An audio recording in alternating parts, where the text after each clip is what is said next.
What? No, not this main. Okay. Sorry. Well.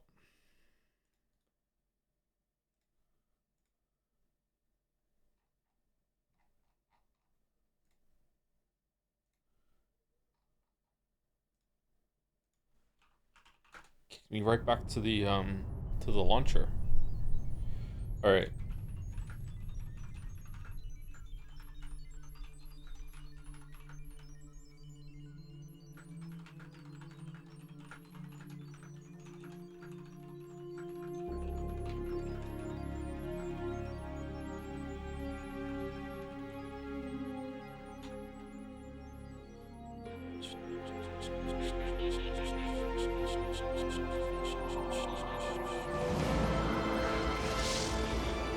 You know what's wild? This is a candidate for my best song in gaming. Like my favorite. I love this track. Maybe the one Metal Gear Solid 3 is better, I don't know. I love this song.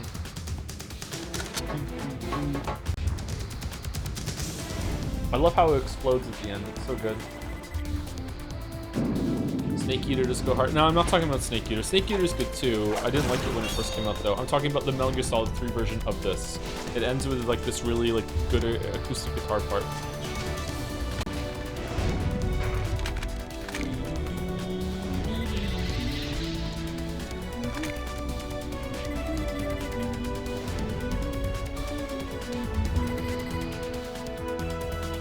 I think the sound effects enhance the song a lot. Yeah, what's that called when... Does it even have a name? Do you ever like the music video version of a song better than the album version because it has some sound effects from the music video or whatever? That's like, some music videos make a song better too. Sometimes you like the visuals to go along with it. It adds to the experience.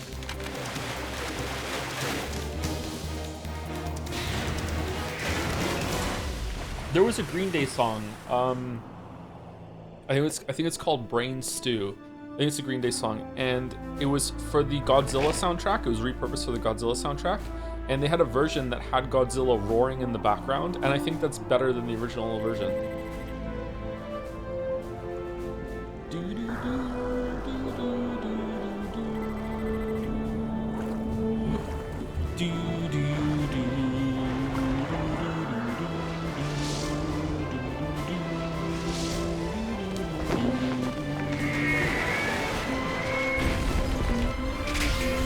Joe, is Raiden the Erica Metal Gear?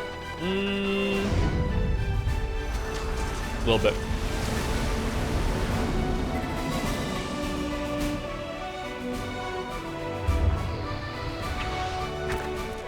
Oh, this is a Hexagon game. I forgot it was a Hexagon game. Some games are Hexagon games.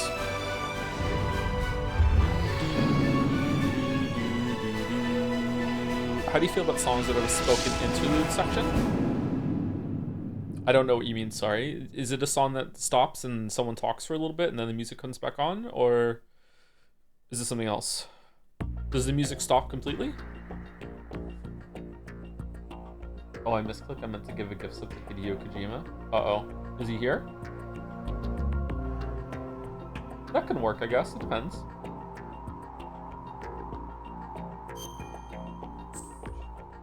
Joe, you ever listen to Bo Burnham?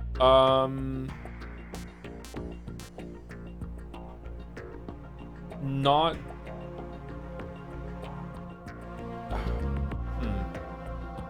Not in, like, a show. I've listened to some Bo Burnham songs, but I haven't watched one of his performances all the way through. I haven't watched Inside. I haven't seen, one of the live shows that was recorded. But I have heard a bunch of his songs. Yeah, Bo Burnham's pretty good. Yeah.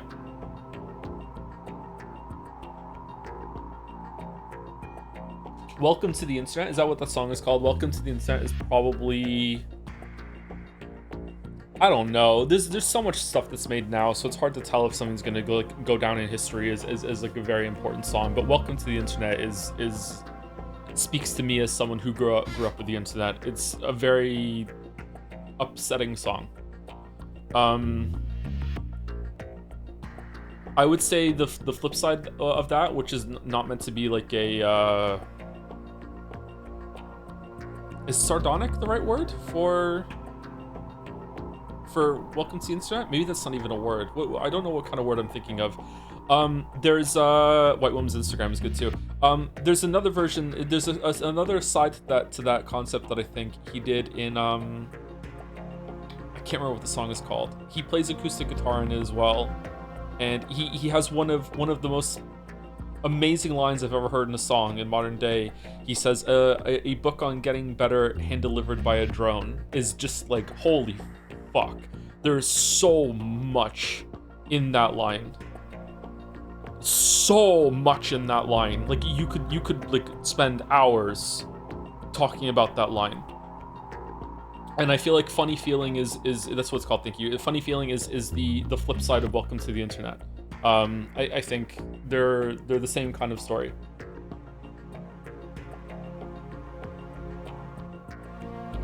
We talking about Bo Burnham? Yeah, someone asked. Yeah, but I like him. What I've heard of Bo Burnham has been pretty good. Some of his earlier stuff is a bit raunchy.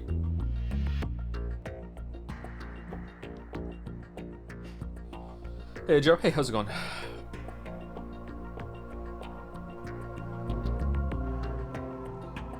Speaking of songs, I listened to Chords by Amazing Devil after you mentioned it, and it's probably the most emotional I've gotten listening to a song in a good while on my own. Really? Oh, I'm glad that you... Maybe not glad that you got emotional, but I'm glad it resonated with you at least. Glad it wasn't just a waste of time for you. Amazing Devil's really, really good. I suggest you listen to their albums in their totality. They're really good. They flow quite well. The last song on their first album, Not Yet, Love Run Reprise, I think, is my favorite song, period.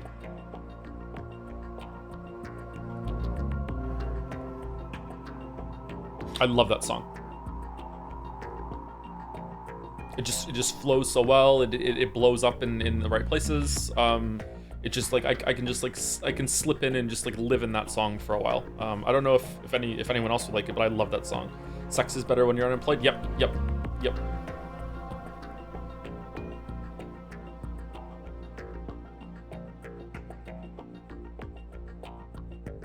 There's a reprise of Welcome to the Internet and Goodbye. What is a reprise exactly? Is it when part of a song is reused in another song in a different context, or is it just like a continuation of it in a different setting? What exactly is a reprise? I know what a reprisal is, but what's a reprise?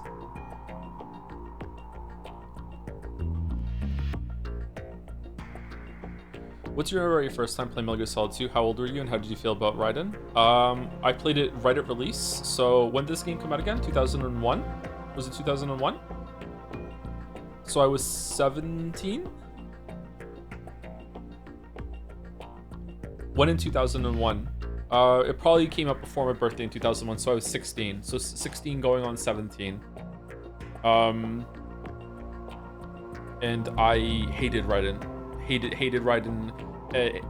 Was really disappointed. Like, just continued playing it begrudgingly while also hoping that Raiden was going to go away and I could be Solid Snake again. And then by the end of it, I enjoyed myself, but I would rather have had like a proper Metal Gear Solid 2. Yeah. Oh, is an Unk? Yeah, I am an Unk. Yeah.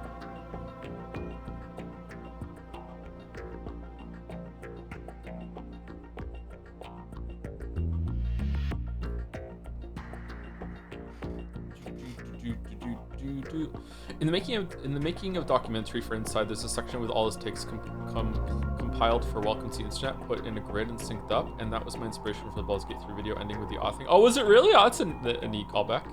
I really like that part of the video. It was cool.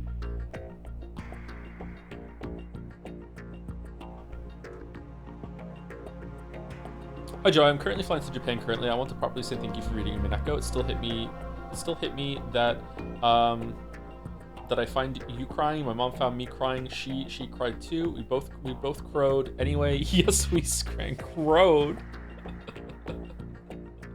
Thank you, Pakir and Honda. I hope you enjoy Japan. Metal Gear. I do agree Inside is overrated. Like the whole show Inside is overrated, or the video game? The video game Inside is very overrated.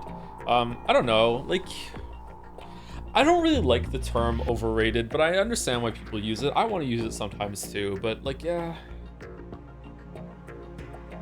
Saying something is overrated is basically saying too many people enjoy this too much. And man, I get it, but it's such a shitty thing to say.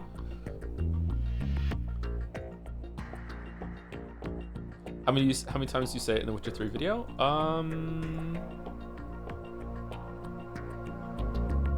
Not at all. I don't think I say it at all.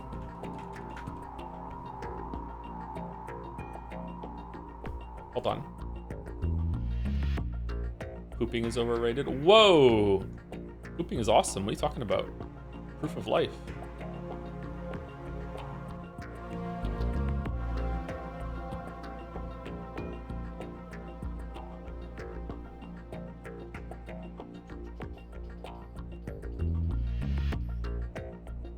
Okay, overrated. Witcher 3 script. I say it in the opening. I hate this game is what some people want to hear. This game is so overrated it's made me realize how unduly harsh I've been to other games. Super Mario Odyssey is a masterpiece. Soma is now a horror game. The Uncharted series is only great. Breath of the Wild has just the right amount of Zelda, and I get inside now. It's there. That's it. That is the only time I say overrated. Unless there's an ad-lib somewhere or improv. I do not say overrated again in the script.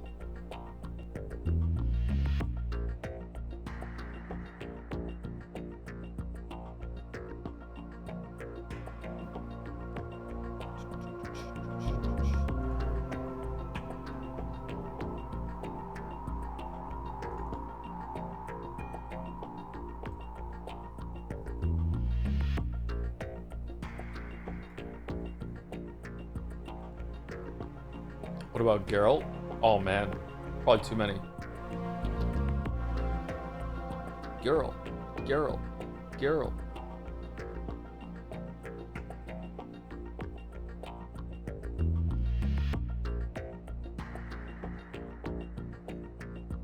What did he mean when he said your inside's out and welcome to the internet anyways?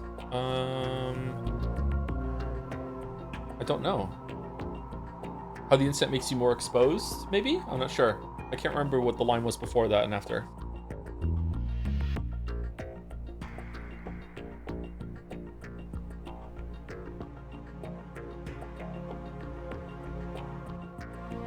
Saying that Witcher 3 has maybe made me reevaluate other games, and then I actually say Mario instead of Mario is my favorite subtle joke in the whole entire video. I don't know how people got it, because that part's out, right? That part's been out for a while now. That is my favorite subtle joke in the video.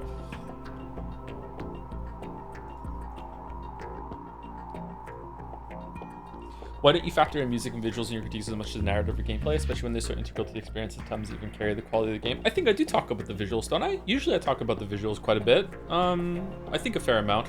I don't talk about music that much. I do try to talk about it when it speaks to me, but the reason why is that I don't really understand music all that well. I don't necessarily have like an amazing grasp on gameplay and narrative either, but I am purposefully ignorant when it comes to music.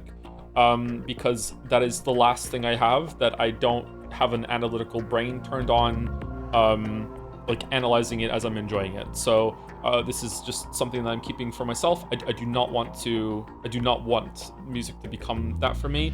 I don't want to become a music critic in my head. Whenever I'm listening to music, I'd be like, yes, I recognize that chord progression, and oh, you're doing this from this other song, and you're doing. I don't want to be that person. I like music. I like being a normie when it comes to music, and I can just chill and relax and listen to music. That's not to say that there's anything wrong with being that kind of person that enjoys something on that level. I'm like that when it comes to like stories and gameplay and a little bit of cinematography now, actually, too, sadly enough. But and I can enjoy things on another level when it comes to those things, but I would like to have something left over for myself where I can just turn my brain off and just chill. Yeah. So because of that, I don't really talk about music much in the videos. Why, sadly? Because I used to be able to just turn my brain off and watch TV and movies, and in the same way I listen to music, and I could just like kind of veg out. Now I notice fucking. Have you ever heard me like when we're playing a game, especially one of these kind of games, and I say like, oh, good cut there, or good transition there, anything like that. I see them all. Like, it's just like my brain is like, oh, and it's like, oh, what effect was used there? What could they do there? How did they get that effect? And when was this come out? How did they do the effect back then? Like, just I see the Matrix, you know. So because of that, it's I enjoy it on a deeper level, maybe, or not a deeper level, because that implies like a good quality there, but I don't know what the right term would be. I'm aware of it at every single time, whereas before I would just like, oh, it's a scene change, yay, what's this going to be about? It's like, oh no, I see they're bridging the gap between that scene and this scene, and here we go. Like, you know, that sort of thing, which can be a good thing. Like Raiden is meant to be very, very inexperienced, very exposed, to some say even overexposed, and that's one of the reasons why his stealth suit looks like it has visible ribs, because it's making him look even more naked than he actually is. Therefore, he is very, very, very exposed, very vulnerable. He's meant to be out of his element, and even how he looks is meant to be like indicative of the situation that he's out of his depth, blah, blah, blah, blah. Like, it's like that with everything when it comes to cinematography. It's like, okay, I'm noticing that. Not probably things I don't notice at the same time too, but I'm noticing intent very often. It's irritating.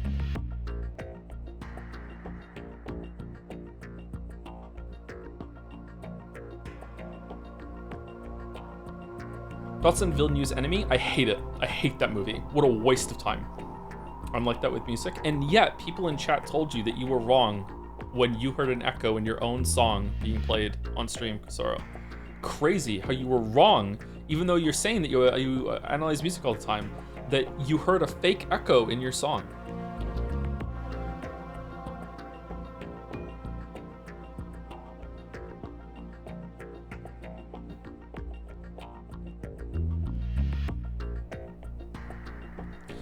Enemy is...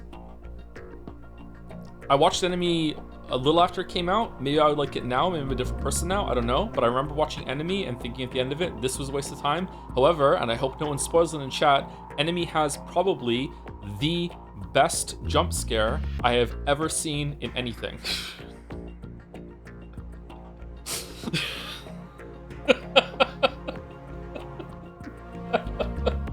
Please don't spoil it. If you like jump scares, holy shit.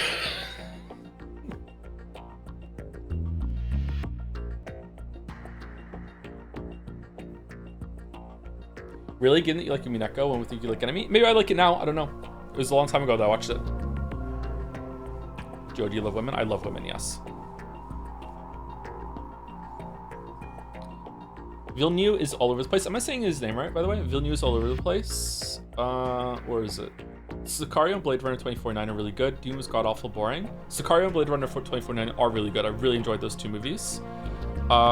When the scene where they're going into crossing the Mexico border, I think it is, or they're going into the city, is just an amazing scene. There's so much tension in that scene. It's really, really well done. Blade Runner 2049 is really good too. I really enjoyed that. I'd like to see that again because I've only watched it once. I prefer Blade Runner 2049 to the original Blade Runner. I haven't seen Dune, so I can't tell you my opinion on Dune. Sorry.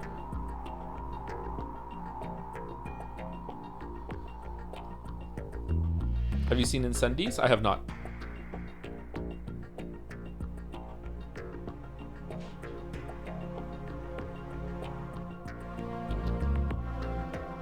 You can hit the triggers for a jump scare of your own on the title screen.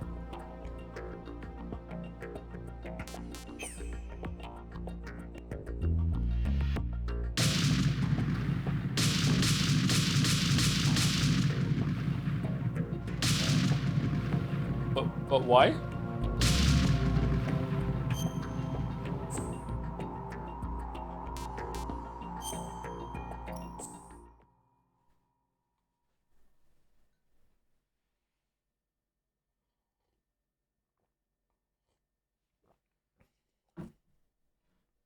It's really funny that both OG Blade Runner and 49 have the exact same bad parts. I don't know, like I think the original Blade Runner would have been a lot better if Harrison Ford wasn't constantly talking about what was going on. Like I don't know, man. Previous story just was really disappointing.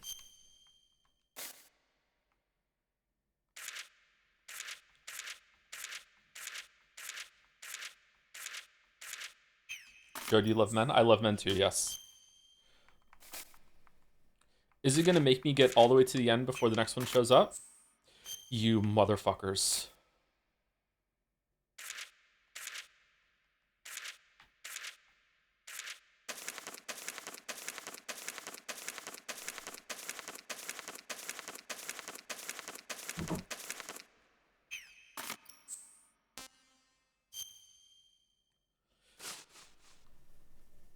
In the darkness of Shadow Moses, I dedicate this book to the casualties of Shadow Moses, as well as all those who suffered the tyranny of the nuclear weapons, and to Richard Ames. Richard Ames specifically? Why? Nastasha Romanenko.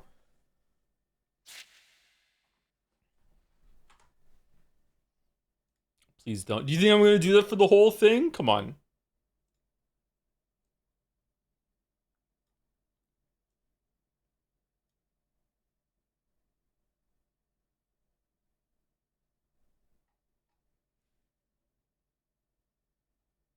Racist accent. All accents are racist.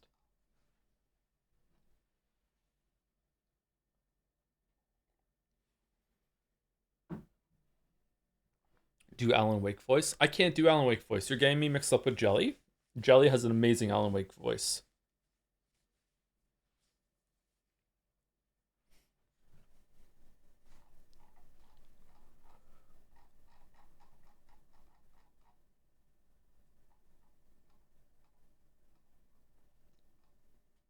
Simsy does Alan Wake voice too. Simsy does do Alan Wake voice too. Yes, Simsy also does it really well.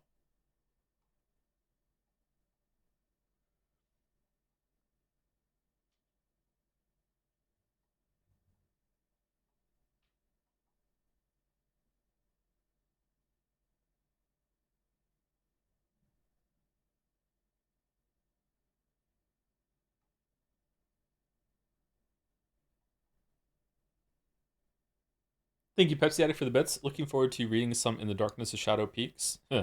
I think we're going to read probably the first 100 pages, and then maybe we'll read another 100 pages after break, and then we'll read another 100 pages, the rest of it after the second break, or I don't know what we're going to do.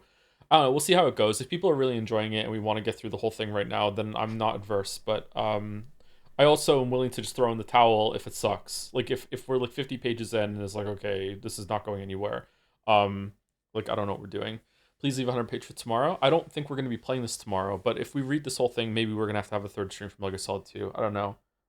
We're at the bomb disposal part, which is further into the game than my memory is telling me, so I don't have a good handle on how Metal Gear Solid 2 works at all, actually. So, I don't know, we'll see. You planning on finishing today? We'll see. Yeah, maybe, if we can.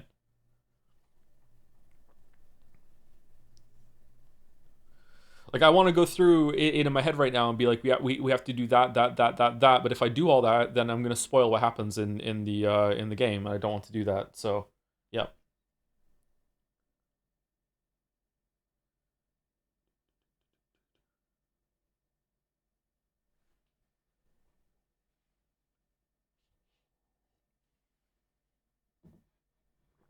There's plenty more. Plenty? Do you think so? We're like 8% through. We're not 8% through. Just the tanker alone is more than 10%.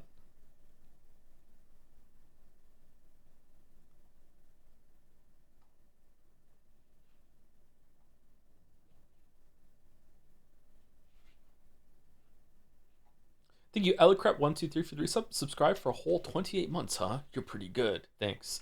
Thank you, SF for the ESF for the resub too. The Lale Lule Low. Yep, he did say that, didn't he? Thank you very much. Thank you, Sangy53. Thank you very much, Sunny Bro. Hi, Joe. You look great today. I do look great today. Thank you very much for noticing. Yep, I do look great today. I noticed myself earlier. Thank you, Ziza11 for the resub. Raiden's Solid Naturals. Is that on the Nexus mod too? Every game needs to have a big naturals mod from now on. This is the trend that Baldur's Gate 3 has started. Did it even start with Baldur's Gate 3? Maybe it was another one before that. Thank you, That Great Peanut, for the bits. I am at work. Please enjoy Metal Gear Slopped 2, Joe. The end of this game had me effed up. Yep. Curious how it's going to land. Thank you, Nurus250, for the resub. With a Joms, thank you very much. I Can Port for the resub too. Metal Gear Solid 3 Ass Eater is my favorite. Ass Eater. Thank you, Josen457, for the resub. 42 months. God, I love Metal Gear Solid 2 intro music. I do too. You should go listen to the Metal Gear Solid 3 version too. Not Snake Eater. Just the main theme. And if you get Snake Eater, that's the wrong one. I think it's about 7 minutes long, the song for this version in Metal Gear Solid 3.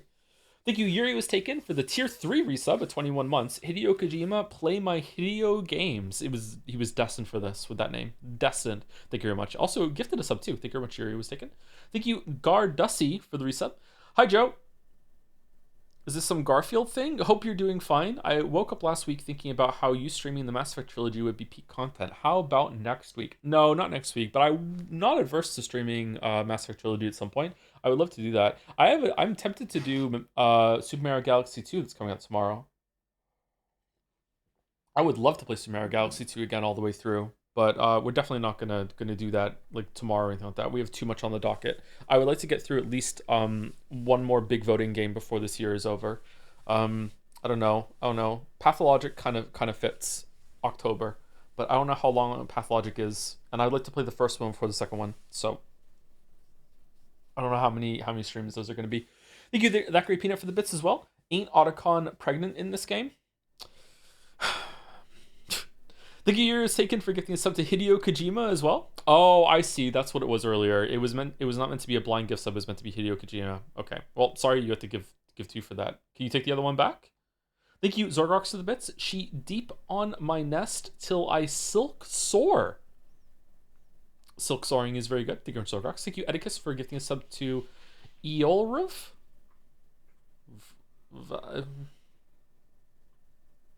I feel like that's an anagram of something.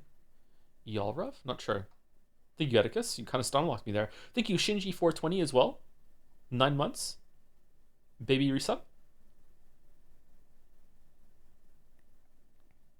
Thank you, Benpai21 as well, for the resub. This game kicks so much ass. Glad to see you playing it.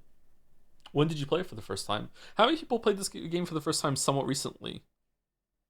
What's that like? It's crazy to me that this is like a retro game now. Fucking hell.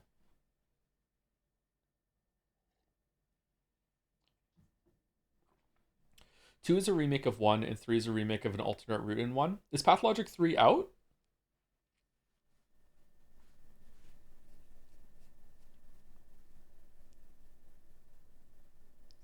It would be interesting to do Pathologic 2 then 1, to be honest. Oh, would it though? If I'm gonna play both of them, surely it makes more sense to go 1 than 2? Really? Come on. Skip 1. Do people stream Pathologic? I know Mandalore and H-Bomber Guy have videos on them. I haven't seen them because I know I was gonna play them at some point. Do people stream them? Do not play 1? Why? And yet you went Persona 5, 4, 3? Yeah, as Kojima intended. Pathologic 1 is many hours, I will just say that. 1 is for real gamers. I'm a real gamer. Thank you, Crazy Fist and Resub.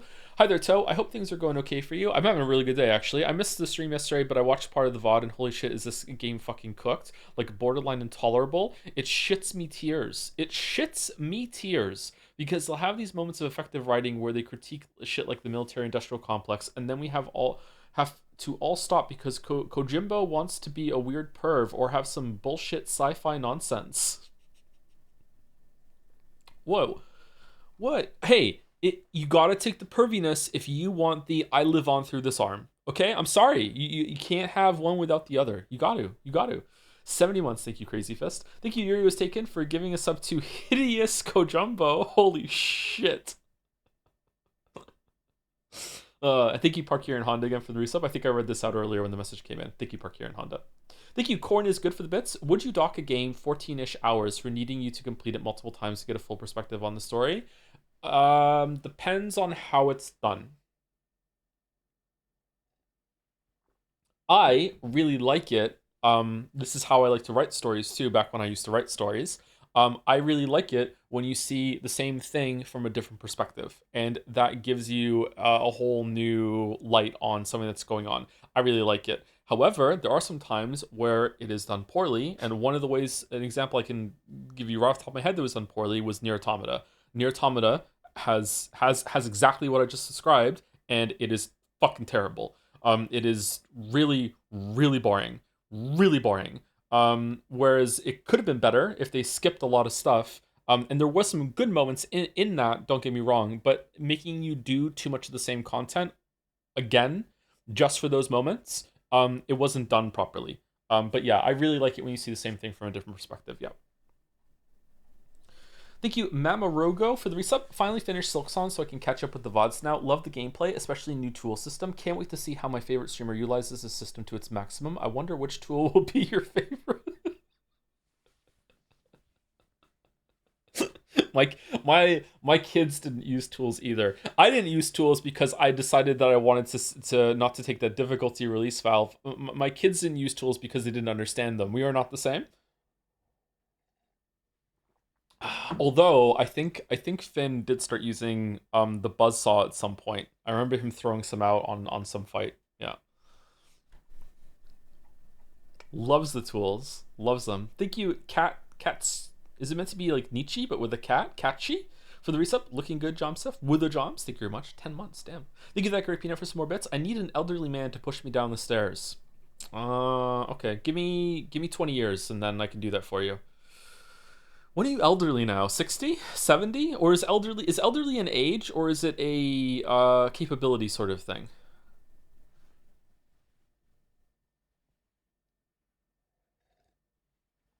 65? Elderly is a state of mind.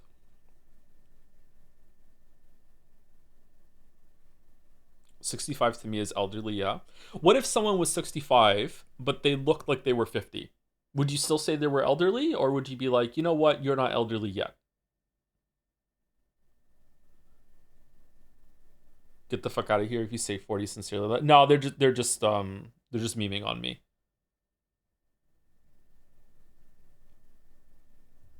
Do they behave like they're 50? Yeah, probably.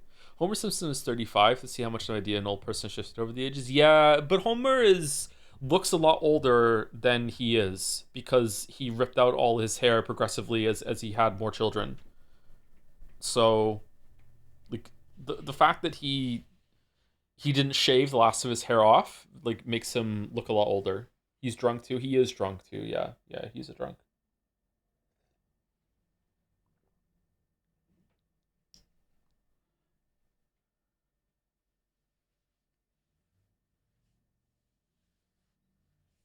Ned Flanders. Do do do do do do do do do do do. There's a Simpsons movie coming out, a second one, isn't there? Thank you. It's Alan Pham for the raid. What were you playing, Alan Pham? Thank you, Squeeze and Sci-Fi 5 for some more bits.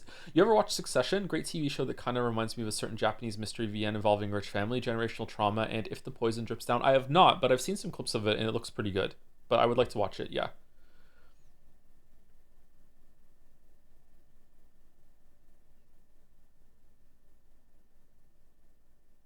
Mid? Man, can't believe this mod is rate TV shows. Can't believe it. Can't believe it. Thank you, year is taken for 2 more gift subs. No refunds. It's fine though. Whoa, just flexing there. Holy shit. Thank you, Yuri was taken. It's fine though. Thank you, Diddy 1999 1. Diddy Kong. Thank you for new sub. Welcome, Diddy. And thank you, Rodney, for the resub too. I'm about to head to a concert, so I'm gonna miss the reading, but I still want to let VOD watchers know to skip forward 90 minutes. What concert are you going to? Tier 2 resub as well. Thank you, Rodney. If I want to watch a story about a rich family, I'd rewatch Arrested Development. They're not rich.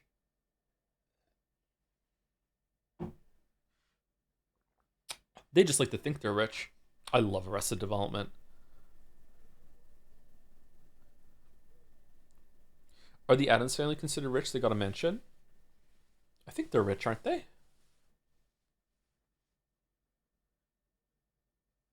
Going to a Yelokri concert? Like, two people will know them? I don't know them. I'm not one of the two people.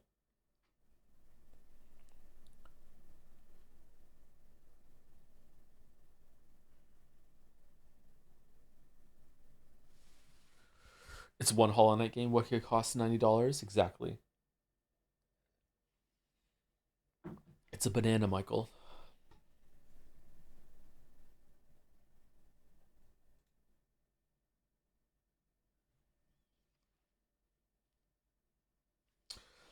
Okay, let's see how this is gonna go. I can't believe people got mad at you for saying song is cheap. That's not why they got mad at me. Like, let's be fair. It's a bit more complicated than that. We also had a conversation in Jad's about it a couple days later, and like the cognitive dissonance that people were having was kind of maddening to interact with them. Like they would agree that it was unreasonably cheap, but they wouldn't agree that it should probably cost more than. Which is just basically saying the same thing with different words. But like when it's said like A, yeah, we agree. When it's said like B, no, thank you. I guess there could be a statement C, which is, so Team Cherry is going to increase the price. Do you agree with them doing that? Then okay, well that's a different statement than A or B, right? So, oh no, I don't want to get back into it again though. We've already discussed it too much. Are we gonna put some music on?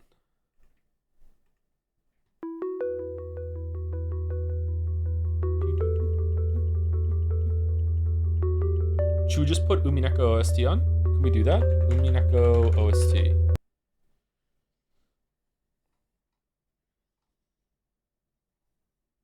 No, we can't do that.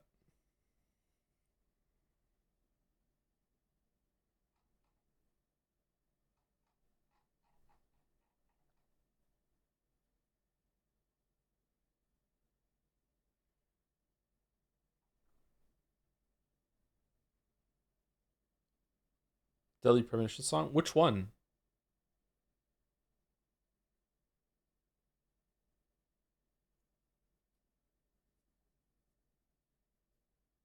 The whistling one? No, let's not do that one again. What's the other one? What's the one with the saxophone? What's that one called? Mzaki?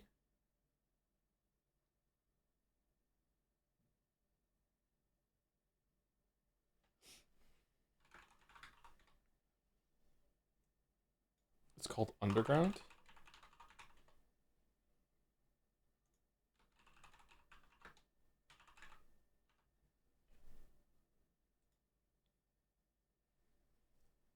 Man, no one says Ayaya anymore while I'm typing.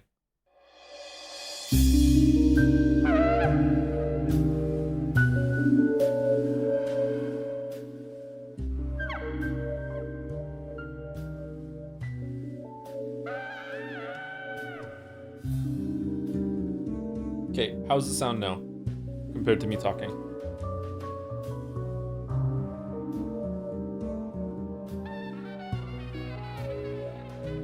It's okay.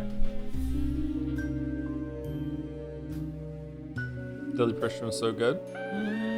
It was definitely a good time on stream. I don't know if I would have enjoyed Deadly Premonition much on my own. Does that make sense? How much are you gonna read? I don't know. We're gonna find out. Prologue, Shadow Moses Island, XXXX and XXXXW. Even the local fishermen rarely ventured to this outcropping of land, yet the incident of all incidents took place on this remote isle, north of Alaska's Fox Islands, the biggest, most tragic. A number of confirmed facts undermine the US government's denial of the entire affair. Among those are the sudden appearance of the Ohio-class nuclear submarine, USS Discovery off Shadow Moses, far away from its designated position, and an official record shows that a squadron of 6 fully armed F-117 Nighthawks departed from Galena Air Force Base for Alaska a scant 16 hours later. In another possibly related event, an E-3C AWACS on emergency deployment to the Alaska area is I'm more dyslexic today than I am yesterday. Is said to have had none other than the then National Security Advisor Jim Houseman as its onboard VIP. What exactly happened on Shadow Moses? There was no lack of rumors to account for the series of unusual military activities, an armed incursion, a coup attempt by a branch of the military, and other theories made its way to the public table. I can state unequivocally that none of them came close to the truth. What actually took place was the single greatest terrorist incident in modern history. When did this come out? It was an act of political violence on a scale that the world had never seen, a blow that threatened to send the Damocles sword of nuclear warfare into a free fall. Most significant of all, the attack stemmed from several so-called black projects which the US government had been conducting in top secrets, away from public scrutiny. I have in my hand 2 optical discs. One contains the entire record of events that took place on Shadow Moses Island that fateful day, the takeover of a nuclear weapons disposal plant by an armed group. Other key points of this incredible record are the identification of the perpetrators as the government's own genetically enhanced next-generation commandos and a covert special forces squad, Foxhound, with a long dark history of secret intervention. The existence of one Metal Gear Rex, a bipedal nuclear-capable tank whose development was one of the most classified projects of all time. The discovery of a massive government conspiracy. The activities of a former Foxhound operative who single-handedly took on this daunting situation and averted the crisis, a man who is known only by his codename, Solid Snake. The other remaining disc holds the details of Project Foxdie, a massive cover-up which the US government planned and executed in order to prevent exposure. There are, after all, forces within the US government who seek to maintain the military power structure established in the last century, and will not hesitate to resuscitate the terror of nuclear arms in order to achieve that end. My intent is to expose their activity and the entirety of the Shadow Moses affair through this book. Only then can we hope to free the coming generations from the damnosa hereditas of the 20th century nuclear arms race. And before we get into it, I just wanted to give a quick shout out to my patrons who made this expose possible. Without you, I wouldn't be able to write these conspiracy books and write this whole entire thing about the time that I helped with the Shadow Moses incident. I looked up from the mass of documents at the sound of the doorbell. On the monitor in front of me was a half-finished status report on the resurgence of nuclear arms development in a certain Middle Eastern state. The UNSCOM United Nations Special Commission had officially requested a survey by the UN weapons inspectors and had been refused entry. Tensions were once again running high in the Gulf. As a military analyst whose specialty was nuclear arms, I was under contract from a think tank to produce. What is a think tank? Is a think tank just a bunch of people that are put together that can just like create ideas and think of possible scenarios that might happen? What is a think tank? It's a lobbying group?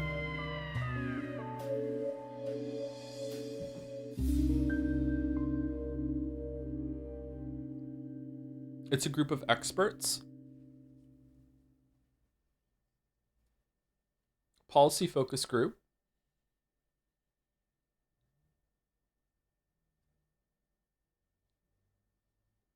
You've been to the Big MT, no? That sounds familiar. How do I know Big MT? Is that a Fallout thing? This chat is a think tank? Yes, Old World Blues. I didn't do that one. I remember them mentioning that at some point in the story. I haven't done Old World Blues. A body of experts providing advice and ideas on specific political and economical problems. Google. Okay. Doesn't Denton say something about a think tank at the beginning of Deus Ex when he's talking to the guy at the top of Statue of Liberty? The Rockefellers, well, it's a think tank, anyone can join. He's like, but not everyone does. Something like that. Think tank produced a study of the situation. It was due the day after the next, and the interruptions were definitely not welcome. I ground my cigarette in the ashtray and stepped out of the study. All visitors to my house are checked via a surveillance camera and then let through the heavy gate. The property itself is surrounded by a high wall. It may seem like overkill for a beach community, but security is a necessity in greater Los Angeles, if only to keep out the legion of swimsuit-clad tourists. However, there was nobody to be seen at the gate. It was either a prank or the camera was malfunctioning. Reluctant to investigate, but feeling unsettled nonetheless, I headed back to the study and sat back down at the computer to continue my work. Just then, someone spoke behind me. You always were a little careless. I spun around, kicking my chair over. There was a man standing at the entrance of the study, slouching in a well-tailored suit. Richard! He caught my eye and grinned. Ignoring my surprise, he strolled into the room, gazing around at the pile of books and papers. And still as disorganized as ever. Who the fuck is Richard? He shrugged his shoulders in a familiar gesture, triggering a wave of memories laced with bitterness. Richard Ames and I were married once upon a time. We were both young and working for the DIA. We spent much of our brief marriage in disagreement over virtually every issue, virtually sometimes, and just as I came to realize that our union was a mistake, he disappeared from my life. A while later, I received the paperwork for divorce from his lawyer. There was a generous alimony offer involved, which I refused. Not only did I find the thought of owing him anything intolerable, I also wanted to prove that he was not the only one who could walk away without an explanation. The divorce was finalized without us ever meeting face to face, and we were legally strangers once again. In the 5 years since, I quit the DIA and became a freelance analyst. I had not seen Richard at all, nor even heard of his whereabouts. How did you get in here? I demanded. After all, attempting to scale the wall or force the front door would immediately trigger the security system, but he refused to be ruffled. If you're going to use a flimsy lock like that, may as well not bother. I'd recommend a more professional security setup. Oh, okay. Does the term breaking and entering mean anything to you, Richard? You know law isn't my field of expertise, he replied nimbly and peered over my shoulder. Okay, when are they going to start fucking? This is giving me like fucking 50 Shades fan fiction at the moment. Over my shoulder, the report on the computer display. Radioisotope projectile separator, uranium-235 production, feasibility for high-speed gas centrifuge. It honestly is still smut fucking fanfiction still right now. This must be about that Middle East nuke development. Looks like your career is going well. That's great. I pushed Richard aside and asked him flatly, what do you want? He took a step back and regarded me with a slightly mischievous smile. You afraid I came back to give us another chance? He let the silence linger as if to relish my reaction. Then, suddenly formal, he continued, it's an official request from the DIA. He placed a folder on the desk. I'm asking for your cooperation as a member of NEST. NEST stands for Nuclear Emergency Search Team, a group that operates on the Department of Energy budget. It was established in 1974 to provide technological support to the FBI in areas of intelligence, investigation, site securement, damage containment, and medical response during incidents involving criminal threats of nuclear weapon use. Call it a band of experts on nuclear terrorism, if you will, a think tank. NEST consists of independently contracted scientists from federally funded research entities like Los Alamos and Lawrence Livermore. What? I have never heard of that. And military specialists from groups dealing with nuclear arms issues. I happen to be one of the latter group. Richard was opening the file folder. You've heard of Shadow Moses Island, I assume? I nodded assent. I had indeed heard of the remote place north of Alaska's Fox Islands. Oh, this is how she got on board the team. Though it was hardly public knowledge, the island was home to a nuclear weapons disposal facility.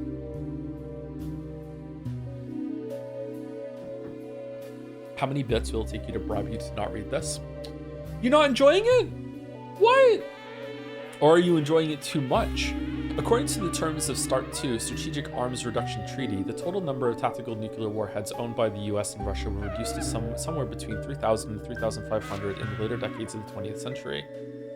The outcome was a massive number of warheads in need of disposal when there was already a shortage of storage space for radioactive materials. As a result, 324 pages. Yeah, but look at the amount of text that's on each page. This is basically just one scene from Mumineko. Not even. Not even. The outcome was a massive number of warheads in need of disposal when there was already a shortage of storage space for radioactive materials. As a result, warheads had to be kept somewhere before they could be dismantled and the radioactive elements extracted for long-term storage. Shadow Moses facility was the answer. It was the crystallization of the forces of nuclear proliferation and political engineering that gives preference to delaying a solution rather than producing one and a hidden military agenda to preserve what it could of the old nuclear stockpile. Okay, Thomas Pynchon, fuck off. What the fucking was what? Richard took out several photographs from the folder. That's a joke for two people. Richard took out several photographs from the folder and handed them to me. They all appeared to be set.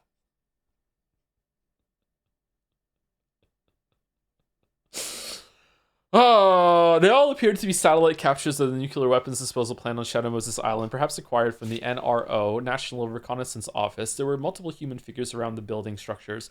Richard broke the silence. Isn't it great when you're reading a book and it's like so many like blocks of paragraph after paragraph after paragraph, and then you turn the page and suddenly you see, oh my god, this page is dialogue. And you're like, yay! It just it's so much less work. I don't know why. It's like, yay! This one's easy.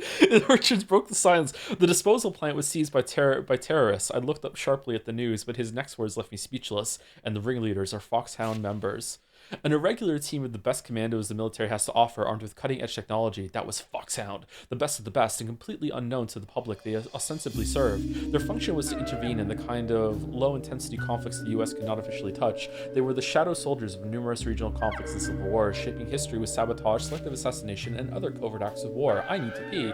Richard had more to say. It's not just Foxhound that's involved in this. Foxhound was conducting joint exercises with the Next Generation Special Forces, and they're a part of the takeover as well. The Next Generation Special Forces is an aggressive anti-terrorism squad deployed to counter acts of political violence involving weapons of mass destruction such as nuclear, biological, and chemical warfare methods. The combat philosophy is derived from the one used in Force 21, and most of the recruits come from a mercenary background. The men are intensively trained in VR environment, and their combat capability is estimated to be well beyond even those of Delta Force or the Night Stalkers. While the government categorically denies the accusation, there are persistent rumors that the men have been genetically enhanced to increase tactical advantage. Foxhound and the Next Generation Special Forces, they were without a doubt the most skilled group of fighting men produced by the US, and they had hijacked a nuclear arsenal. Richard had more bad news, and yet Snake took them all out. There are also civilian hostages involved. Two of them happen to be the DARPA chief, Donald Anderson, and Kenneth Baker, the president of Arms Tech Inc. Feel good. The Defense Advanced Research Projects Agency is the research satellite of the U.S. Defense Department, charged with planning and leading the development of new weapons technology. AT happens to be, Armstech happens to be one of the top 3 defense contractors in the country. There is no such thing as a coincidence, especially the kind that involves the head of these two organizations meeting at an out-of-the-way nuclear weapons disposal plant. I decided to be direct with Richard. There was something going on in that disposal facility, I take it? Let me guess, a demonstration of a new weapon. How should I know? Shadow Moses is also a prime Northern Lights observation locale, you know? Whatever Richard knew, he wasn't telling, but his evasiveness only confirmed my suspicions. Whatever was going on, this was no ordinary terrorist incident. With that in mind, I moved on to another point. What are their demands? They want a body. Not just any corpse, though. They want Foxhound's founder, Big Boss, legendary soldier, best fighting man of the 20th century, the whole works. His body? Why would they want something like that so badly? No idea, but unless they have it within 24 hours, they'll launch a nuclear strike. Richard glanced at the watch coolly. So we have about 19 hours. You don't seem too worried. The DoD is already working on the situation. Just as I suspected, Richard always had a plan in place and the machinery in motion before opening up to someone else. All he asks from others is approval after the fact. Imagine reading this story after playing Metal Gear Solid 1 and you just never call Nastasha. Being brought on the team and Solid Snake doesn't fucking call you once. Thank you, Ed J. Muggs, for the resub too. Haito, 4 months. Did you hear the semicolon has fallen out of fashion? Yeah, it has a little bit. I'm a big fan of the semicolon. I use it all the time. I use semicolons and hyphens a lot. I don't know. I think it's kind of boring just to use commas and periods. I like them both. I use them. Probably too much, and sometimes probably incorrectly, but I like them.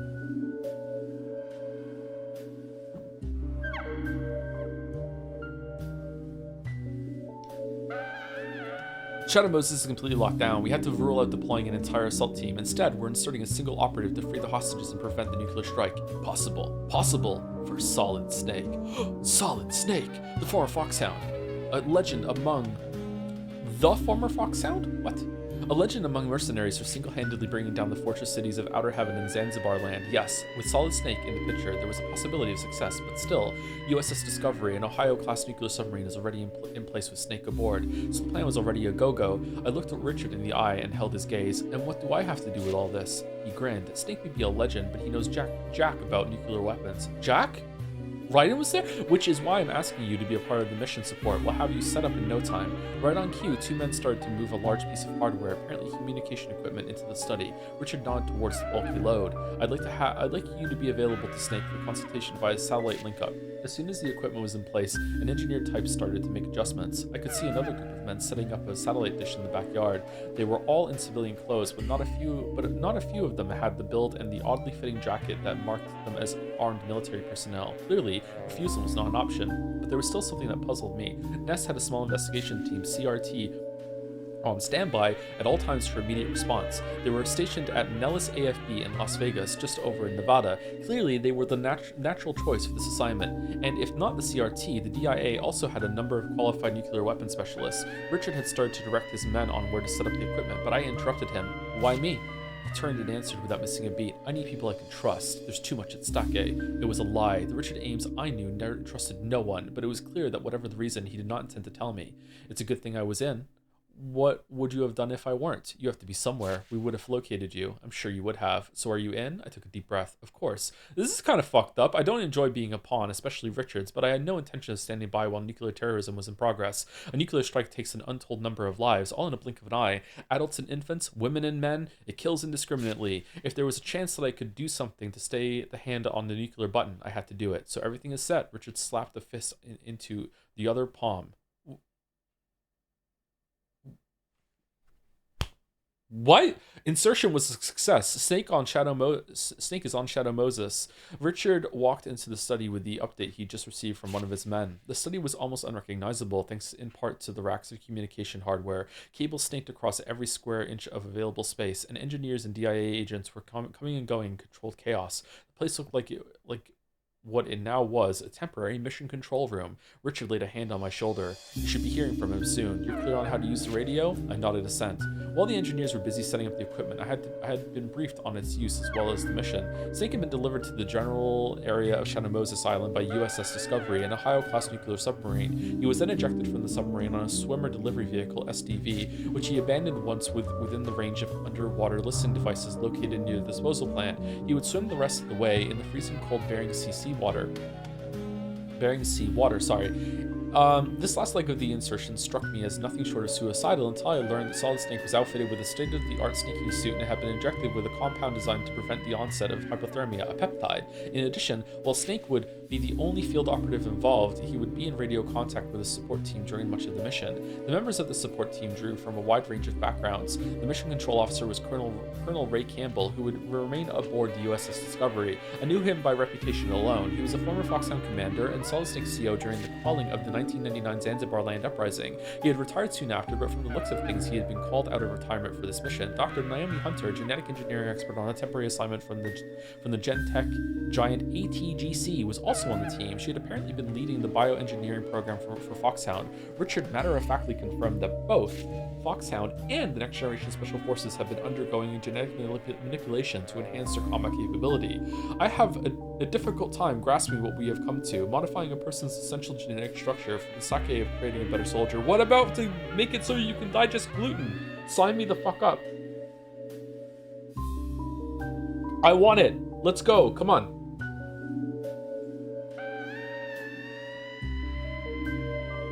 Sorry, I'm drinking my coffee. Will this reading session be in the video? The VOD? Yeah.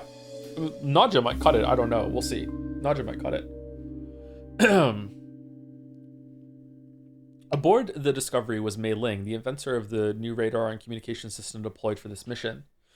She was something of an engineering wonderkind. Yep, I know, an MIT student who managed to turn the current protocol of secure communication completely on its head. The last of the support team was McDonald Miller, former survival instructor for Foxhound. Unlike the rest of us, he had volunteered his services upon receiving news of the incident on Shadow Moses. How did he fucking... Like myself, he was working via satellite link up from his home in Alaska. How did he fake that? The five of us were more than equipped to support Snake from our respective areas of expertise, but Snake was still the lone field operative, and the mission was a desperate one. Despite that, Richard maintained that this was the most workable plan produced by the DoD situational analysis. In hindsight, perhaps I should have suspected something then. The signs of a conspiracy were there, cleverly disguised as it was in a seemingly reckless mission plan, but we failed to see it, and both Solid Snake and I were to regret our folly bitterly. It's time, Nastasia. Richard called out as the call signal came on. The line was already live. As I nodded to him and took my position, I could feel myself growing keener, more on edge.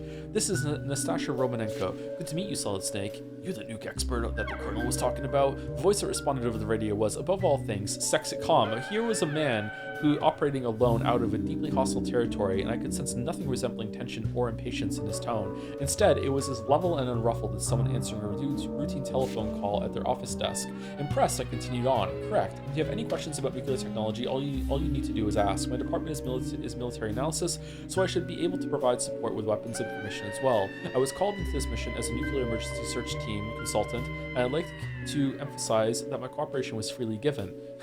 I have no intention of allowing any nuclear strikes on my watch, let alone the rogue kind. Let me work with you on this one. You get to the point fast, don't you?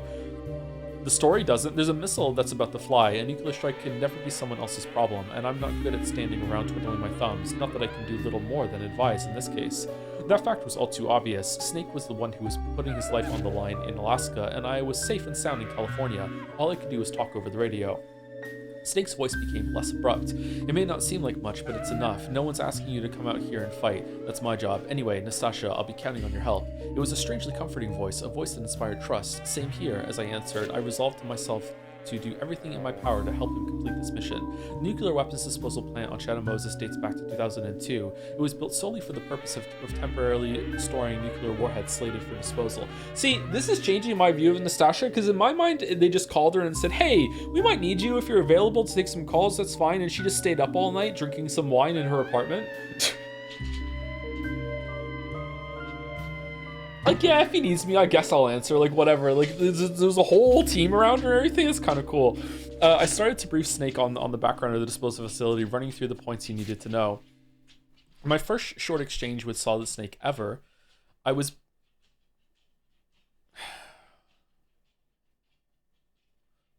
That's wrong, isn't it? I was beginning to understand why he was called the man who makes the impossible possible. The icy calm in the face of insurmountable difficulty, the absolute confidence, made it suddenly seem possible that he would pull off this deadly mission. He had the power to make me believe. I grew conscious of Richard's gaze. What? Oh, just that you have a kind of glow about you when you're working. I like it. A glow? Funny, you used to call it workaholism. Workaholism. All right, in the past, you found it very unappealing, I recall. Time flies. People change their minds. It's called nostalgia. You'll dislike it again soon enough, perhaps. Richard continued to look at me. Solid Snake certainly managed to live up to his reputation. He adroitly, good word, wove his way through the enemy's patrols and infiltrated a nuclear weapons disposal plant, only getting caught twice in each area and killing a bunch of people, and then hiding in a locker somewhere while crouched, going, please don't find me, please don't find me, where he made contact with Donald Anderson, the DARPA director. Throughout the mission, we had radio monitoring capability over Snake's every movement thanks to his internal nanomachines. It was through this access channel that I learned a shocking fact. Donald Anderson, discovered in solitary confinement by Solid Snake, confirmed that terrorists had full nuclear capability, and that Shadow Moses Island was the site of a field exercise for Metal Gear. Metal Gear. The very mention of that name sent me reeling.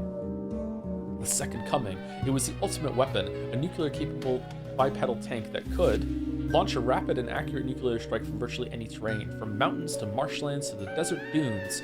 It could bestow the dubious privilege of initiating a missile strike from sites that were previously out of the question as launch locations. For that very reason, analysts had long predicted that if brought to fruition, Metal Gear technology would rewrite the tactical map of the world. There are speculations that this unholy grail of weapons development was being pursued late last century in the South African fortress state of Outer Heaven. Then, in the ultra-nationalist sovereignty of Zanzibar land in Central Asia, one source went so far as to claim that a working prototype had been produced, but the weapon never made it onto the world military stage. Instead, it was destroyed by a special forces operative. The squad in question was Foxhound, and the operative was a man codenamed Solid Snake. I briefly wondered if it was some strange quirk of fate that had brought Snake into this latest incident, but I knew Richard too well. Snake had to have been called in because of his past battles. Whoever had planned this mission had been thorough, and the more I realized the fact, the less I liked it. A few years ago, I interviewed a high-ranking DoD official and led the conversation to the subject of Metal Gear. His response at the time was that the US had very little interest in developing a weapon like Metal Gear, not that he officially admitted that such a thing as the Metal Gear existed on a purely hypothetical level, if such a technology were available. With the collapse of the Soviet Union, nuclear arsenals built to enforce the idea of mutually assured destruction had lost its justification, and the deterrent argument was losing ground. In the current multilateral world order rife with smaller regional powers, as he put it, development priority lay with cruise missiles. I feel like I'm reading this poorly, I'm sorry. Lay with cruise missiles and smaller weapons with lower lethality that could be carried by stealth bombers. He also went on to note that Metal Gear, with its affinity for rough terrain, would be extremely difficult to discover and destroy. Hence, it was the perfect nuclear strike system for rogue states. He was deeply concerned that if such non-democratic sovereignties were to get a hold of Metal Gear technology, the resulting upset in the balance of military power would lead to a massive rupture in world order. It was a fear that I myself shared. An artifact of the Cold War, the devil's candy created by nuclear proliferation. That was what Metal Gear seemed to be. So why was this weapon, a cutting-edge technology that was politically long obsolete, being developed once again on American soil? It was possible that the Defense Department wanted to restore last century's nuclear strategy to the national agenda, or did this new Metal Gear have something that set it far apart from Metal Gear as I knew it? Anderson had more to say. Metal Gear's launch key consisted of two separate passwords, one held by Anderson himself and the other by Kenneth Baker, the president of ArmsTech. Anderson's own password was already in the terrorists' hands, and he feared that the same was true for Baker's. A renegade foxhound psychic, codenamed Psycho Mantis, had literally read Anderson's mind and obtained the key. The bottom line was that the terrorists could activate Metal Gear and launch the missile whenever they pleased. The worst-case scenario had come true. However, Anderson revealed that there was still a way to prevent a nuclear strike. Kenneth Baker alone had the emergency override key that could be used to re-enter the launch code and cancel the missile launch.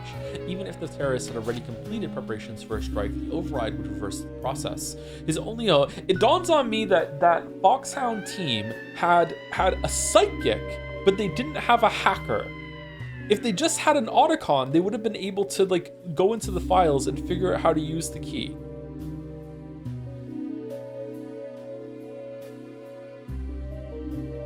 But no, they had a psychic. His only hope now riding on obtaining the override key. Snake attempted to leave the cell area with Anderson in tow.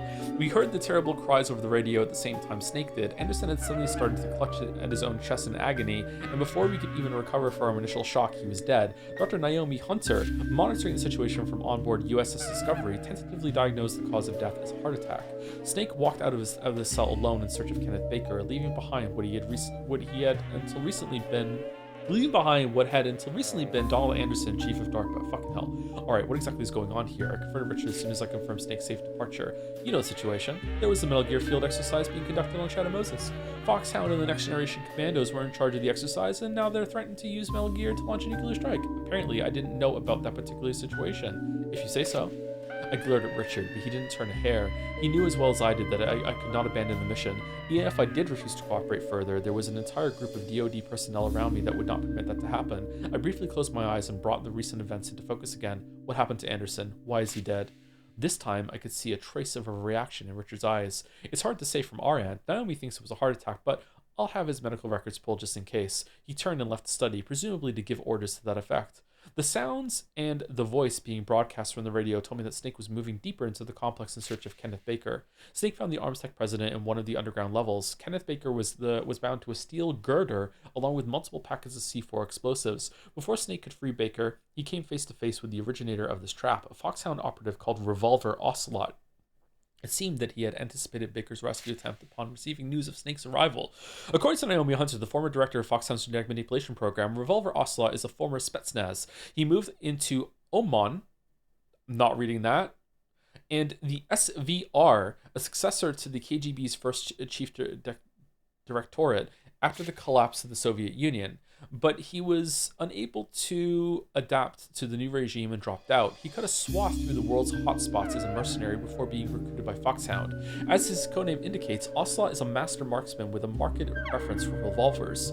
We could hear the gun battle between Snake and Ocelot over the radio. Ocelot was using an antique single-action army revolver against Snake's SOCOM pistol. The first single-action army revolver was manufactured in 1873. A small number of them are still in production today, but strictly for collectors and antique weapon fanciers. Using this outmodded weapon for live combat is unheard of.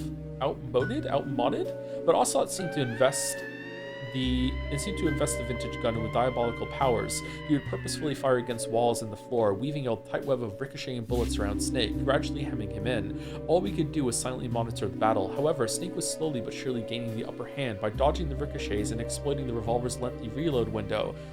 and also standing in a place where Revolver couldn't see him, but also shooting diagonally, which is something the game wasn't really prepared for you to do. Finally, just as Snake was about to deliver the decisive blow, an explosion rang out. "My hand!" Ocelot's scream came a second later, followed by more explosions. "What the hell is going on?" Richard cried. The controller in charge of the data sent in by Snake's nanomachine started running commentary. "We don't know yet. I'm seeing a life sign other than those of Snake, Ocelot, or Baker." Explosions continued to boom out over the radio. "The unidentified force subject is knocking down girders. No sign of firearm use. Whatever it is, it's moving fast." The controller's voice rose with excitement. "The speed is well above anything a human being should be able to handle." The situation was chaotic. "It's Sonic!" I could make out Ocelot's voice through the roar of collapsing metal. "Stealth camouflage. Someone left a job only half done. As for you, we'll continue this later." That's not what he said. Is it? It seemed Ocelot had left the area. The explosions went on one after the other as girders crashed to the ground. In the midst of the collapse, Snake confronted what we could only guess was the fourth life sign. "Who are you?" "I'm like you. I have no name." It was not human, but an artificial machine voice that answered. In spite of the metallic tones, there seemed to be in that voice an unspeakable pain. Baker's labored groans could be heard over the conversation. "You have a reinforced skeleton?" Suddenly, the possessor of the metal voice let loose an animal howl. The shattering scream set the communication speakers screeching, and I instinctively covered my ears to shut out the maddening sound. Maddened sound? The cry went on, then cut out as abruptly as it had begun. In the ringing silence, the controller's voice floated out, thin and hollow. "The force subject has disappeared." The words brought us out of a state of shock. "Can we track him?" "Negative. He's vanished. No traces. Collect as much data as you can." "I have the full results on information relayed by the nanomachines. There's an electromagnetic pattern that resembles a stealth camouflage signature." "Stealth camo and reinforced exoskeleton," Richard muttered, deep in thought. "Not everything is happening according to plan, I take it?" I inquired with some sarcasm. "It's within acceptable deviation. The mission will go on as planned." For a split second, his eyes betrayed his disquiet. Then he quickly recovered his characteristic arrogance. You just concentrate on your job." Snake had called the fourth life sign the Ninja. I could not help but wonder about the identity of the name's bearer and what it was that accounted for the superhuman abilities he had just demonstrated. Far away on Shadow Moses Island, Snake was attempting to raise the shaken Kenneth Baker back on his feet. We could hear Snake asking him about the nuclear launch code, knowing the answer even as he spoke. Baker painfully acknowledged that he had volunteered the information. His arm hung broken and useless by his side, presumably Ocelot's handiwork. According to Naomi Hunter's intelligence, Revolver Ocelot had served as a special interrogations consultant in the Soviet gulags during his days with the Spetsnaz. In other words, sumari, he was an expert in torture. There was no way that the weapons technology executive, an untrained civilian, could withstand the techniques of coercion developed in the cells of Lubyanka. We now had confirmation that the terrorists possessed both launch keys. The situation was more desperate than ever. Baker's response to Snake's queries about the emergency override key was almost as grim. He had entrusted a soldier, a woman who had refused to join the mutiny, with it while they had been sharing the cell. I caught Snake's sudden murmur. "The Colonel's niece?" The Colonel was presumably Campbell, and Snake seemed to know something I certainly did not. I stole a glance at Richard, but his expression was as close as ever. He no doubt had known from the outset about the presence of Campbell's niece on Shadow Moses. Snake was pressing Baker, asking him whether there was a way to stop the launch without the override code. The executive gave him a name, Dr. Hal Emmerich. If it were indeed the case that the launch codes were in hostile hands and the strike sequence had been started, it stood to reason that the only person who may know of a way to cancel the launch was the chief of Metal Gear's development program. As Snake promised to search out Emmerich, Baker handed him a single optical disc. It contained, he said, all the data from the training exercise. What exercise data? He had to be referring to the Metal Gear exercise. I saw Richard raise his eyebrows sharply. Baker, oblivious to the frenzy of speculation he had remotely set off, continued. There's no need to feign ignorance. You were sent to retrieve this, and we both know it. I was now even more puzzled than ever. If Metal Gear was being developed on Shadow Moses, surely the research data was backed up somewhere outside of the Arms Tech lab. Not only that, but why would the president of the company have been carrying the data himself? I was apparently not alone in my disconcertment. Snake took the disc, obviously uncertain. It was clear that he, like myself, had not been briefed on the existence of the disc. The disc safely out of his hands, Baker's tones became pleading. You have to stop them. If truth got out, AT would be finished. I would be finished. But Metal Gear technology is already a known factor. The core technology is, but that's not. Baker trailed off, suddenly pale with pain. Oh God, what did you do to me? We could hear his labored coughing as he gasped out. It can't be. That thing. Damn Pentagon bureaucrats. I get it now. You son of a... He tried to lunge at Snake, but reeled back in fresh wave of pain. Still clutching his chest, he fell down dead. It was too similar to the last moments of Donald Anderson's life, and that fact and the fact had not escaped Snake. He was immediately on the radio with Campbell. Colonel, you better be listening real well. This one dropped dead too. Snake demanded an explanation, but neither Campbell nor Dr. Hunter could provide an adequate one. Snake was clearly dissatisfied, but Campbell directed Snake to cooperate with his niece, Meryl. The only way left to prevent a nuclear strike was to obtain an emergency override key, and the key was in Meryl's hands. Snake walked away from Baker's body in search of the elusive commando. Okay, so we're about 100 pages into this. I don't know if we need to keep reading this. It's definitely more summary. I'm very much enjoying the reframing of it, of Nastasia like in her home with Richard there, but there's not that much of that. I'm tempted just to skip to the end and see what she says about when it's over. But I don't know. What do you want me to do? Can we have a poll of it actually and see? Do you want me to finish reading it, or do you just want me to skip to the end? While the poll is going, thank you to Dalmic for the bits. Scrandle is a game where you evaluate the foods of various cultures, but one should note that the Footy Scran Twitter account has a particular demographic that is evaluating said food. This demographic is predominantly English-speaking people in the West, and as a result, they are applying their own cultural mores to the foods they see. Playing Scrandle unconsciously trains you to adopt a similar lens. Thus, Scrandle is a colonialist game, and you should instead play Guest the Bread. Thank you, Dalmek. Thank you. Thank you. Thank you, Chefin, for the resub. Joe, can you quickly rate the stream games you've done after Umineko? I want to watch the cream ones. Can't catch up with all of them. They're all cream. Nothing but cream. I'm not going to finish that sentence. I produce nothing but... The only streams I make are cream. There we go.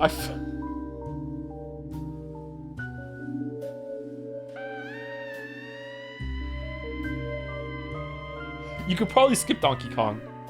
I had a good time. Thank you, Thaddeus Ex Machina, for the resub. Hey Tom, you did it. Rank 10. You created an unbreakable parasocial bond and can now fuse metajoms. The ultimate form of the Justice Arcana. My circular character arc has come to a complete close. Thanks to you, I now do what I already did, but now for the right reasons. We're still going to hang out after this though, right? You're not just going to move on to the other parasocial links now, right? Please, this whole bit costs like 100 CAD. Can I at least be in a few scenes of the school field trip? This is the best we could do, actually. Yep, a few scenes of the school field trip. Man, the social links could be the best part in those games. Oh, no, you got me Persona talking again. No. Thank you, Mick Dids, for the bits. Regarding Pathologic, the reason most people recommend starting with 2 is mainly due to it being a more finished/focused version of 1 of the main pass and is actually playable in comparison to the original. Why is it popular then? If it grabs your interest though, 1 is always there to seal the deal, but there's a reason why Mandalore and H-Bomber Guy are the only people on Earth to ever finish it. But then I want to be part of the crew. But I'm going to feel left out. You know what? I'm going to just ask them what I should do. I could do that. I have the power. I'm going to ask them. I'll show you. I'm a cool enough dude. Yeah, I'm a cool enough dude. Thank you, Capsador, for the resub as well. How are people doing this? 1 month away from new badge. Are there plans on getting a 10-year one made? Holy shit. Also, Irene is being parasocial in chat. Wants to know your birthday, so she could accurately make you in Tamagotchi life. What's Tamagotchi life? That reminds me of Tamagotchi. My birthday is November 14th. Death Stranding docks my birthday, so I don't mind saying that. November 14th, 1985. I'm glad that happened though, because Mads sung me happy birthday. It was really nice. He's so handsome. Thank you, A Cosmic Cabbage, for the resub. Wow, 57 months. Time sure does fly by. By the way, what was the name of your first pet?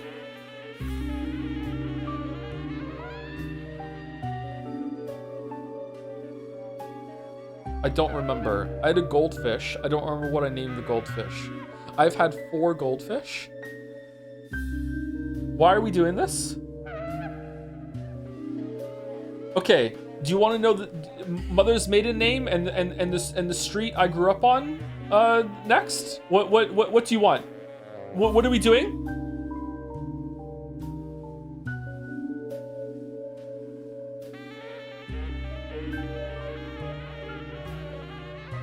I don't remember the first name of the first goldfish I had. Thank you, A Pepsi Addict, for the bits as well. Skip to the part when Liquid fights Snake. We could do that probably. 61% skip, 39% finish. Okay, that's pretty close. I'm kind of tempted to just read the whole thing, but let's skip. Let's skip to the end when they fight. Then that's a good middle ground.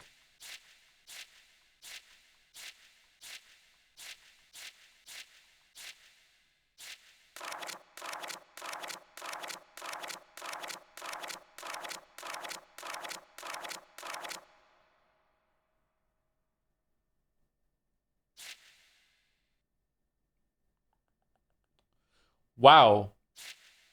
This is there's 100 pages left after this?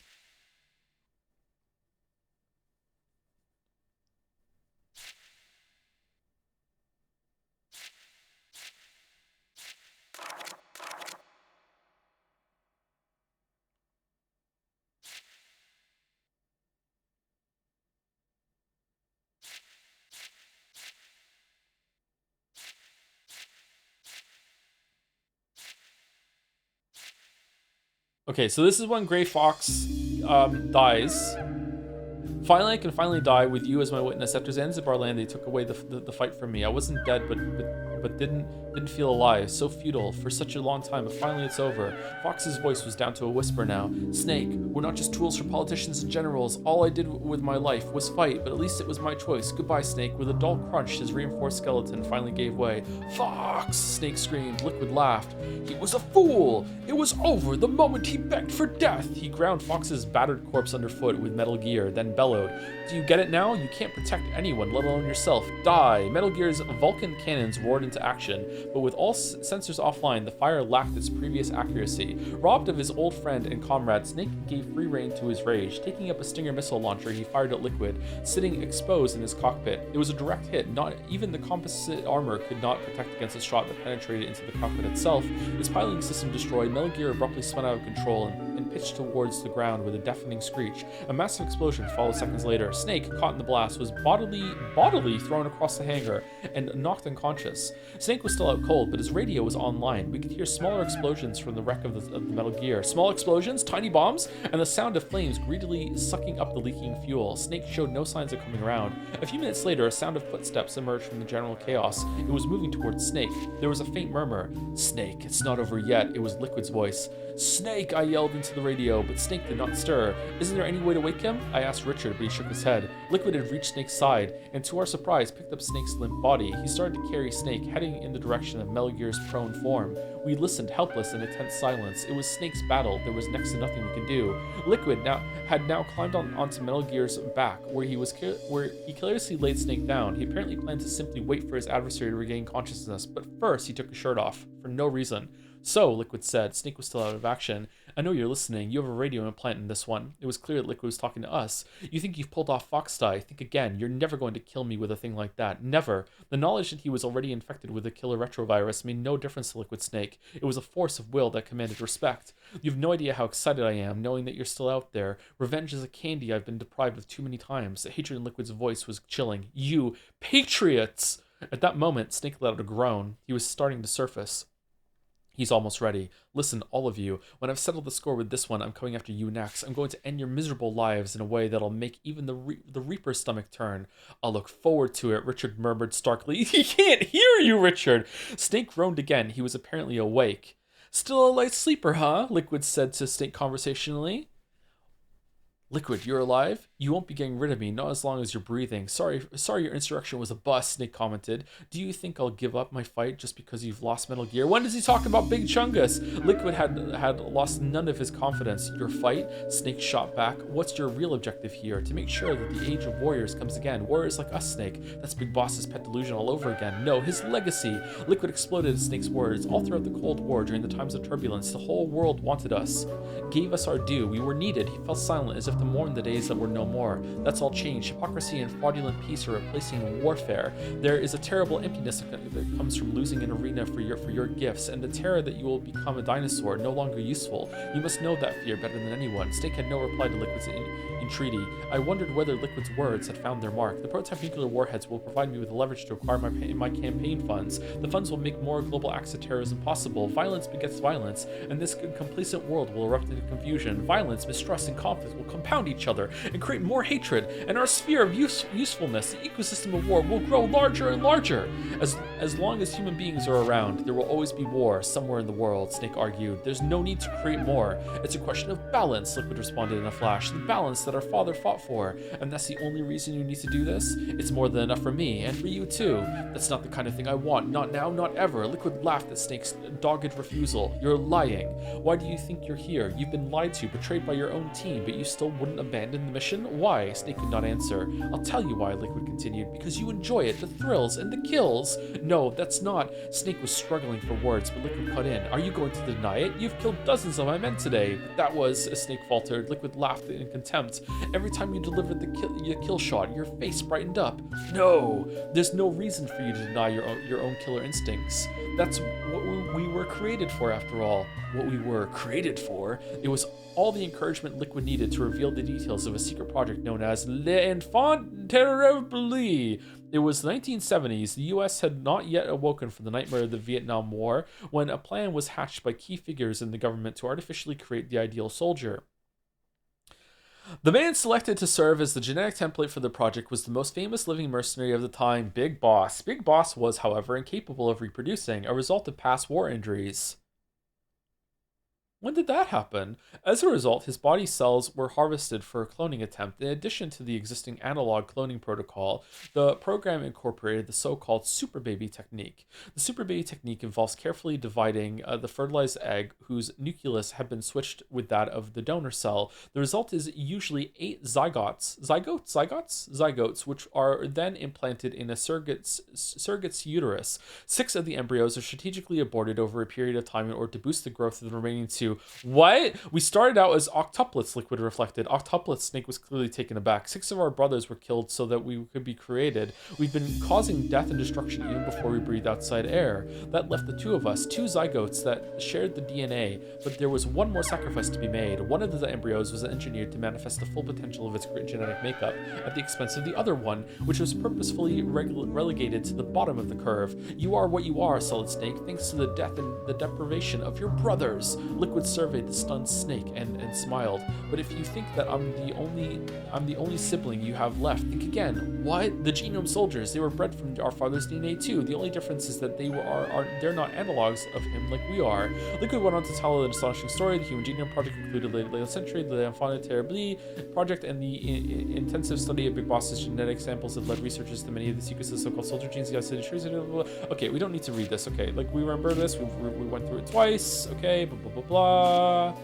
Everyone is dying on a generic level. Okay, let's do the fight. Eugenia is ordering you to help the Genome Commando. It's suddenly called out a different tone. Look behind you. Meryl, Snake exclaimed. Meryl was apparently lying behind Snake. I guess that she had been brought there before Liquid had carried Snake onto the roof. Is she alive? I wouldn't know. She was definitely breathing a few hours ago, though. She kept calling your name over and over again, Liquid said coolly. Meryl. She's a fool to fall for a man who doesn't even have a name. I do have a name. No, you don't. And no past and no future. That's the way it is for us, Liquid shouted. The only thing we do have are instructions written in our father's genomes. Liquid, let Meryl go. After we settle things between us, we're just about out of time. Are you talking about Foxstein? No, the Pentagon. It seems that the DOD came to a decision that they heard about Melody's destruction. They're not even interested in a Bond report at this point. Ask your Shadow Campbell if you want. He likes to listen, doesn't he? Snake raised Campbell on the radio. Colonel, can you hear me? I'm here. What's the Pentagon up to? You better tell me, Colonel. The Defense Secretary is personally taking control of the mission. He's on an AWAC heading your way. For what? An airstrike, Campbell replied bitterly. What? Okay, so again, we had this halt the airstrike. Okay, when did they fight? No, go Snake. Alright, they're gonna have a fight. Mailing busted abruptly. Snake, mailing what happens to the Colonel. Alright, he got arrested. Now he's talking to Houseman. Donald's already dead. What disc? That's unfortunate. Snake and Liquid engaged each other in fierce... Okay, Snake and Liquid engaged each other in fierce hand-to-hand combat, but Richard had other things to attend to. He had one of his men open a radio channel. Yes, what is it? I realized with surprise that the person he had called was none other than the Secretary of Defense, Jim Houseman. An airstrike was an unwise decision, Richard sounded displeased. With a nuclear-armed stealth bomber airborne, a complete cover-up is no longer an option. They are not happy with this. It's the only way to destroy the evidence. The results will bear out the correct correctness of my decision. There will be no results. I've already aborted the airstrike. Oh, how dare you? Houseman started to roar, then suddenly petered out. He no doubt had remembered the powers that be that stood behind Richard. What do you intend to do then? He asked with barely suppressed rage. There is another viable way to salvage the situation. Make me take the fall? I don't think so. Houseman's voice shook with fury. Richard sighed exaggeratedly. You don't think so? It seems, Mr. Secretary, that Colonel Campbell is not the only one who truly believed that he had any real say in this mission.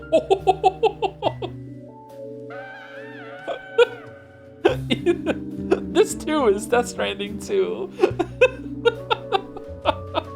What do you mean? No, I've been in charge all along. No, you've been in charge all along. What are you saying? I heard the sound of scuffling on the other end. Hey, what do you think you're doing? Get your hands off of me. Houseman had apparently been restrained. It was exactly the same scenario that had played out during Campbell's arrest. You have several choices, Richard explained with something resembling pity. It's up to you which ending this particular story has. I myself would suggest a quiet retirement from public life. You'll pay for this, Ames. I swear to God. Houseman spat out as he struggled vainly against his captors. Personally, I don't condone rough measures. I hope you'll come to the same decision. Richard ended the call. The transmission from Shadow Moses was still active. Liquid's dying scream tore through the speakers. Looks like things are wrapping up nicely over there, Richard murmured. Richard cleared all of the personnel out of the study. We were now alone. I could hear Snake and Meryl over the wires. It seemed that he had succeeded in rescuing her in time. Okay then, so that's the canon ending. Now the question is, what am I going to do with you? Richard said as he turned away from the radio. The time had come for me to make my move. I walked into the computer. This machine has been recording everything that went on in the study and relaying it out to a remote location. Once there, the data was immediately backed up on an optical disc.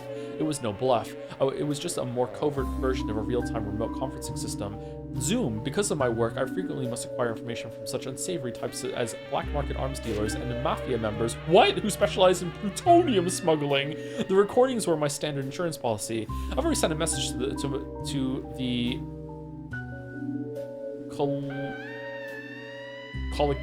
what's that word? I can't read it because of the hyphen. Collocation? Collection? Collocation? It's not collection. What's that word? I don't know that word. Collocation administrator.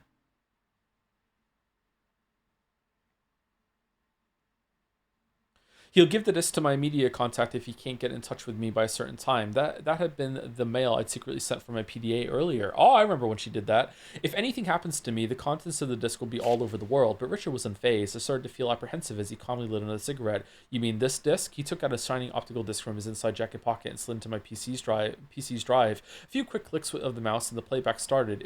I stared at the slightly grainy footage, horrified. The audio seemed overly loud in the silent room. You should be hearing from him soon. You're clear on how to use the radio? Richard's voice was raspy in playback, but it was definitely the data I had secretly collected and sent out. How? You shouldn't underestimate me, Richard said as he ejected and pocketed the disc. Everything in this house has been vetted and monitored since the operation started. Nothing got in or out without my knowing about it, including electronic signals. That email you sent from the bathroom never got to its destination. He'd seen right through me. With that realization, I felt strength leaving my body. The game was up. But even if you had managed to get this data out into the world, how could he do that? That wouldn't have guaranteed your safety. No one would have believed yet another conspiracy theory, least of all the press. Your people would have made sure of that, I'm sure. Instead of answering, Richard stubbed out his cigarette and slid his right hand inside his jacket. There was an awkward bulge there.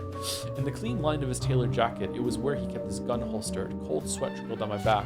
I was slowly backing away from Richard, and I did not even realize the fact that my back hit the wall. Did not realize the fact until my back hit the wall. Sorry, there was no way out. Are you really prepared to kill me? I could not hide the tremor in my voice. You should know the answer to that, he said quietly, looking me straight in the eye. Then he pulled his hand out from under his jacket, and I instinctively shut my eyes. And then he killed himself, but even after what felt like an eternity, the muffled shot and the pain I was expecting did not come. I rarely opened my eyes and saw what was in his hand. It was not a gun, but a disc. Everything you ever wanted to know about Fox Die. Richard walked up to me and placed the disc in my hand. As I said, a recording of what took place in this room won't guarantee your safety. There's no solid proof, just talk. It can easily be announced as a fabrication and covered up. But the Fox Die data is a different story, he continued. This disc contains everything about that project, from its origins to the names of every individual involved. As long as you have this as an insurance, they won't be able to touch you. Why, Richard? He did not answer my question. You better get out of here quickly. Your car is just out back. What about you? That's not something you need to worry about. But you don't need me, Nastasha. I have things to take care of. Why are you doing this? I asked again. You'll figure it out someday. Do what you have to do, all right? He suddenly held me close and put his lips on mine. As we broke apart after a long kiss, he whispered in my ear, I wanted to do this again, just one last time. Then he gently eased me away. How was that noise? Now go, hurry. There was gravity in his voice that allowed only one response. I nodded and sped out of the room. That was the last I ever saw of Richard Ames. After I fled from California, I went into hiding. There has been no sign of pursuit for now. The terrorist incident on Shadow Moses Island came to a conclusion with the destruction of Metal Gear and the death of Liquid Snake. The United States government, however, has not yet officially acknowledged the incident. The roster of the dead included Liquid Snake, Psycho Mantis, Sniper Wolf, Decoy Octopus, and Vulcan Raven. Revolver Ocelot's body was never recovered, but his personnel file was closed with a notation, missing in action. Foxhound had, in effect, been decimated. The survivors from the Next Generation Commando unit were all removed to the Pease AFB in New Hampshire, ostensibly for training. As far as I know, there remain prisoners there to this day. The government has repeatedly denied allegations of genetically engineering super soldiers, but rumors that the research continues remain persistent. The deaths of Donald Anderson, the DARPA chief, and Kenneth Baker of Arms Tech ended the development of a new Metal Gear. The Metal Gear Rex unit itself has been all but completed under Hal Emmerich's leadership. But my source at Lawrence Livermore indicated that the railgun warhead delivery system had not yet been fully operational. Apparently, there had been some serious issues with the railgun's targeting accuracy. So after all that, if Liquid had won, and then he goes out to try to launch the nuke, and then it hadn't fucking worked. That would have been so funny. There was no doubt that this was no doubt the reason Baker had entrusted Snake with the exercise data, and Jim Houseman, the Secretary of Defense, had so aggressively pursued its whereabouts. The data is now lost, and the development program has been closed down. I dare to dream that the new nuclear delivery system will never see the light of day. A few days after the incident, I heard on the news that Houseman had shot himself. The suicide was attributed to a temporary nervous breakdown related to job stress. Supporting statements from family and subordinates were widely aired. The airstrike order from Shadow Moses was glossed over as an unfortunate evidence of the late Defense Secretary's unraveling mental state. I remembered Houseman's words from the final hours of the mission and thought I knew what had really happened. He had refused to take the fall and paid for the defiance with his life. The record of Shadow Moses incident and the Foxlight data disk that Richard gave me are still under my vigilant guard. The Foxlight program data covers Naomi's careful analysis of the unauthorized reconfiguration she had made to the virus. The information showed that Snake was indeed one of the targets of the deadly retrovirus, but the incubation period had been changed to a wild card value. What? Even Naomi herself did not know when the virus would awaken within Snake. It must have been the best revenge she could think of, condemning him to a life in this fearful limbo. Colonel Roy Campbell was released after the Defense Secretary's own arrest and is once again enjoying his retirement. Mei Ling also made it safely out of the mission and is back in academia. Dr. Hal Emmerich did not return to Arms Tech following his rescue from Shadow Moses. His whereabouts are unknown, but there is some indication that he made his way to England where he has family members. Snake and Meryl appear to have successfully made it off Shadow Moses Island. I could, however, find no trace of them. I hope that the same is true for those who have an interest in seeing them silenced. Naomi Hunter was formally taken into custody after the incident's conclusion. 3 weeks later, as she was undergoing a debriefing in a certain facility, she escaped. She has not been heard of since. Officials were closed-mouthed about the circumstances of the escape, but inquiries into other quarters elicited the fact that someone had broken Naomi out of the base. I knew of only one person who could have breached the base's tight security and successfully led someone to freedom. And then there was the matter of Richard Ames. I called in a favor and had an inquiry made to the DIA about one Major Richard Ames. The agency's response is that there was no DIA personnel fitting that name and description. Buying my safety and freedom had been a costly act for Richard. It was then that I decided to go public with what I knew. By exposing the conspiracy, I may be putting myself in renewed danger, but I am through with being a spectator, an objective bystander. The powerlessness I felt watching Snake's solitary war on Shadow Moses has been a bitter wake-up call. This time, I am determined to make a stand. This is my war now, to tell the truth about what happened on that island. This is my responsibility and privilege as a survivor, and a cause for which I am prepared to give my life. Oh, that was the end. Okay, that was actually worth reading just to hear what happened with the fucking Foxdie thing, with Naomi to me. So yeah, sorry if that was tedious, but I thought it was worth it, and I'm glad I did it. All right, thank God there's not like In the Darkness of Shadow Moses 2.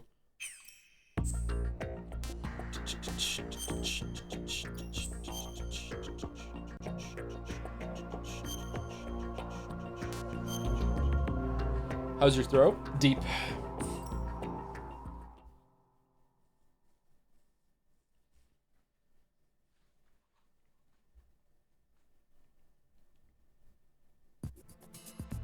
Whoa.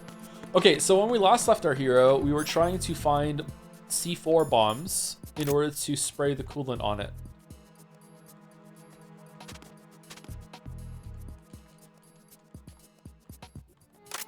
You can only use it on a bomb. Okay. So we're looking for them. Do we have to have the thing equipped to open doors? Everything's okay in here. Get to work on those bombs. Okay.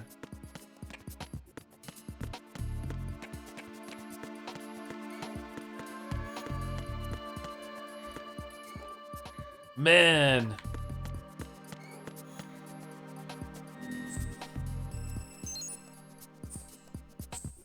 Bombs can be detected by the Axe body spray missions. Teenagers too. Thanks for raid, Publin. Another one-man raid. Thank you, Publin. What were you playing? Silent Hill F?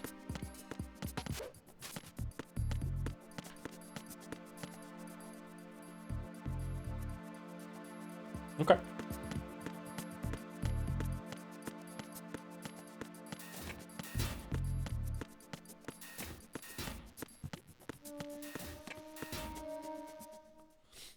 So what do we have to do? We have to find bombs.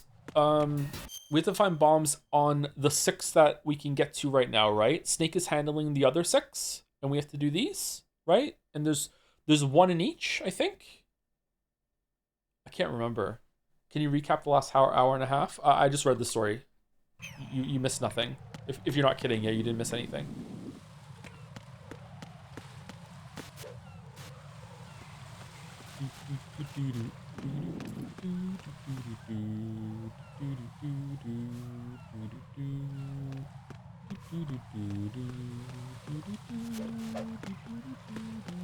Can I grab?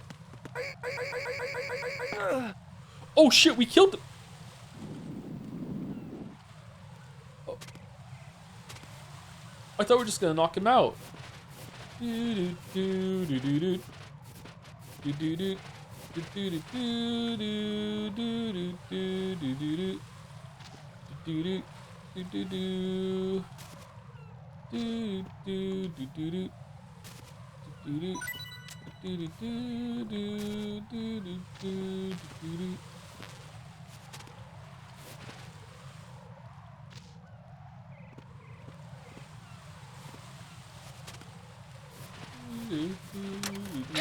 Oh sh!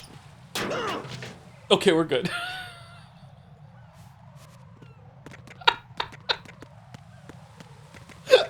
Why? Why? Just for fun? What do you mean?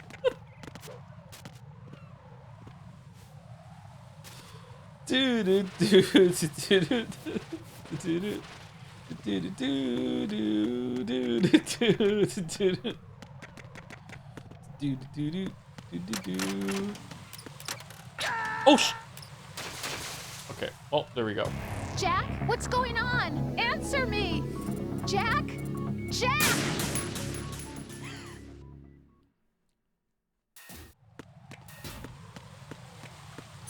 It was a warning.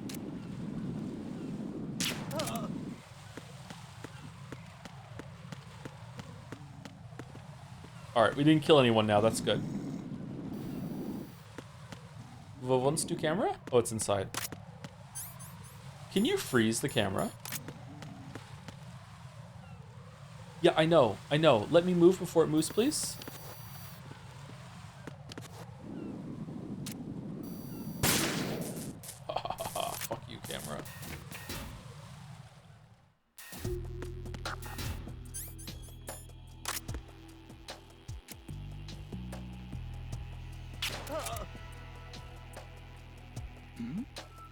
Who's there?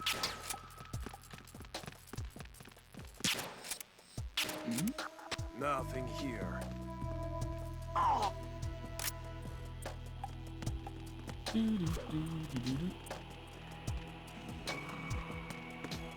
Huh? What's that? Huh? Where is he? Oh shit!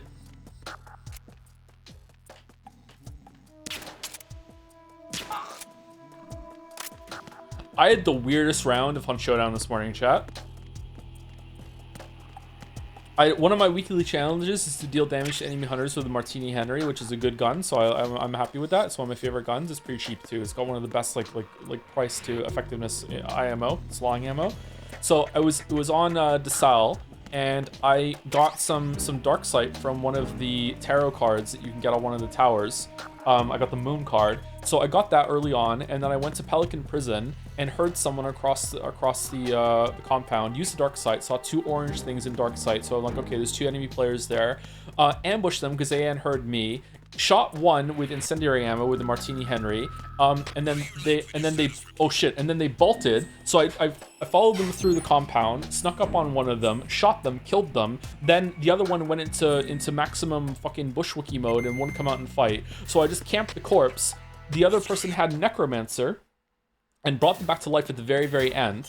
And then I shot the hunter when they got up, got 2 kills on that one, then kept burning the body, burned the body completely out, then tried to find the other one person, which was a bad play, tried to find the other person in the duo, couldn't find them, so I just left. Then I went down and killed the boss, and another person in the lair. I think it was Scrapbeak. I understand that this is incomprehensible. You haven't played the game, which is part of the bit to me. So I went down, killed the boss, killed the boss, killed the other person who was in the lair, got the bounty, and then saw on kill site that there was there was an orange person following me, and they wouldn't fight me, so I just left. Then they went into the lair after I left, picked up the bounty, and then they took the bounty. It was the other person that was in the first compound. Then they took the bounty back to Pelican Prison to revive the person in their duo that had died, because you can do that if you get the bounty. So I'm like, okay. But then after they do that, they don't move on the map, because if you have the bounty, you can see where they're on the map. They don't move. So it's 20 minutes later that I cleared the whole entire map, and I go back to Pelican to see why they haven't moved, and they got back to their friends, rezzed them because they were no longer burnt out, and then they both just killed each other. They were both dead in the same room. I don't know what the fuck happened. There was no other corpse around, and if whoever killed them didn't take the bounty, so they were just dead. I wish fucking Hunt would have like a 2D replay that they keep saying they're gonna do, because like fucking hell, I want to know. There's so many mysteries in this game of like what the fuck happened during this fucking round. Oh shit. Great story, Joe. No, it was an awful story. That was part of the bit. I started playing Hunting Steel. It's amazing. I mean, if you play Hunt, that was a good story. They were trying to lure you with the bounty, but they were both dead. There was no one there. I just left. You can't pick up the same bounty twice, so like it wasn't even a lure. Something over there. I made 4,000 Hunt bucks that round.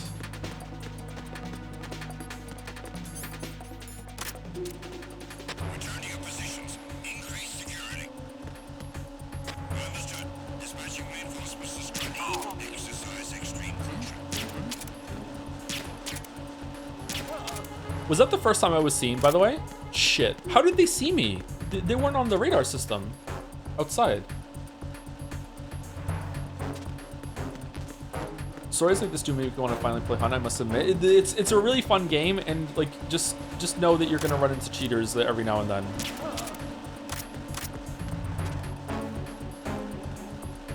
Hunt bucks? Yeah, the game has a currency system, kind of like Counter-Strike. The more money you have, the better equipment you can take in to rounds. You can't buy Hunt bucks with real money though. It's not pay to win. You have to earn it through playing the game. IMO, the best learner weapon in the game, is one of the cheapest ones. Like one of the best guns in the game is like I think only like 80 Hunt bucks or something like that. So you're not really at that big of a disadvantage. But if you want to have like a more like purposeful loadout, there are better options that you can take later.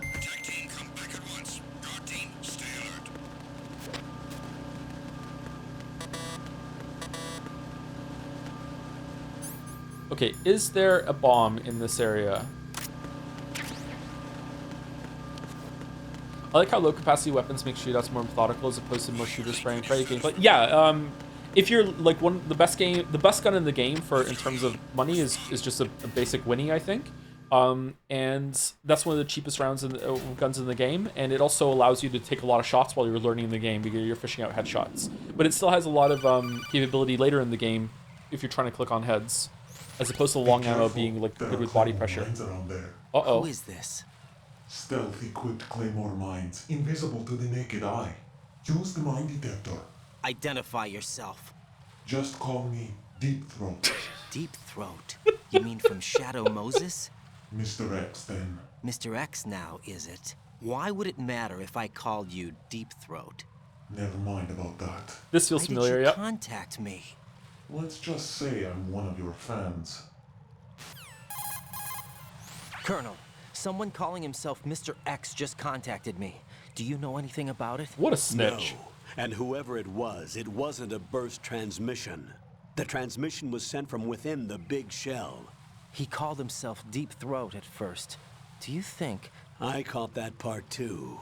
But the possibility of it being true is none. Gray Fox was the one who used that alias in Shadow Moses, and he's dead. Yeah, he's Is it dead. an enemy trap? Totally Could be. dead. Exercise extreme caution. Sure. Yeah. Totally dead. No way. Okay. Can I crawl across the mines again?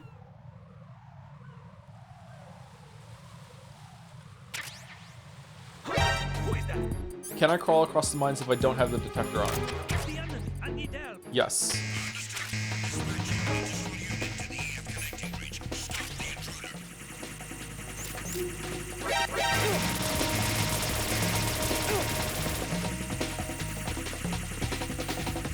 Drone?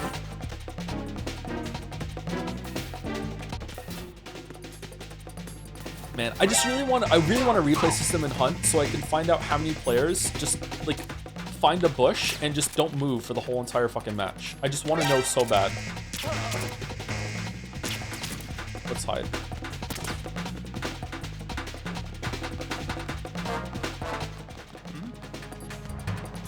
Uh-oh. Uh-oh. Uh-oh. It's going well.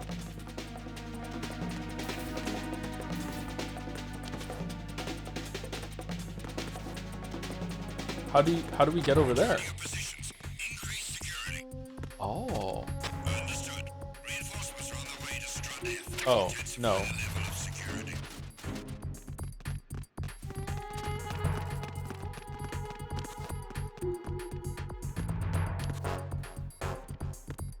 How do we get over there?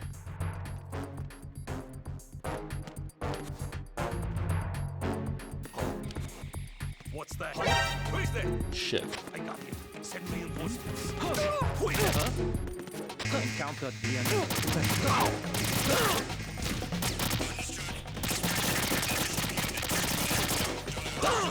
What did you think of Metal Gear Solid 2 gameplay-wise as a kid?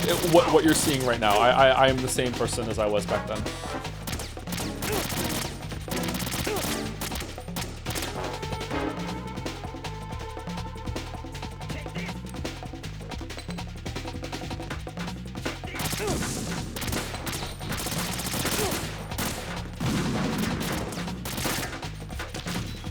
Oh no!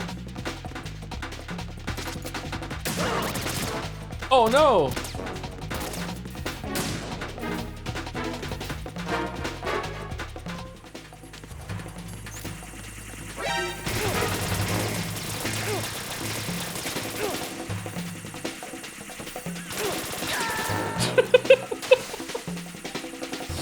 Do you think stealth works better in first person or objective camera modes? Raiden! I think first person stealth has some like inherent frustration with it because your perspective is so limited that you can just walk into someone's field of view sometimes. But yeah, I don't have the patience for stealth games, chat, so I'm operating under no illusion that I'm playing this well.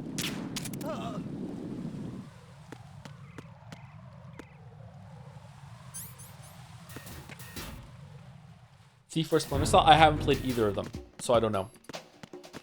Maybe there's a stealth game I would enjoy. I just don't have the patience for it.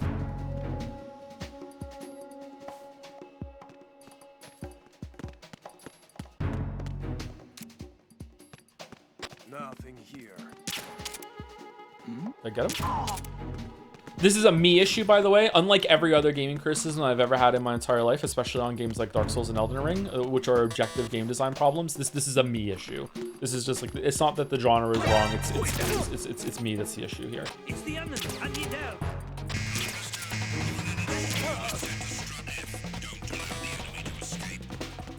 Did I get the Soliton radar system in here? I think I did, right? So is there no bomb in this area? Over there.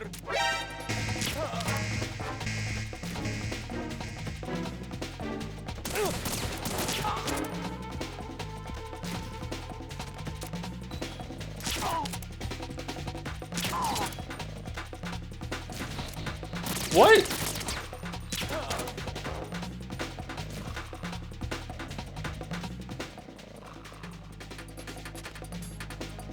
You 100% like Dishonored. I played Dishonored 1. I enjoyed it, but I also, at one point, I started playing it like I'm playing this game, where I just got tired and impatient, and I just fucking doom-powered my way through the whole entire thing. Return to your positions. Increase security. Understood. Reinforcements are on the way to Scrandle. Intensify the level. I think everybody does that, though. Do they?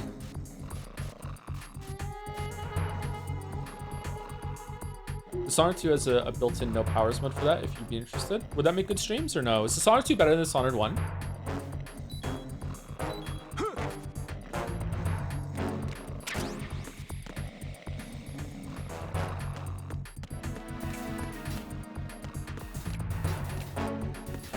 Aha. By a lot? Oh, cool. Okay, maybe it's worth checking out some point. Thank you, Blue Sistar, for the resub. Thanks for the 10 months. Hope the sub month isn't too spooky. It is October today, isn't it? Yeah, yeah. Spooktober. Happy Spooktober for all those who celebrate. We have to play FNAF soon, don't we? You want to play FNAF closer to Halloween? What are we going to do? We should make a schedule. Thank you, Blue Sistar. Thank you to Waifworf as well, with a live chandelier reaction. 33 months. Very nice. 33 in the year threes. Thank you, Akui for the resub also. I still pray that I get to walk through Burger King drive-thru one day. It was a cool experience, I gotta say. But then I had to eat Burger King, so eh. Although the Burger King fries I had yesterday were actually pretty good. I don't know if Burger King fries are safe for me to eat, though.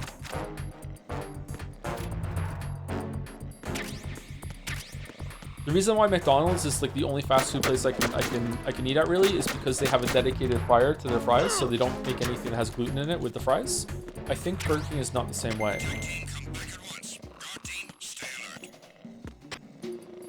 If you made a schedule, you immediately ignore it. I follow the schedule, sort of.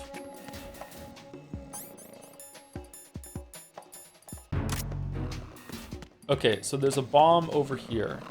I see it.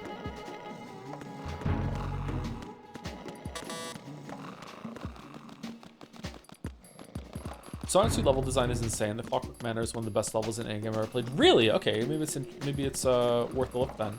How come no Dishonored 3? Did Dishonored 2 not sell well?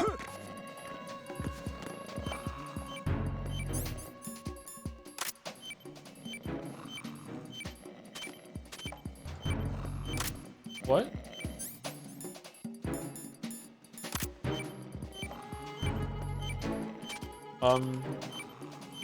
I thought you just fired it like a normal gun.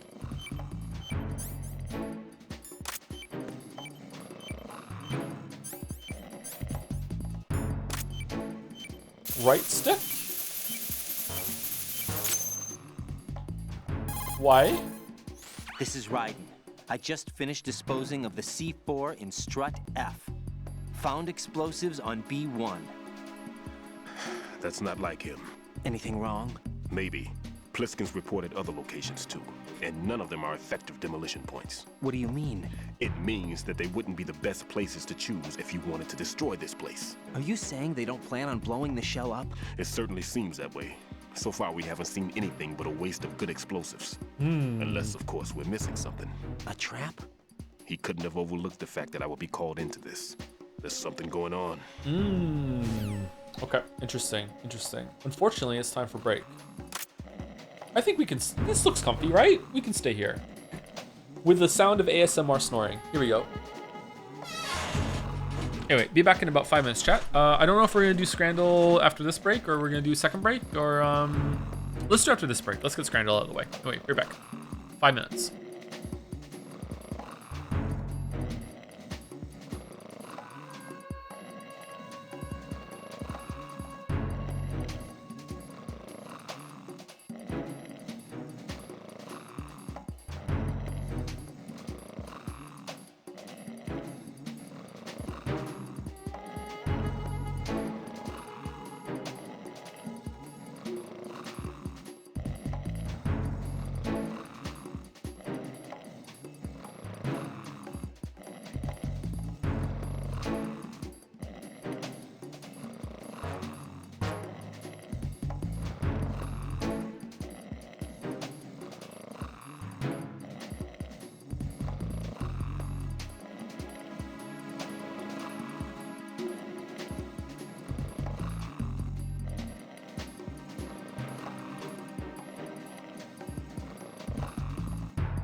Nothing was wrong.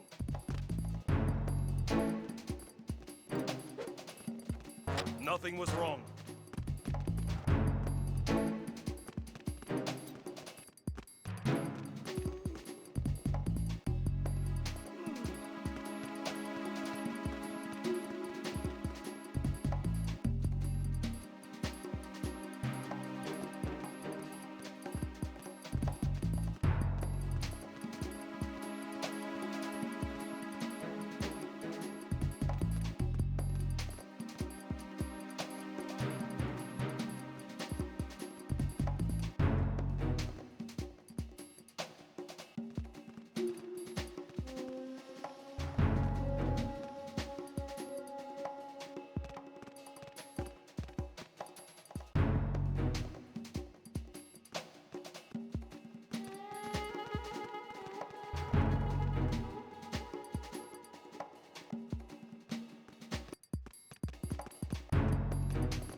Nothing here.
Nothing here.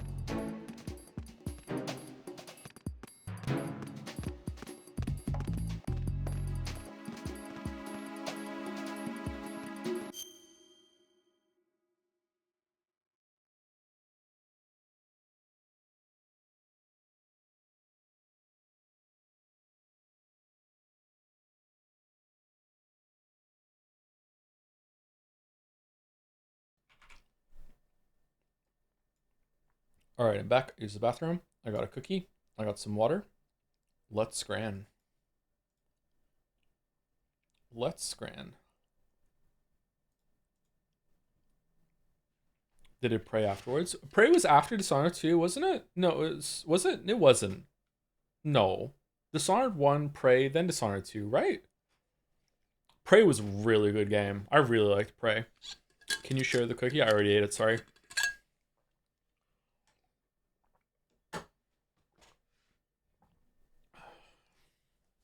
It was a Tate cookie. All right, guess the breast. This is peach, isn't it? Easy, easy. Man, I'm sad I missed 2 and 3. What were they? Can I go back and do them? Oh, we can?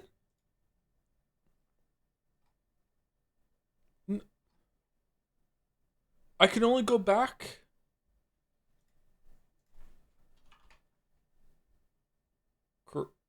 Kratos? Yeah. All right, now 3.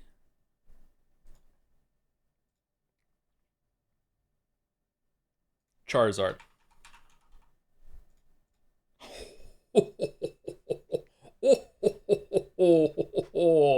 One on one for all of them except for Donkey Kong. Man, in my defense, can I see it? What it looked like? God damn it. My first guess was Tina Armstrong.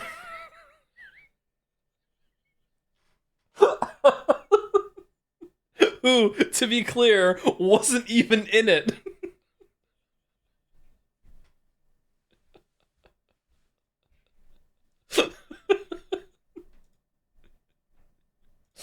All right, cover art. Is that a Robotnik thing? Sonic? Sonic? Just any Sonic game. No.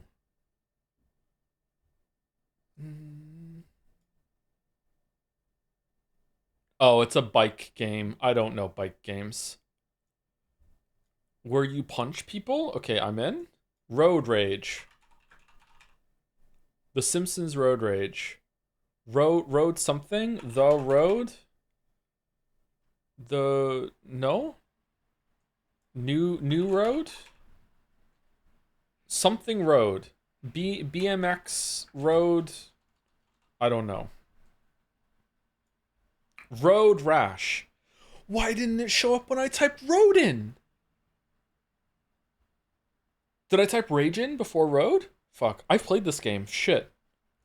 Alright, artwork.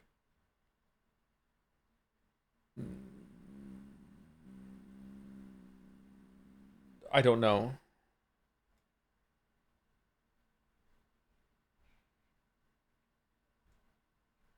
Some game where you manage a tower? Sim Tower? Sim Tower, okay. Alright, Bandle, can we hear it?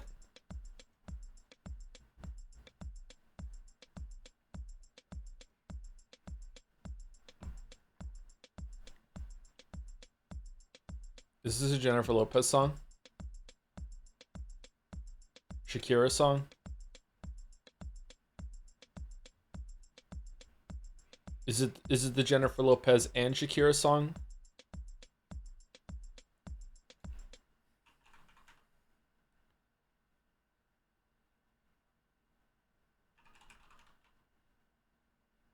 No, it's neither of those. Okay, Shakira?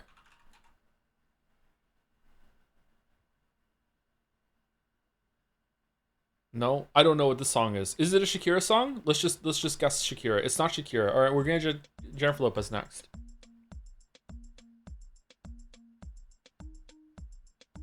No, I don't know the song. Okay, I recognize it more on drums.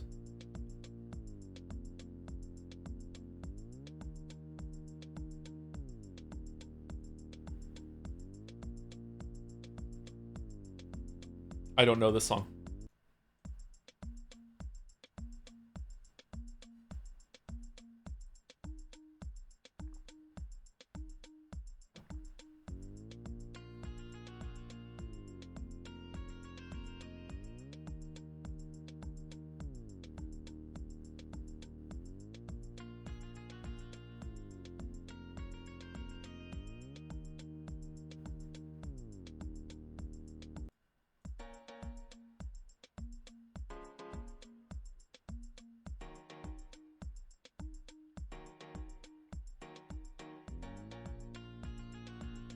I don't know this song, chat. Sorry.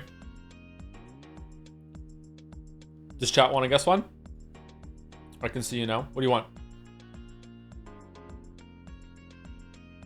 And dance? No need to apologize for Drake. It's Drake's song? Drake. What Drake song is it? Hotline Bling. It is a Drake song. I don't know Drake songs.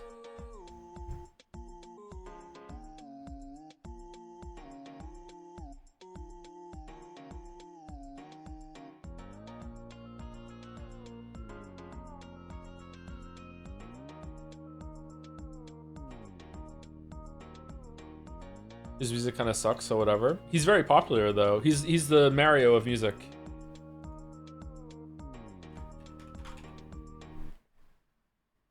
God's Plan? Nope. Single waltz has one dance. Okay. Bad at Bandle. Okay. Alright. Joedle. As the game is now, even after a 2-year gap, I still couldn't stop myself from thinking that was it when I was finished.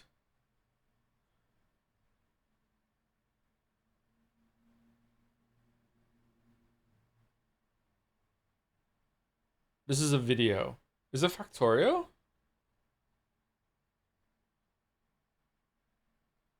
What's the game I was disappointed at the end of?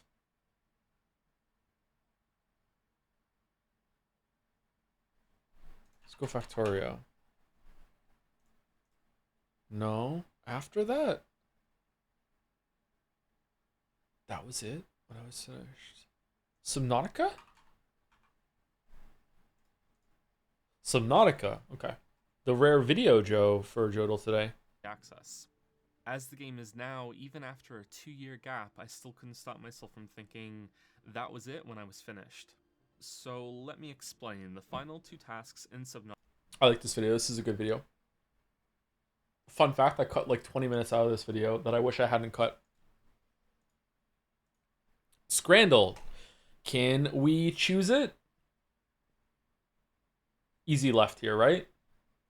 For the Scrandles that come after.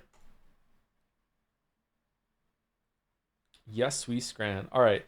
Sausage, pickle, and bread with a beer for $5.50 versus mixed meat. Okay, right is really cheap, but it looks fucking disgusting. I think the beer on the left looks great, and I don't even drink beer. So I think I'm going to go left, even though left is more expensive. You're getting some food, you're getting some beer. The beer looks really good. It also is selling the story of being at a game. I don't give a fuck about that, but other people do. I think we're going left, and I am correct. All right, left. Okay, here we go. Currywurst and fries versus butter chicken poutine. Okay. I think butter chicken is delicious, and those fries are some of the best looking fries I have ever seen on Scrandle. It is £2 more expensive, but I don't think that matters.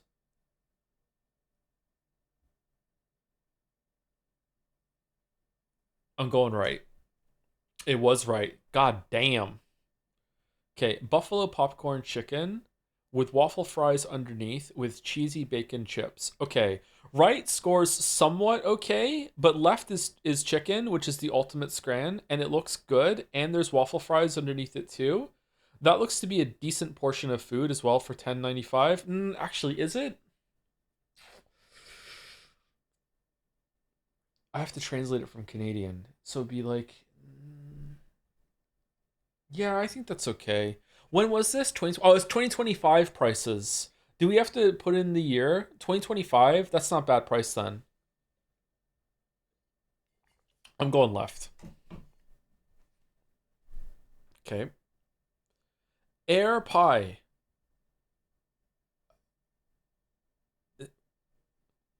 What?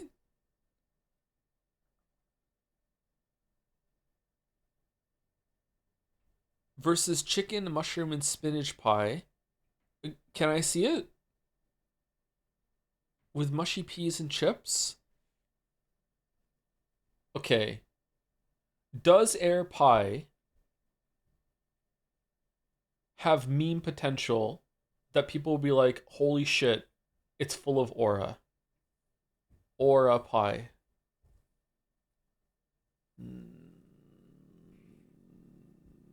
My issue is that right is really expensive for shit food. Maybe the pie is good. Unfortunately, we can't see it. So we have to just judge, like, there is a hypothetical pie along with some of the worst mushy peas I've ever seen and a smattering of fries that look okay.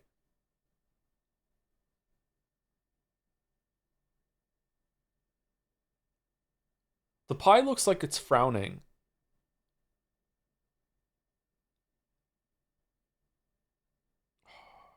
This is hard. My brain is replacing no price with free. Like it's making it reasonable. What? How is it in a container? You have to open up a box to get a pie in a metal tray that has no filling. It's like losing a gotcha roll. A butter pie is traditional English savory pie consisting mainly of onions and potatoes. It is also sometimes served as on a savory barm cake. The pie is stocked by chip shops, sandwich shops, local corner shops, and some supermarkets within Lancashire. It is also known as a Catholic pie, Friday pie, air pie, or a special. I don't see any filling in it, though. I think in this case it actually is. Is there filling and we just can't see it?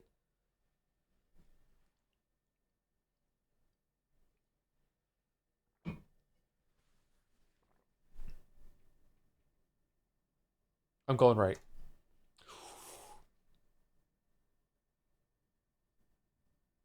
Oh my god, right? Holy fuck, get in my mouth. What the shit? God damn. Look at that big, like, fucking oasis of ketchup there. Holy shit, right is so good. Right better be like 94. What do you mean 20? What?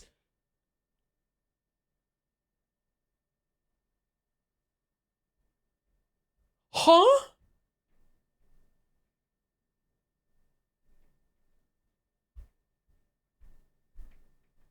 Scrandle Dev explain?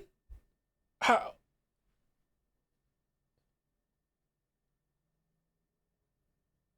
I think it was smaller than it looked. That's what he said. What? I don't understand. It was really expensive for the amount of food. No, it wasn't. It was like 12 pounds, wasn't it?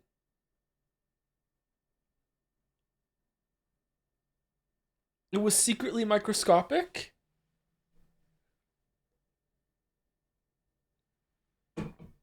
Bratwurst and pretzel for 5 quid versus bratwurst without pretzel. So you're paying 160 for a pretzel. I gotta say, the bratwurst looks way more appetizing on the right.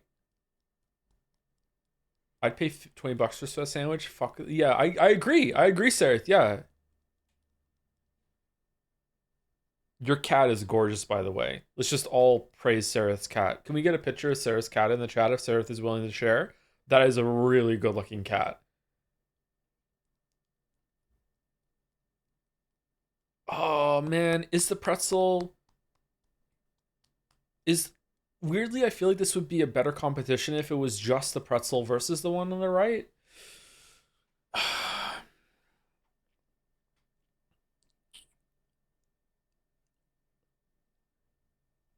I feel like it's right. I feel like it's right. You know what's ruining it? It's the mustard. The weird application of the mustard. I don't like it. It's really bad. I don't like it. I don't like it. The pretzel looks like decent. I don't like it. I'm going right. I'm going right. I was right. Holy shit. Okay.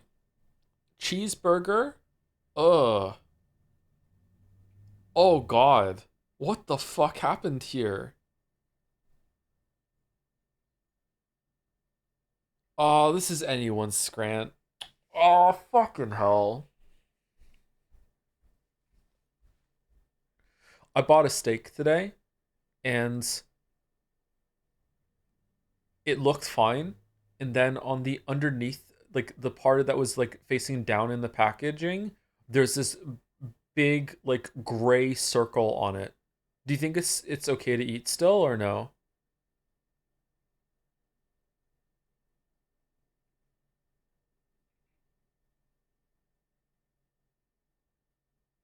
That's a cute cat. It's a very cute cat.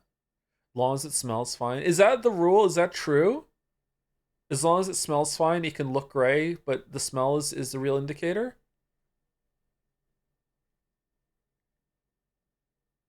Alright, did you hear the Imgur block the UK? Based. Can I block the UK too? Gray is just oxidation? Okay. I don't know what to do here. The more I look at right, the more I'd be like, okay, fuck it, I'll eat it. It looks like an Angus burger to me. That maybe just wasn't cooked. It needed like maybe 20 more seconds on the grill or whatever. But the bun is just terrible. There's also no cheese, no topping, whatever. The cheese on the left isn't melted though. It was clearly put on the bun afterwards. It's like, man, it's a little cheaper. Fuck it. Okay, all right, they're both low.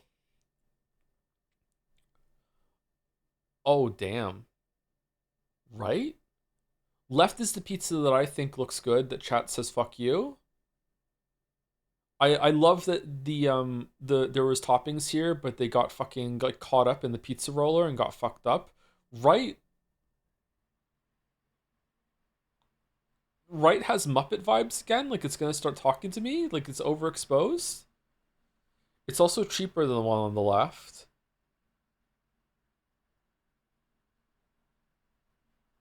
I think right looks like the better pizza, and it's cheaper. Do we all agree?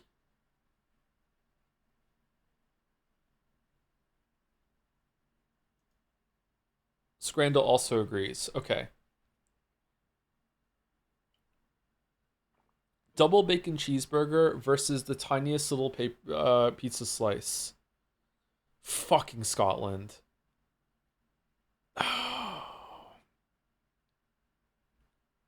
It's fucking over. It's over. Oh, it's so over. This is impossible. This is mean.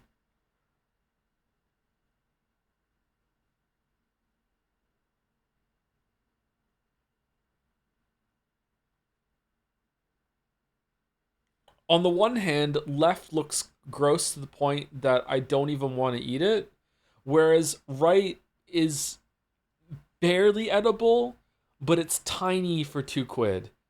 I actually don't believe them. I don't believe this cost £2.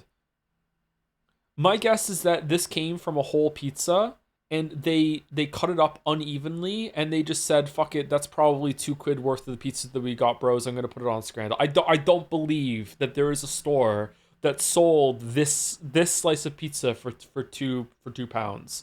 It's stadium prices. Even then, I just don't believe it.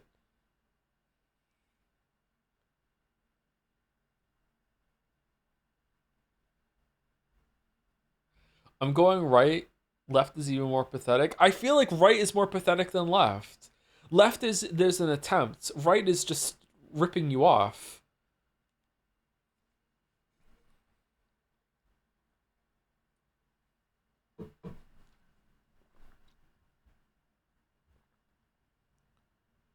Joe, it's London? No, it's Chelsea. What are you talking about?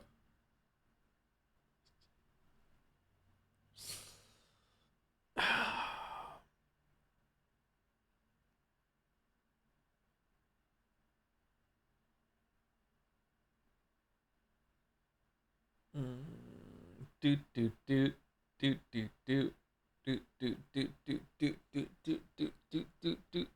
don't know what to do. I don't know what to do. I feel like right is more insulting, therefore I'm going left, and I am incorrect. Shit. Fucking hell. Okay. Brisket mac and cheese versus spicy chicken bucket. Okay. Left looks really good, but right is a lot of really good looking chicken for only three pounds. It's gotta be right. Also, cute nail. Gotta be right, right? Yeah, it's right. Okay, 9 out of 10. Fucking hell. For the pizza? Because of the pizza? Fuck, man. Oh, fuck.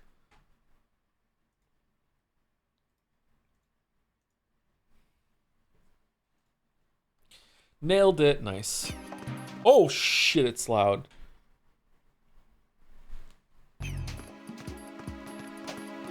Thank you, 16 student, for the resub. 39 months with Gimme Your Best Guess. With some boobs.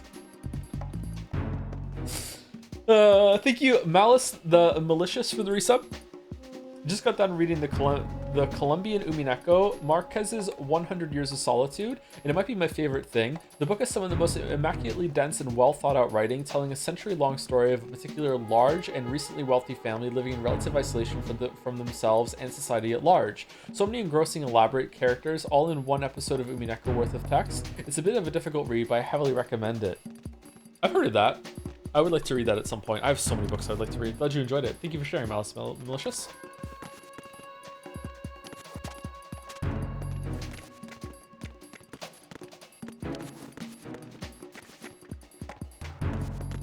Wasn't there a movie of that, or was it a different story from the same name? I watched a YouTube AI summary of that. It was good. Speaking of AI summaries, Nagas, did you use AI to get like a summary of Metal Gear Solid 2 reviews yesterday?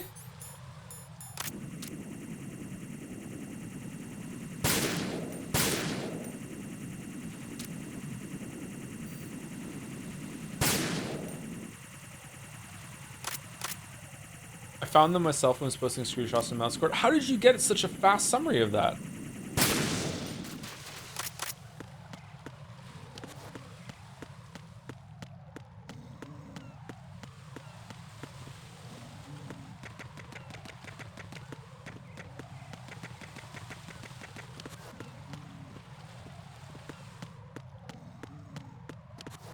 Oh, we can't get through here. Shit.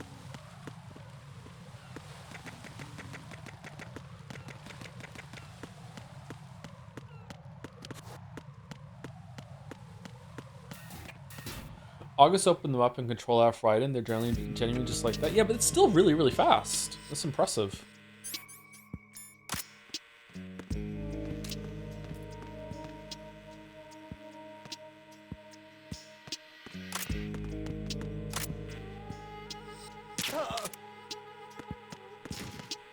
Which Metal Gear has your favorite cast of villains?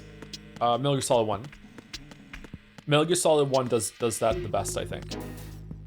Metal Gear Solid 1 does a lot of good things, even though it is aged.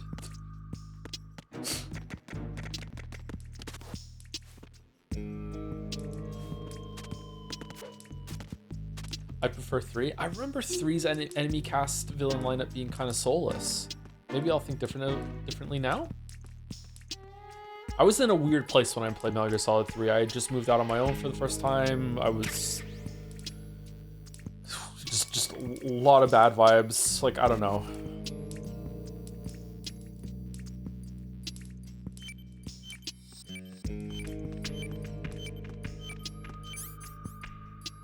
Weirdly, my memory of the Metal Gear Solid 3 villain cast is kind of like how they were presented in Metal Gear 1.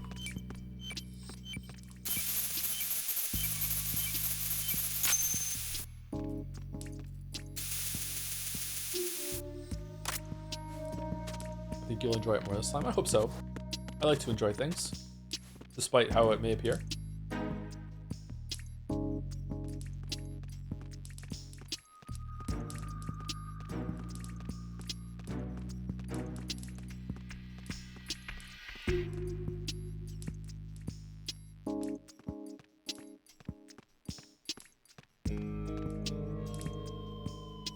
Whoa.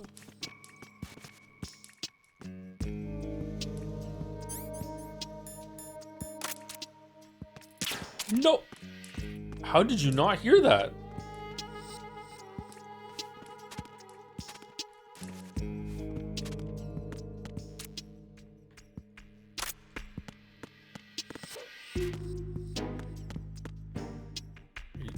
Turn around. Cardboard box? Oh, we're not getting that cardboard box.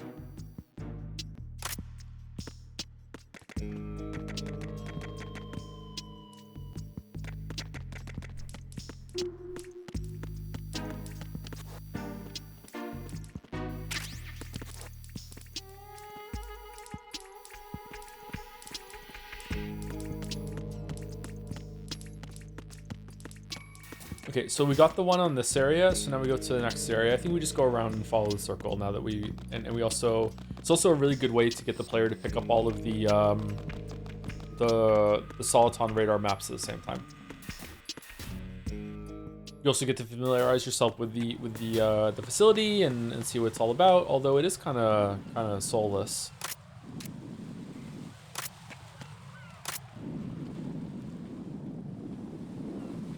I feel like the trank gun breaks a lot of the intent of the game's stealth, which is probably why I like it so much.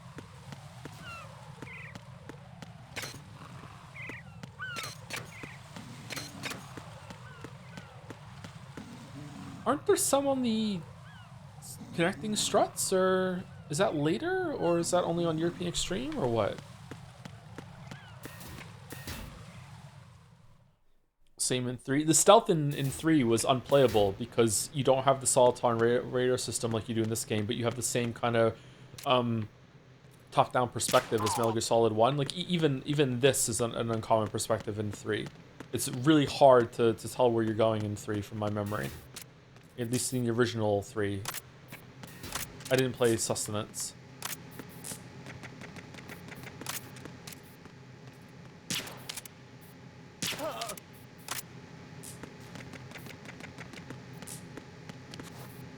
Use the first person view. Yeah, I don't like to though. I'm lazy.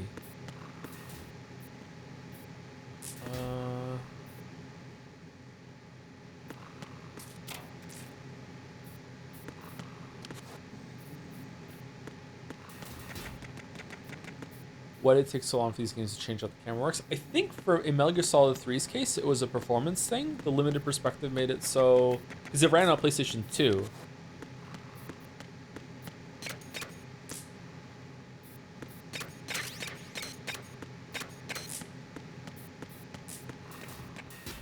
Maybe you'll like Peace Walker then? Maybe. Huh?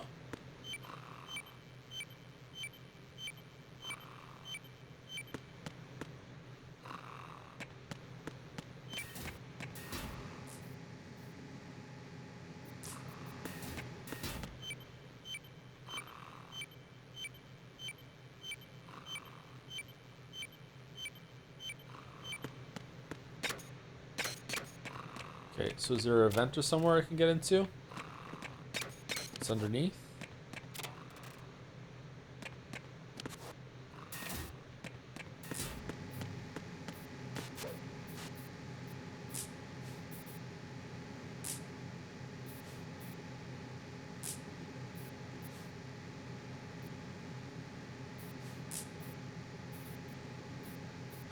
In my later playthroughs of Metal Gear Solid 2 3, I learned how to move around patrol patterns around relying on the trank to make things interesting. Yeah, I can definitely see the appeal of that, and I think the trank is probably too powerful if you want to make a stealth game, but I don't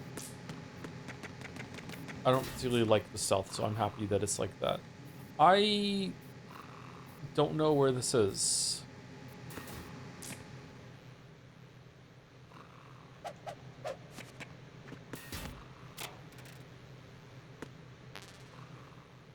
It's not over here.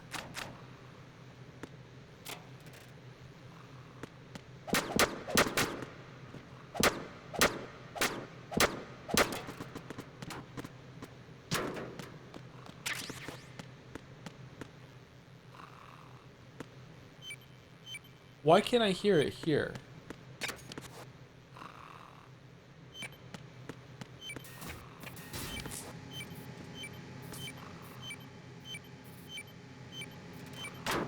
Oh, okay.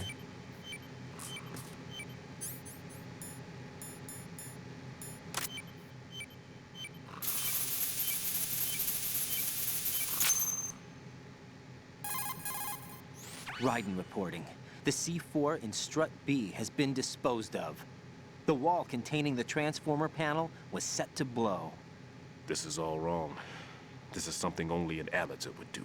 What do you mean? All the bombs that have been found so far don't appear to be in the right kind of locations. And the quantity of explosives isn't sufficient either. Even Fat Man can make mistakes, right? No, there's something else going on here. Get a move on with the disposal, Raiden. I've got a bad feeling about this. Do you think it's a trap? I don't know, but I'm gonna tell Pliskin to watch his back too. Just hurry.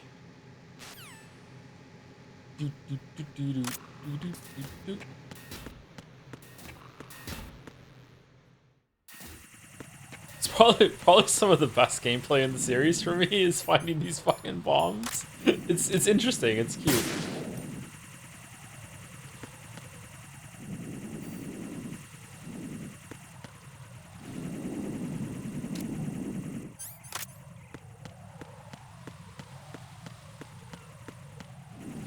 Oh no. Oh no.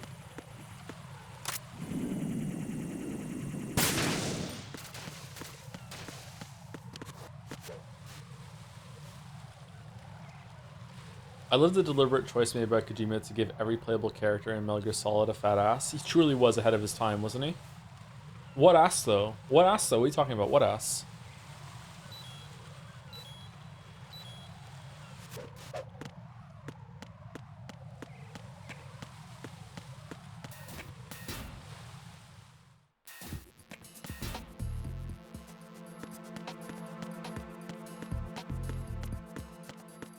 In the ladies' room?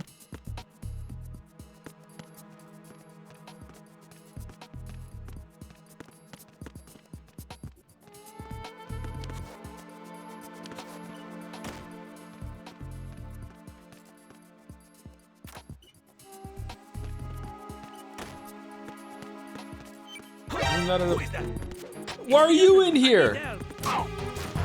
I thought I'd be safe in here.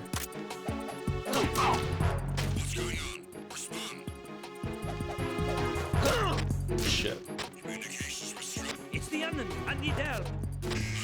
What? What the fuck was that?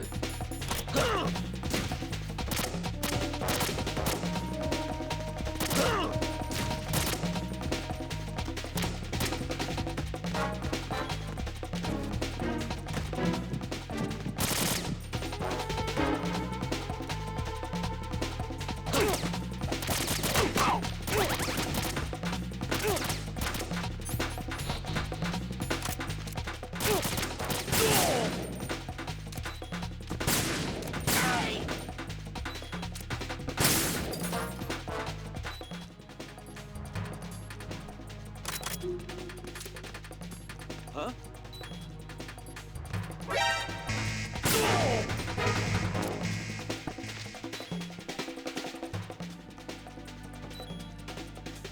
Jack the Ripper's here.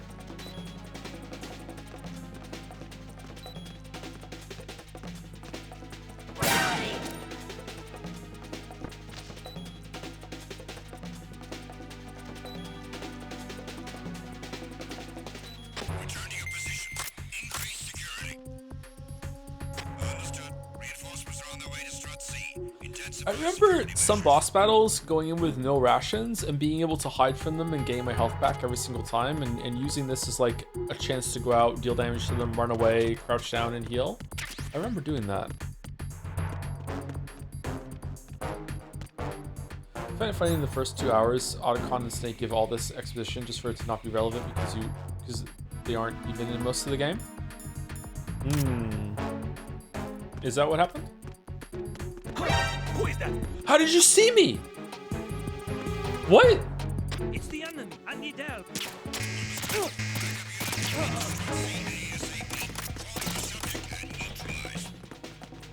Stop.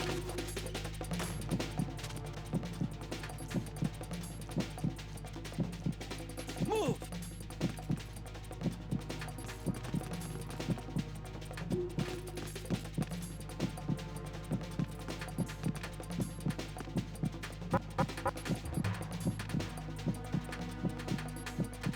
Oh, if only we'd gone to the other one instead of this one.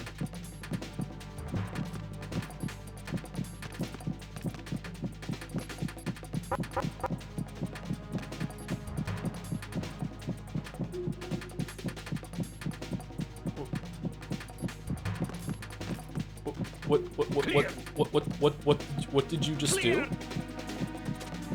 to your positions. Increase security. Understood. Reinforcements are on their way to Strut C. Intensify security measures.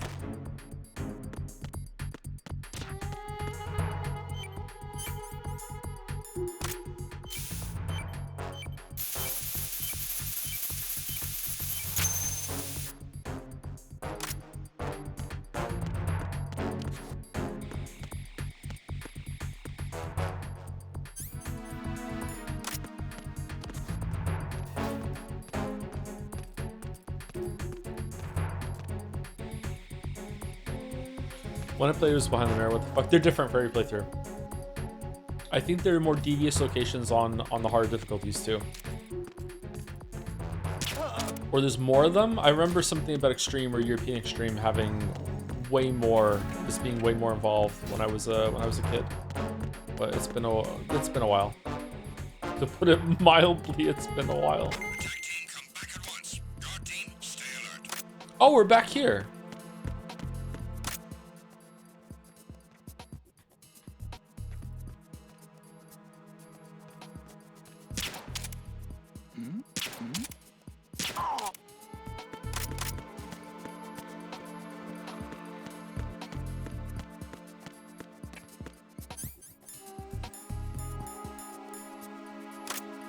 Okay, so how many have we found? 4? Oh, there's bees on the map that shows where we have to go get the other one. So we missed one in the first 2 locations we went to. I wonder if they're in the basement parts of that complex then. Did you shoot the ketchup bottles watching this? I didn't do that. Next time we're there, I'll do that. Jack, do you remember the day we met? I'm kind of busy right now, Rose. You're right. Sorry. I do remember. It was right after I transferred to New York. There were all these tourists around you in front of the Federal Hall. A group of middle-aged Japanese ladies came up and asked me which building it was that King Kong was climbing in the movie. I said it was probably the Chrysler building. And then you showed up and started mouthing off. You were like, no, it's the Empire State. I said the Chrysler building was in Godzilla. We started arguing, and I forgot all about the tourists. I was insisting that I was right, and you were doing the same. The next thing we knew, the Japanese women had gone away, and we ended up going to the Skyscraper Museum to see who had the better recall. We argued all the way to Battery Park. And for nothing. Since the museum was closed, we went our separate ways from the museum. And then I found you again by coincidence out in the base corridor. An amazing coincidence that we were actually working at the same place. That night we went up to the top of the Empire State. It was so beautiful. I could look down on the Chrysler building from 120 stories above ground. I felt overwhelmed. I didn't care anymore who was right. And that was our first date. What a I loser. watched King Kong in your apartment a bunch of times that night. Didn't sleep till morning. Uh-huh. Is that what we're calling it If it weren't now? for that coincidence, we wouldn't be together. I know. I'm sorry, Jack. I'm taking up your time again. What? Take care. I actually, there's a lot about that I don't remember. I'm curious how that's gonna be.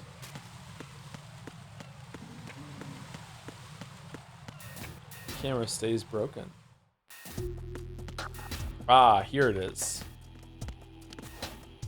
Jump over.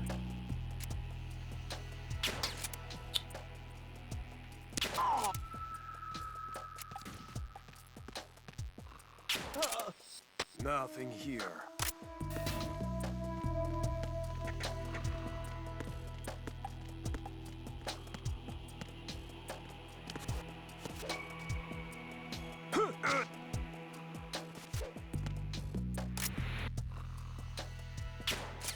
No. What? Is it travel time?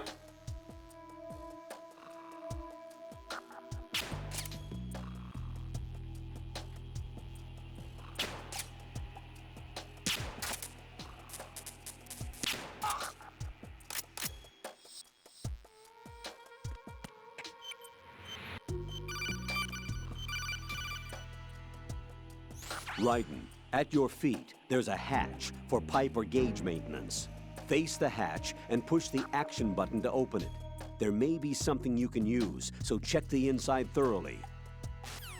Thanks, Colonel.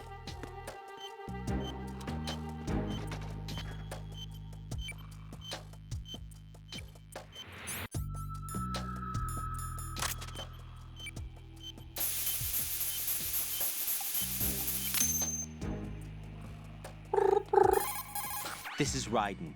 Disposal of the C4 in Strut D is complete. Explosives were planted on the maintenance hatch. Good work. Only one more left to go. This is Pliskin. Do you read me, Pete? I'm here. What's up? Raiden, you need to hear this too. I'm listening. I checked out the bottom of Strut H for you, Pete. Wait, what's this about? I asked Pliskin to look around. Knowing Fat Man, I can't shake the feeling that all the bombs so far were just wrong. Why didn't you So ask did you find me? anything? Yeah, a hell of a lot of C4s packed into the bottom of the strut. Pete called it right. I knew he had the real thing up his sleeve. So all the other ones were dummies? No, they're a threat, all right. But the detonation wouldn't be enough to destroy the entire shell. But the C4s Pliskin found would inflict serious structural damage. That's not the bad news either. These are sensor-proof. What? New model, I guess. The ionization sensor can't detect them. The whole thing is sealed tight to prevent vapor leak, and there's no trace of that cologne signature. Pete, looks like he fooled you. Yes. But you managed to find the thing anyway. It was sheer luck. Bombs that are invisible to the sensor? Any ideas, Pete? Are there more out Is there? that just Snake? No, it's I'll go see for Pliskin. myself. You can't move fast enough. He's right. I can try the spray from a distance. Hold on. There's something not right about this one. I can feel it. Well, Pete, should I come back and get you? No, there's no need. Raiden, you have one left to go, correct? Right, except for those scentless ones. How about you, Pliskin? I have 2 left, not counting this one. Okay. It'll have to be me. I have the level 4 card that'll get me into Shell 2 in any case. You'll never make it. With that bad leg of yours, they'll spot you for sure. That won't happen. I can walk just fine. I can even run. What do you mean? That bomb 5 years ago, I messed up. Even with all my experience, I lost it. And the church was lost in the explosion. All those kids playing nearby too. Oh no, and their These dogs past as 5 well. years, I've lived a lie. And the dogs were pregnant. Yes, lied. I didn't lose my leg in the explosion. Oh. So many dead. You can walk All just fine? because of my mistake. All I could think about was hiding from the crime, shielding myself from the public outcry. I wanted people to be sorry for me, for my weakness. I faked being a victim myself because I couldn't bear to face the families of the real victims. What? This is no prosthetic. I can keep my footing on catwalks and hike over deserts. I lived my life so well, I haven't even answered to myself for my sins. It was supposed to be a shield, and it's become a shroud instead. I've killed my soul by playing the victim. Instead of protecting me, it's made my life even more hellish. What good can that do the victims? I know. I'm a coward. Hey, Pete. God forgive me. I can walk with my own 2 feet, and I need them to stop Fat Man. His crimes are also mine. Mein Führer, I can walk. And arrogance. No one should teach the skills I taught him without a clear conscience. This is the only way I can diffuse my own sins. I get you, Pete. That one's all yours. You got it, Raiden? I understand. Pete, I've taken care of guards in struts G and H of Shell 2. I wouldn't recommend you go into any of the other struts. I owe you one. I'll get back to freezing the baby bombs then. You do that too, Raiden. I'm on it. I'll have the radio with me if you need to get in touch. Just don't ask for Peg Leg Peter. He's gone for good. Fucking terrible. I forgot about this. Holy shit.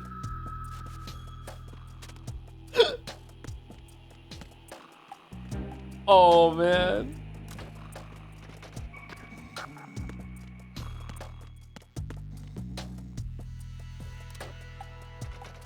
Is there anything in these? Why are you late with your status report? What's going on? Respond.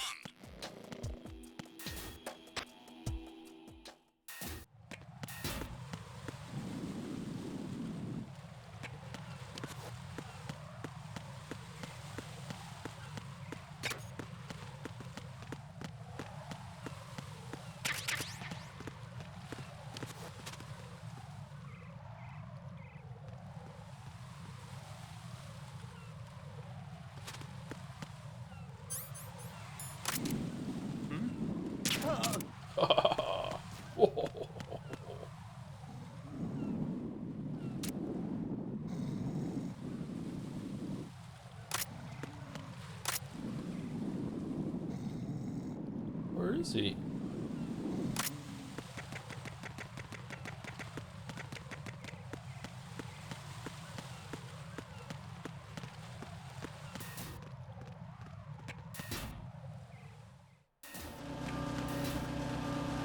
Diffuse my sins.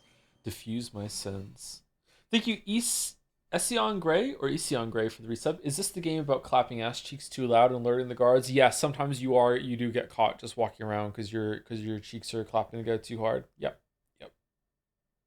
It's hard to move with the whole bakery though. Thank you, Shenate, for the resub as well. Hi Joe. Now I've got a good job. I can subscribe regularly. Thanks a lot for all the entertainment. Also, I'd like to raise awareness that today the global Suman flotilla is now arriving to the humanitarian blockade in Gaza. All eyes on the flotilla. I don't know what that is, sorry. Apparently all eyes on the flotilla. Thank you, Sinead. Congratulations on getting a regular job. No. I mixed regular. Job to regularly subscribe is what happened. Congratulations on the job.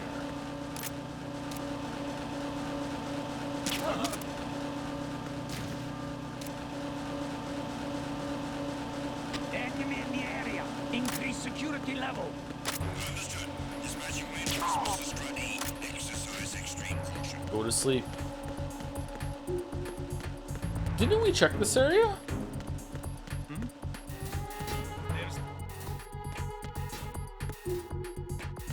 Do we go down then back in?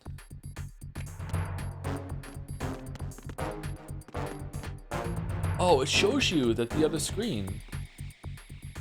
That's interesting. Can I tap him out?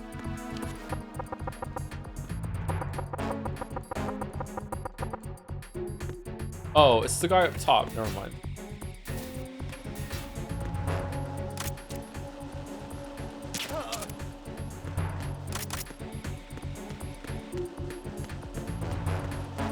Oh, down there. There we go.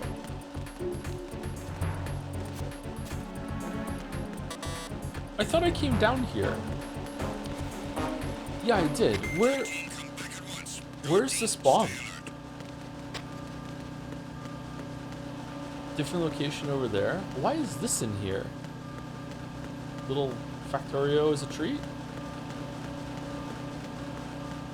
Aha, let's go up. We're about to see Axe Body Spray any second now. Axe Body Spray.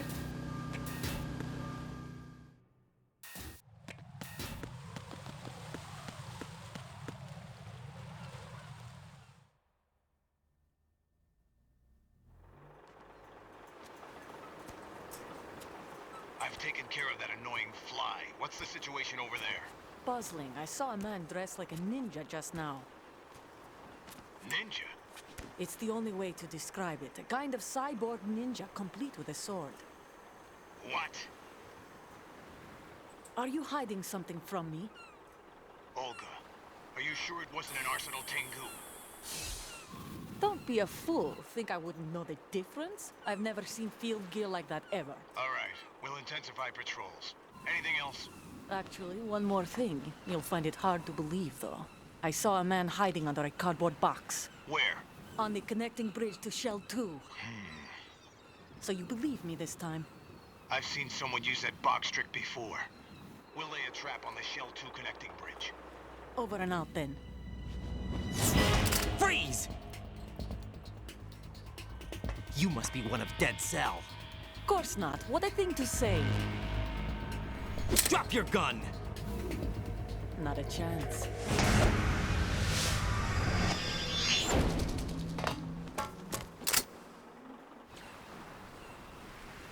She said no one left.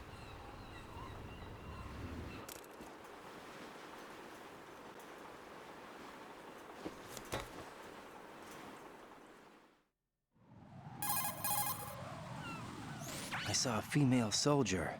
Russian. Must be Olga Gerlukovich. How do you know? Unlike you, I've been briefed. She's not a Dead Cell? No, she commands a Russian private army. They must be the ones patrolling the big shell. That's right. She's led the group ever since her old man, Colonel Gerlukovich, died. Watch yourself with her. She's a tough one.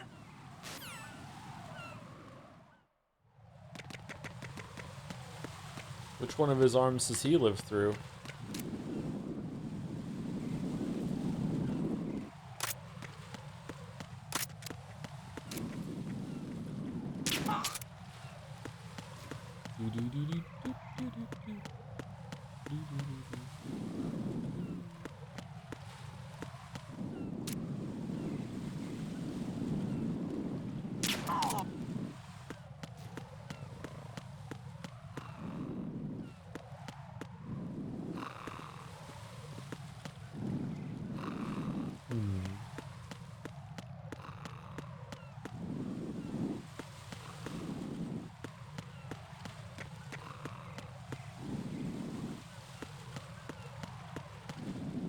Oh, I thought I would hear it.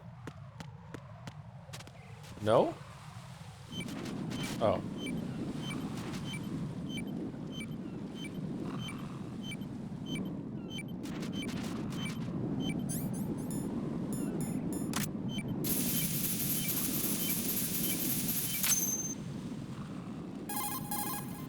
I have the last C4 frozen. There's nothing showing up on the sensor now. Good work, Raiden. You're way ahead of me, kid. I still have one to go. How's your bomb, Peter? It's a bomb, all right. Sealed C4, and in huge quantities. You think there's another one in Shell 1? For sure. Somewhere at the bottom of Strut A. Why are you so certain? If this bottom section of the strut is demolished, Shell 2 will be well on its way to destruction. You mean that Shell 2 will actually sink? Not immediately. There'll still be 5 struts left. But if Shell 1 loses a strut at the same time, it'll be a very different story.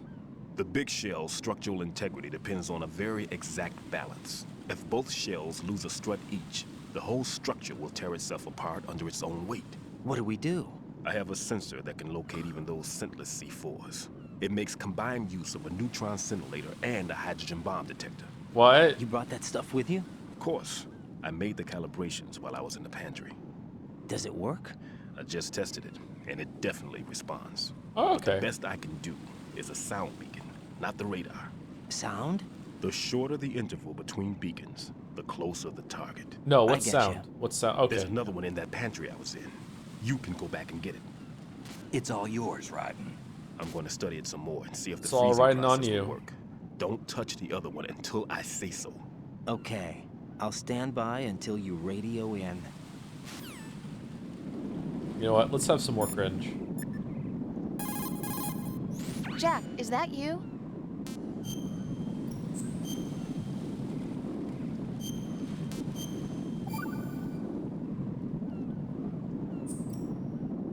I can't believe it. Stillman's prosthetic leg was all a big lie. Don't be too hard on him, Rose.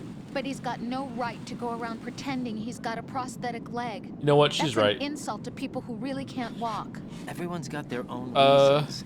Sometimes you've got no choice but to lie. You're right. I guess it is necessary sometimes. Rose? It's nothing. Well, see ya. See ya. See ya. See ya. Raiden, go pick up that sensor for odorless C4s. It should be in that room in Strut C where you found Pete.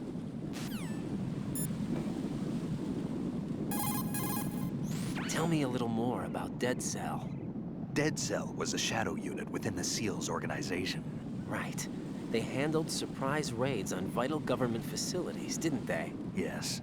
They were originally put together to check the nation's military security system. The unit was the brainchild of ex-President George Sears.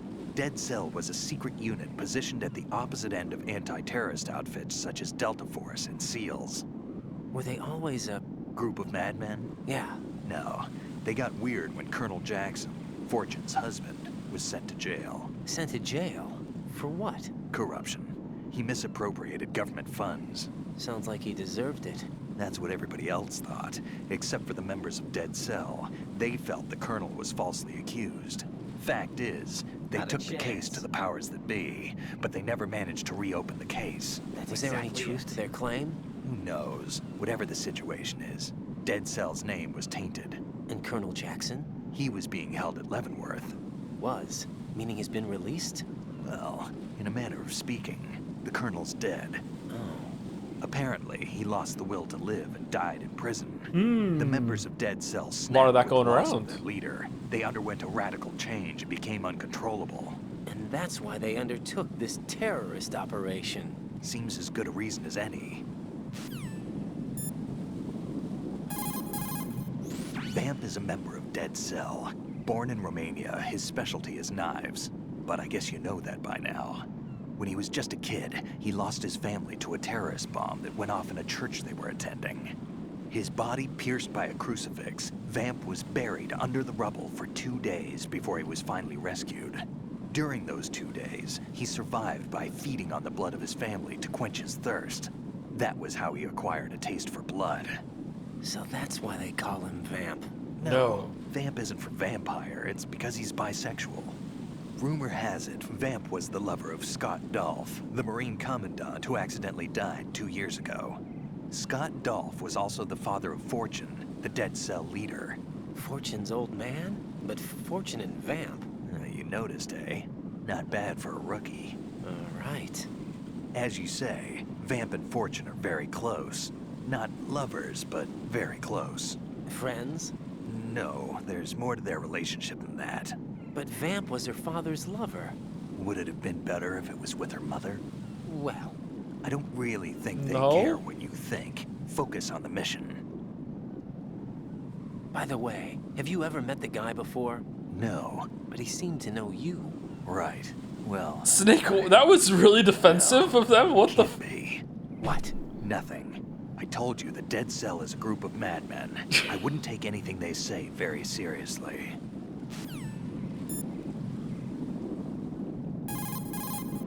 What do you know about that strange woman? You mean Fortune? She's the Dead Cell leader.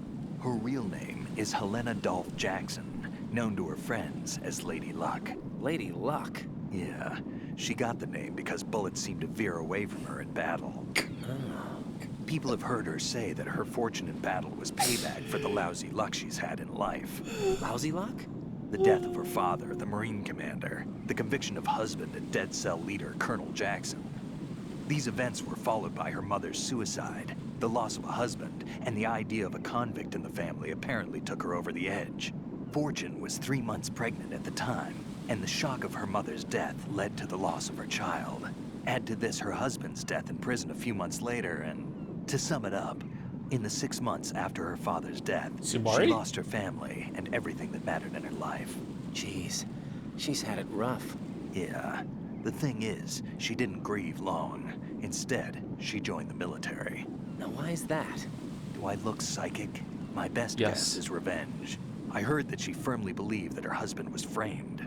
Anyway, by the time she came out of basic training, she'd proven many times over that she was gifted with an unusual streak of luck. In fact, some say she sold her soul for it. Her soul? Her uncanny luck earned her a reputation that led to her appointment as the head of her husband's unit, Dead Cell. Fat Man. Supposedly, he's nicknamed after an atomic bomb, but to me, he's just a fat man. Something straight out of a sideshow. If he even has a bit of spare time, he spends it disassembling and assembling his Glock over and over again. He can't stand to have his hands still. He's extremely vain about his hands, keeps his fingers as slender and soft as a woman's. They say he's always looking at his hands, giving himself manicures. Pliskin, you seemed pretty focused on the Navy captain. Something catch your eye? Yeah. Remember the handcuffs were cut? There was something on the other end of that. Do you know what it was? Well, no. Forget it. What do you mean, forget it? Just what I said. Forget it. Just forget it. Talk to you later, kid. Yeah, just forget it. Hey, Pliskin, were you really a SEAL? That's what I told you. But what? Nothing. Listen, kid. You're on a mission. Thinking about anything else can get you killed. The coolant spray that you have is great for freezing the C4 set by Fat Man. After you equip the spray, you can discharge the coolant by pressing the weapon button. When the coolant is exposed to the open air, it changes into a gel and adheres to the C4 and stays at a low temperature. Spray a lot of coolant to cover the C4 and make sure that it won't melt away. This means that once you coat the C4 with this stuff, you can assume it won't explode. You've got enough there so you don't have to worry about running out. It's important to remember that once you equip yourself with the spray, you won't be able to move. If an enemy approaches while you're spraying the coolant, the best thing to do is put it away and hide. On top of dealing with the C4, you can use the spray against an enemy. Don't forget that. Can I use it to cool down a drink? Right. That's a Harrier 2 you see over there. That's what shot down the SEAL chopper? That's right. Unfortunately, the weapons you have at the moment aren't up to the task of neutralizing this plane. Leave it alone for now. Okay, cool. Can we slow the melting of ice cubes? If this was a Kojima game, it would affect it, yeah.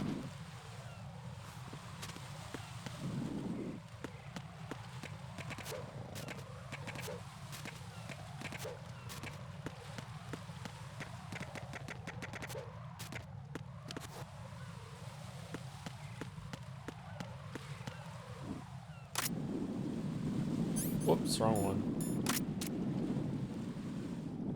What are you doing?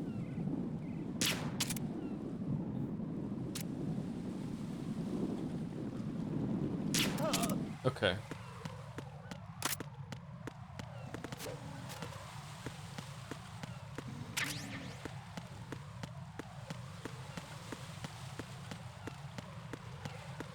Is it likely that Joe will beat the game today? Probably not, which is probably going to beat it on Friday, and then we'll do Pentiment tomorrow.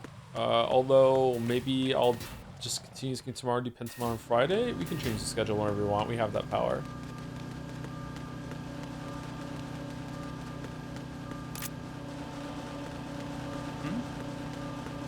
There's somebody there. There's still a lot of game and cutscene left. There's a lot of cutscene left.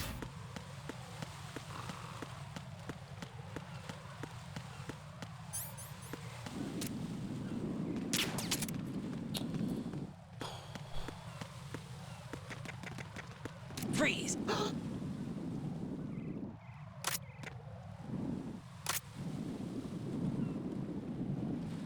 How do you make him do the dog tag?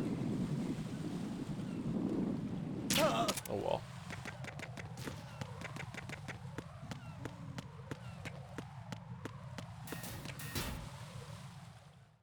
Circle around. Don't they just like grab their guns when you do that, or no?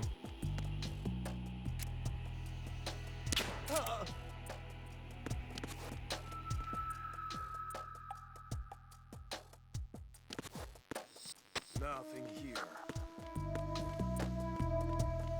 Freeze!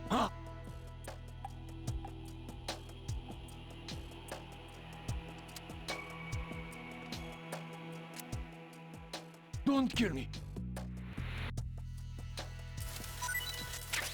Yeah, shake it for me. Shake it for me. Yeah. Don't Yeah. kill me. Yeah, more. More. Shake more. Yeah. Now from this side. No? Nothing here.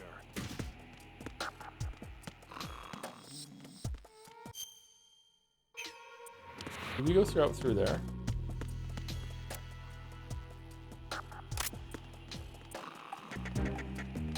Joe, please. What?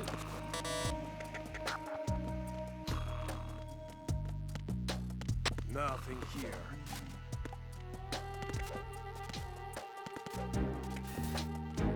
Is it true that Snake saying bisexual in that scene was the first time the word bisexual was ever said in a video game?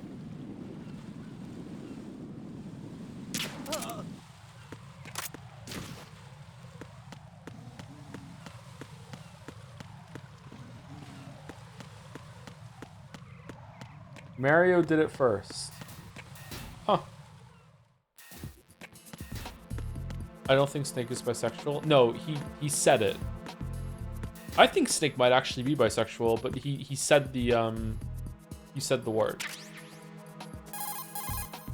Peter, I have sensor B. Good. Head to the bottom of strut A. How's your invisible bomb? I'm looking at it, but I'm keeping my distance. How's Pliskin doing? A few more minutes. I just got to the last strut, but there are a few enemy sentries I have to take care of. Does it look bad, Peter? Maybe. It's an odd one. The detonator hasn't been activated. What? But the sensors are live, which means... This is Pliskin. I've located the last C4. Is that it? I'm about to freeze it. Then... Wait! Pliskin! Damn! That was it! What's going on? The detonator just woke up. It's counting down! What happened? The big ones were rigged to be activated when all the baby C4s went offline. Raiden, the one in Shell 1 should be counting down too. Hurry! What's the remaining time? 400 seconds. 400 seconds? 400 seconds? Raiden, move! Get to the bottom of strut A now! All right. Where's strut A? Or all the way down there, okay.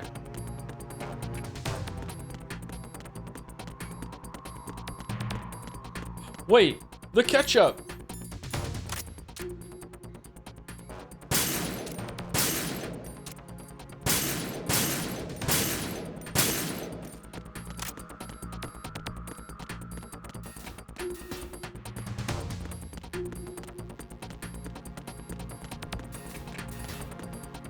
There's nothing in the swaddles. Decoy ketchup.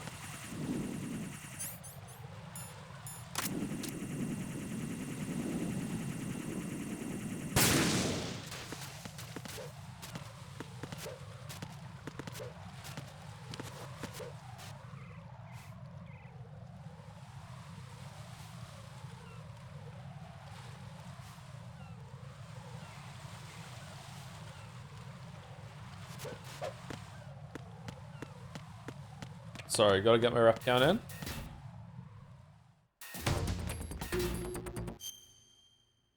Next one over.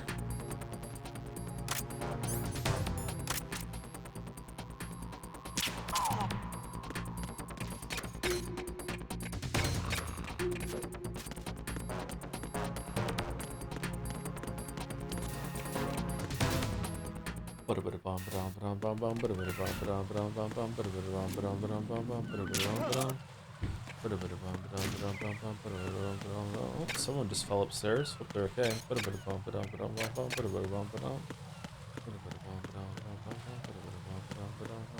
This one's always in the same place, isn't it?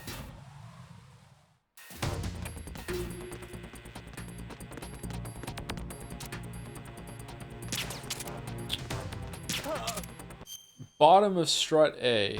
How doth one go down? I don't remember. Do you go out and then you go down?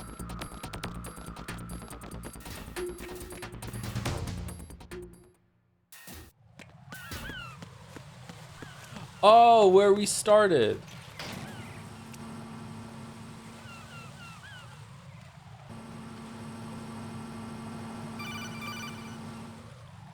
Jack, do you remember when we met? Pliskin, listen carefully. What is it? I fell for it.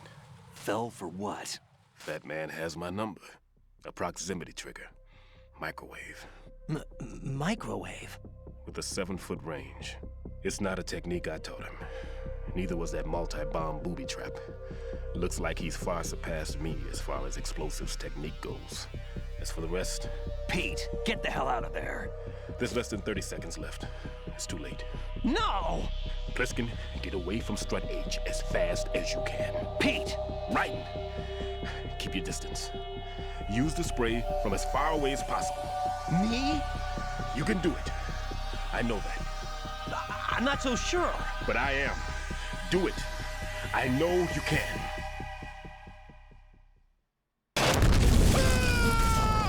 Stillman? Stillman?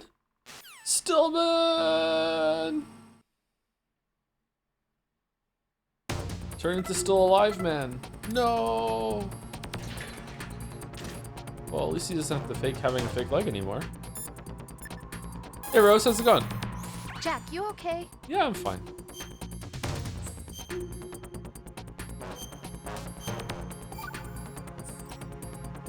Hang in there.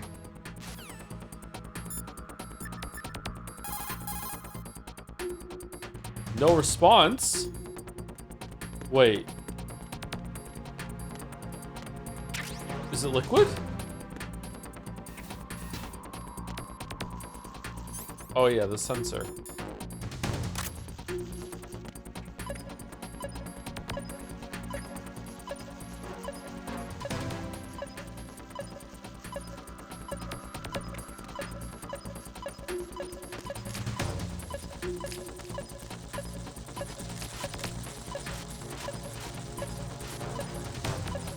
Getting further away from it.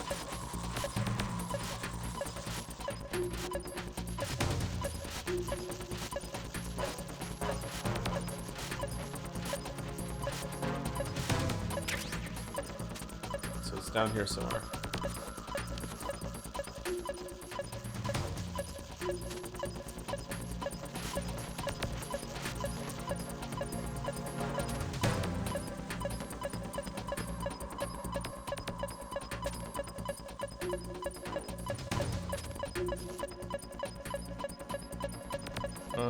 Is it on this thing?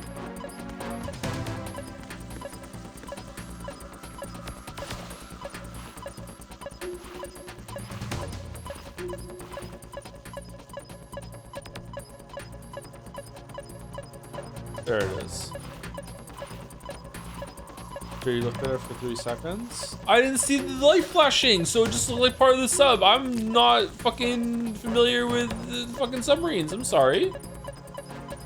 Wait, no I didn't. You can't even see it from this angle. You can see it there. Maybe the map was covering it?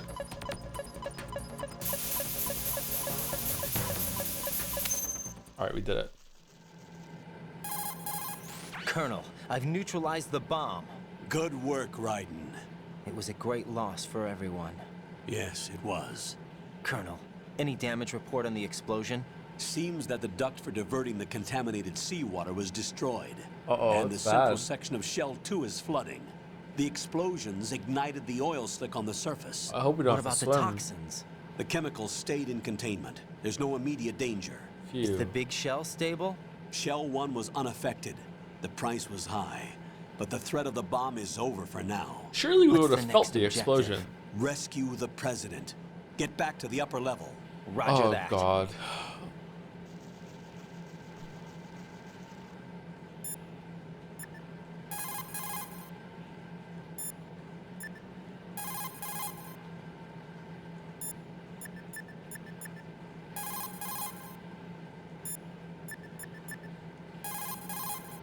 Jack, is that you? No, it's someone else.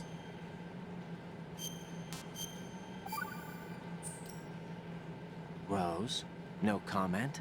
About? I've killed someone. Jack, it's a battlefield. My opponents are living, breathing human beings. This isn't like the VR training. They have bodies. They have had lives. I took all that away from them. But you've got no choice if you want to survive. And yet, maybe because of the VR training, I can't help but try and block out that reality. It's the only way I can manage to fight. Jack, What? I don't care what it takes, just as long as you come back alive. Do whatever it takes, please. Just come back in one piece. One Piece? Do you remember which game you streamed had the line, "The thing in front of me looked like a human being, but it wasn't being a human any longer"? That sounds like a 999 line to me, but maybe not.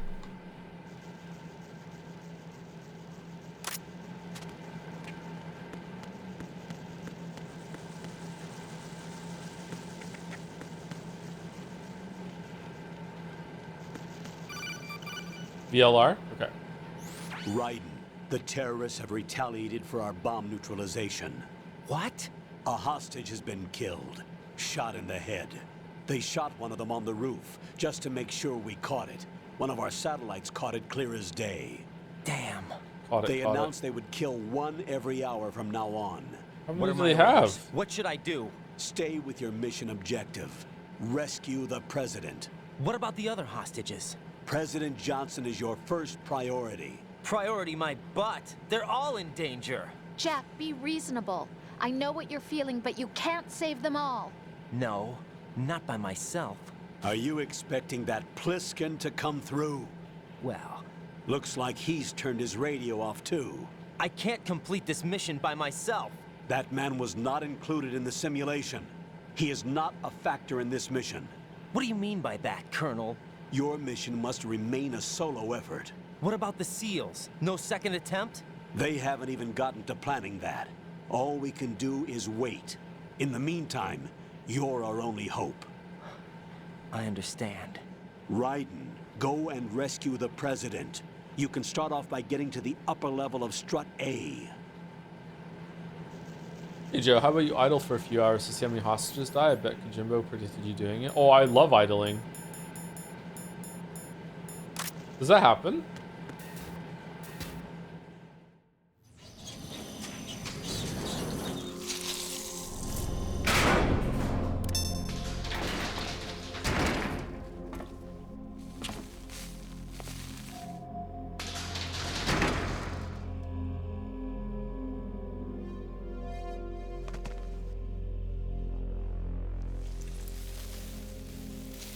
This was the easiest boss in European Extreme, if I remember correctly. I can't tell you how happy I am that you were alive after all.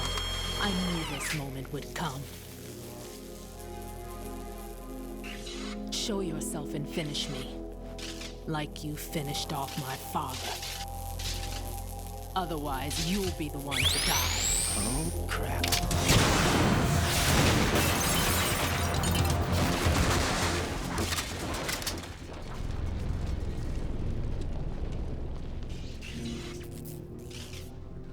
That's not him. You? This could be interesting. You've seen the fires of hell, haven't you?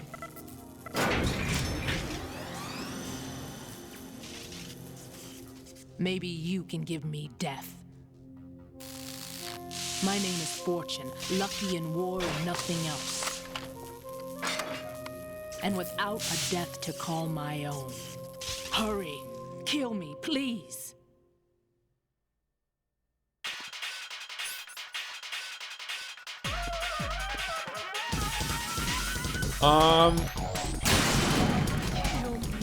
Forgive me if this is wrong, but this is just objective survive, isn't it?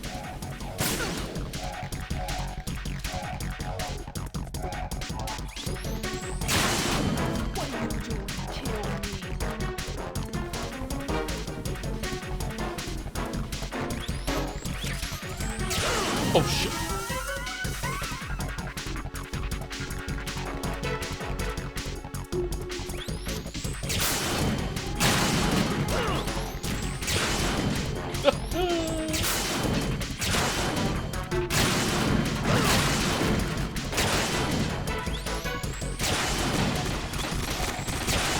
Cool use of destructible environment.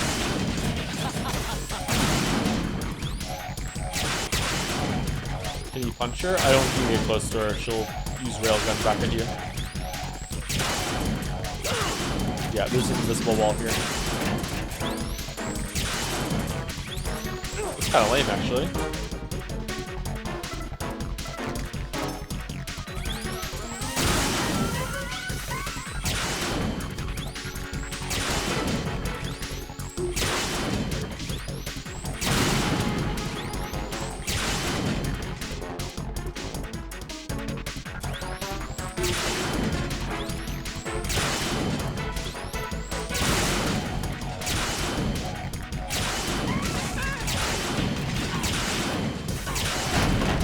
How many bandanas does she have? Raiden, Fat Man just contacted us directly. Fat Man called us? Yes. Looks like he placed a bomb on the heliport. He specifically asked for you, Raiden. What? He's killed off Peter. Now he's after you. Why me? How should I know?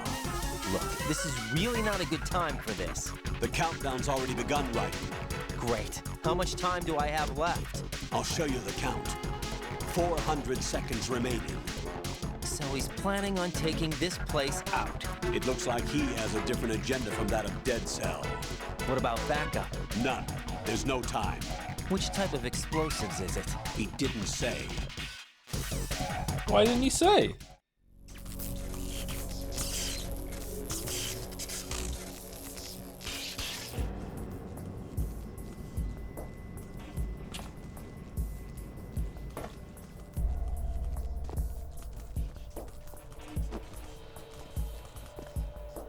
I'll take over, Queen. What is it? It seems our friend Fat Man is out of control. He'll actually try to destroy this place? Yes, this could unravel everything we've planned. But why would he do such a thing? Who knows? But he's nothing more than a stereotypical mad bomber now. He's completely lost sight of our ideals. And with it, his loyalty to Commander Jackson. All right. I'll take care of the wayward soul. It wasn't him. Unfortunate. I expected more of this one, really. But he couldn't kill you, I see. Completely useless. Then he's all mine. Later, then. Now!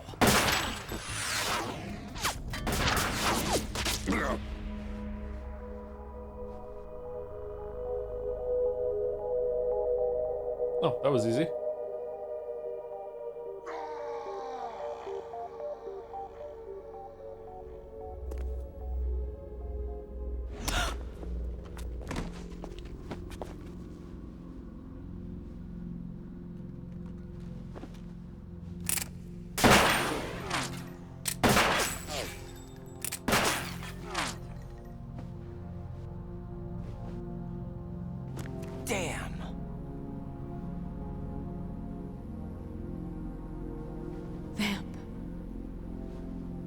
you gone? No. No, that death was meant for me. Why am I the only one that can't die? Alone again? Dark Soul with light? Cheated out of death again? How long will you force me to live? How much longer, Dad? You've punished me enough.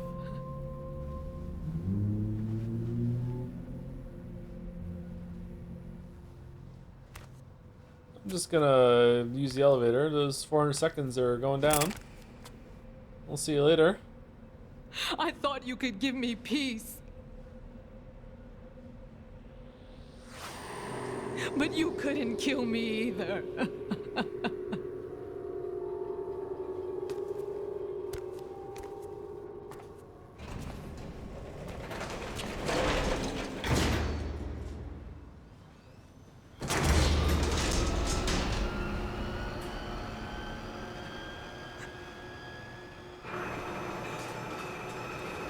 Can't really answer that question without spoilers, sorry. There's a lot of questions like that I can't answer.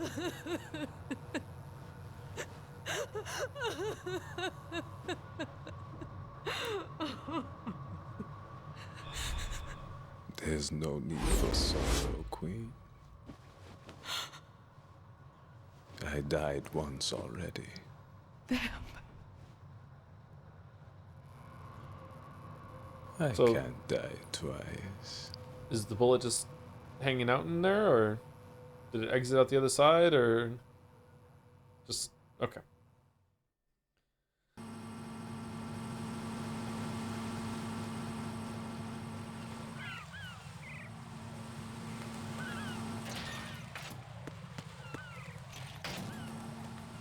Oh, they're coming up.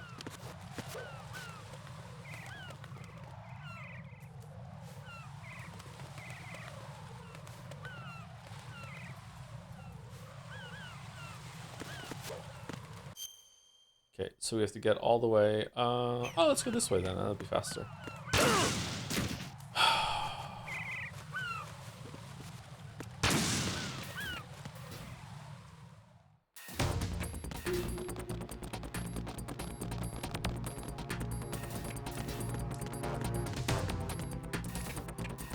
Wait, what? Oh, this way up here.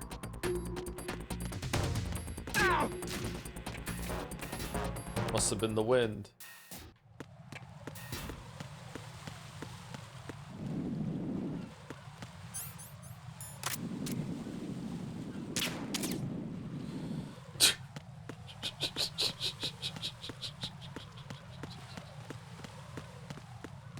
How does it keep happening?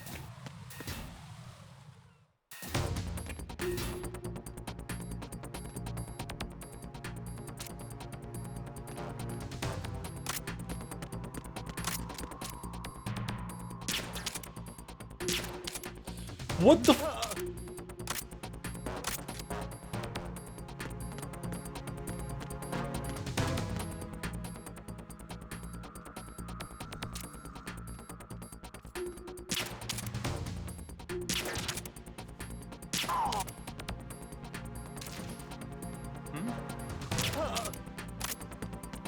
How does he have so many in his head?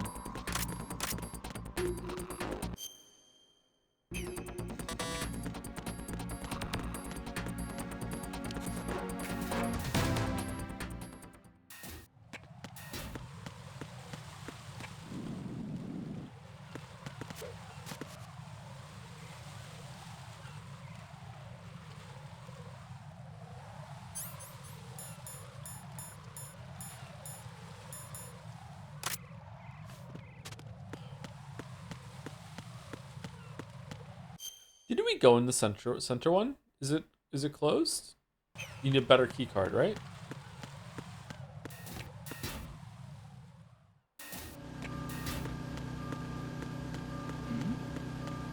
Who's there?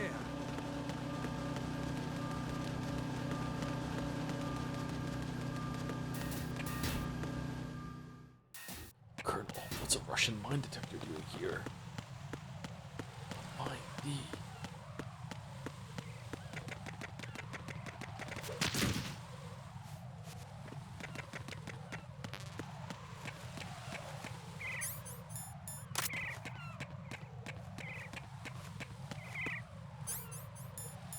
What could go wrong?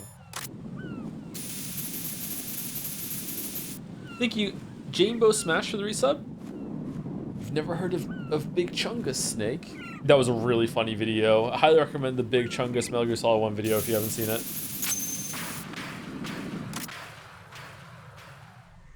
So you're the one. You're right on time, I see. I like a punctual man. Is he Dead Cell? I am Fat Man. I am the greatest that humanity has to offer, and the most. Can you hear it? Hear this rhythm? It's the rhythm of time and life. Don't you love this sound? I used to hang around department store clock counters.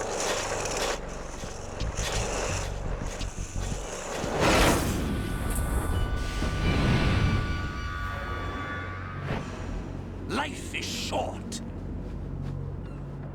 Bombs tell the time with every moment of their existence, and nothing else announces its own end with such a fanfare. Glad you could make it. The party's about to start.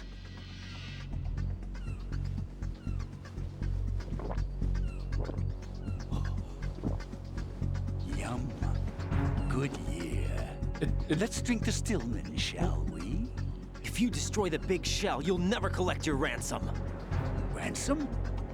What are you talking about? $30 billion in cash.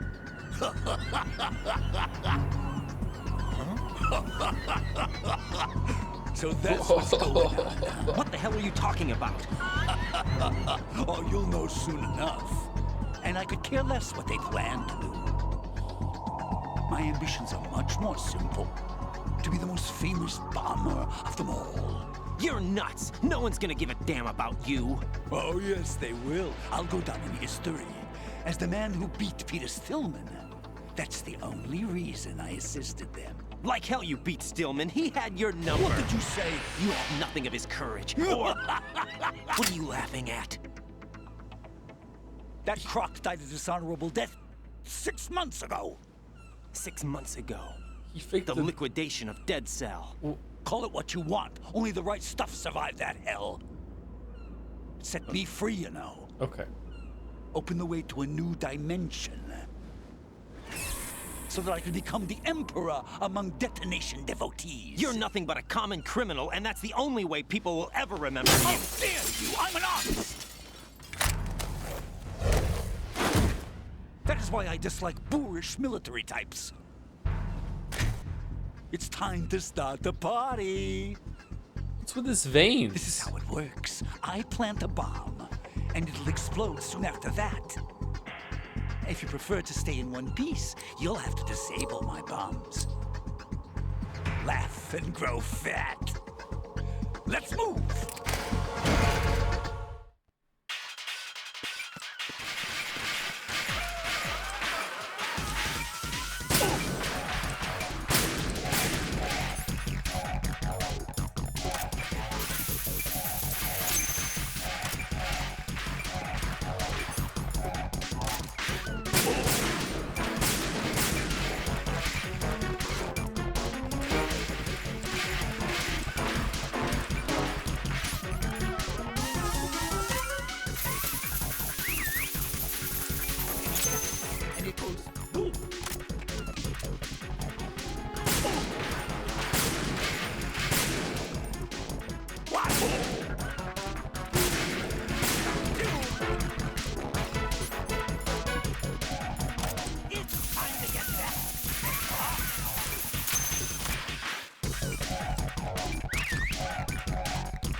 Yeah, let's take a break from bombs.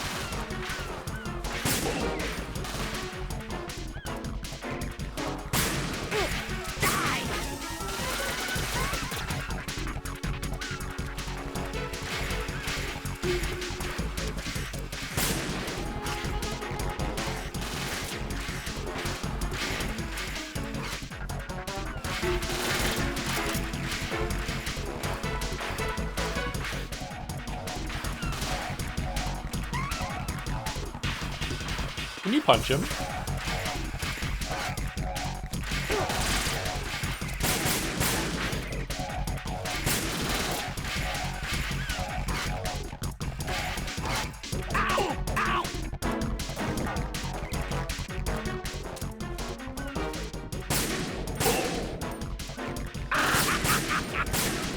Whoa, where'd he go?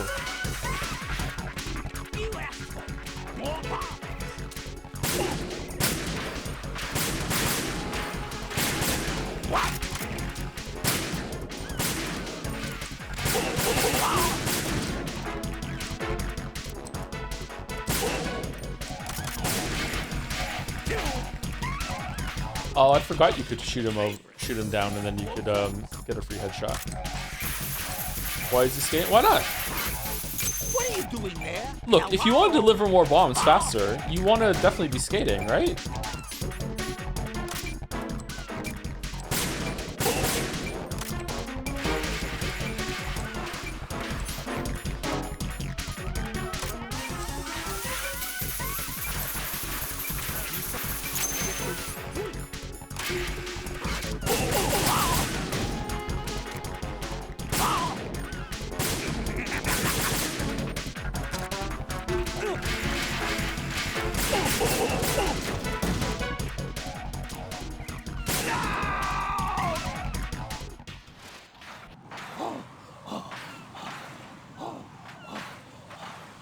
How many C4 can one man haul? 4.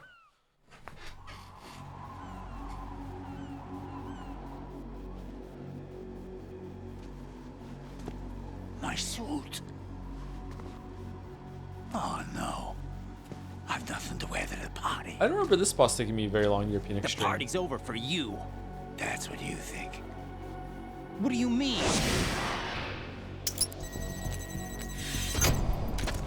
What did you just do? What is this? I have beautiful hands. These delicate hands can craft works of art. Answer me, what the hell is this? It's the switch for the biggest bomb in the entire place. Huh? No use. Once it's activated, there's no stopping the count. Where did you plant it? Where is it? Somewhere in this area.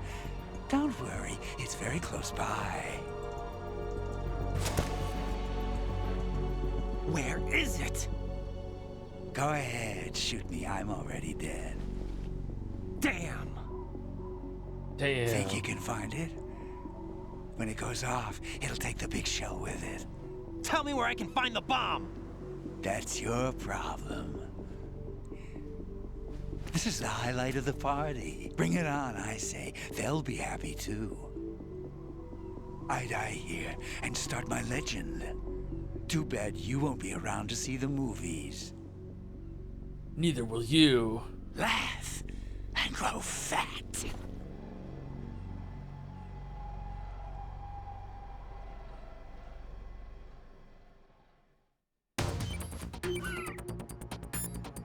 Snake, where could the bomb be?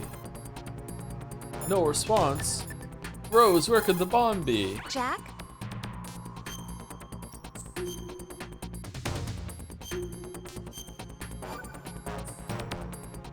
Be careful, Jack. Colonel, where could the bomb be? Colonel, where's that bomb? We have no information on that. Sweep the area. That's exactly Hurry, it. Jack. The bomb has to be somewhere on the heliport. Use whatever means necessary to locate it. You can call the Colonel 3 times for freezing the bomb with the last one. With the last one while there is less than 15 seconds on the clock. Is it worth it or no? Oh no.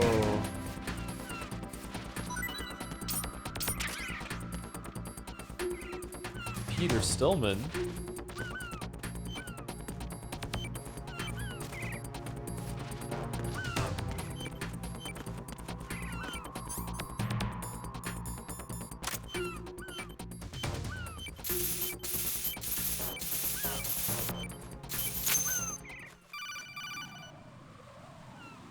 Good work, Raiden. Looks like all the bombs are neutralized. One of their main leverages is now gone. That leaves... Colonel, Fat Man didn't seem to know about the ransom demands. Intentionally kept in the dark, I'd say. Yeah, me too, He seemed to be coming from a very different place from the other terrorists. Raiden, a lot of hostages, our president included, are still in danger. Keep your mind focused on protecting them. What are my orders? Rescue the president. We have no idea where he is. You haven't been in the Central Core yet. I suggest you start there. Wait, I have another call. Want me to take it? No, I'll go offline. Best to keep our presence unknown. Do we have Kodak holding, or? How you doing, kid? Pliskin, is everything all right? Could be better. Looks like I was out cold for a while. How did you manage to stay alive? Had a little help from a friend. Friend? What about the bomb? Diffused. And Fat Man, too. That's good news. How's Shell 2? It's a mess. The bomb crippled H-Strut. What about the toxins? The what? If the big shell blows up, the explosion is expected to produce massive amounts of toxins. Never heard anything about that. Huh? Well, looks like there's not much danger of that in any case. But the Central Core is starting to flood. It won't last much longer. Well, what about the President and the other hostages? They weren't in Shell 2. They must be in Shell 1. We need to get the hostages out of here now. It's too far from Manhattan for a swim. What about the lifeboats? There doesn't seem to be any. Doesn't make sense. So a chopper is our only extraction? No lifeboat for Jack? And it comes with a passenger limit. Intel has it that there are about 30 hostages. It'd take more than a single trip. We'll have to come back. Nope, one Can trip. you pilot a chopper? No, but I brought a gearhead with me. He's a good guy. I'll introduce you later. Pliskin, I'm on the heliport right now, but I don't see their Harrier. It's out somewhere. We better move now, then. Our chances with a Harrier after us are close to nothing. Do you know where the President is? No, that one's all yours. The President is at the top of our rescue list. These are our orders, Lieutenant JG. Your orders, not mine. What? See you later.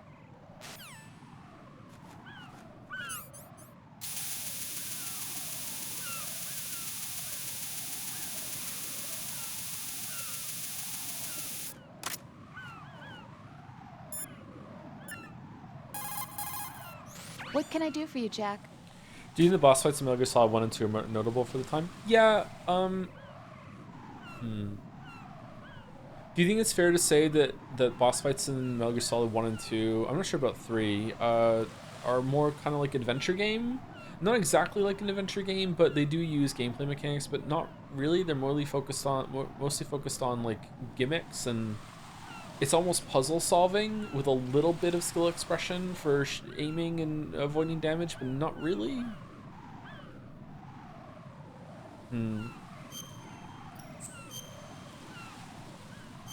Like I said, I don't think any of these games have amazing gameplay, but they're still kind of fun and interesting, kind of like a Resident Evil sort of thing. Jack, I know you're probably doing fine, but don't get discouraged. Remember, Lieutenant JG Pliskin is with you too. You'll be all right. What's wrong? Nothing. Don't give me that. Every time you say nothing, it's always something. What's wrong? It's just that, you know, you seem to think pretty highly of him. Well... Yeah, Pliskin's the kind of guy you can really depend on, isn't he? What? What? Yeah, Pliskin is one heck of a man, isn't he? He's so cool, so confident. Yeah. But he's nowhere near as cool as you. You'll always be my number one. Always. Aw, thanks, But Mom. That's not what I meant. You know, you're kind of cute sometimes. Bye, Jack.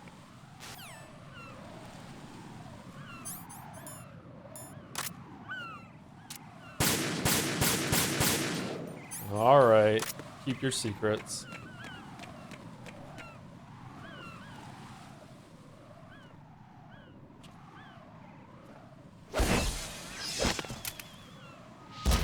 Gray Fox. You passed with flying colors.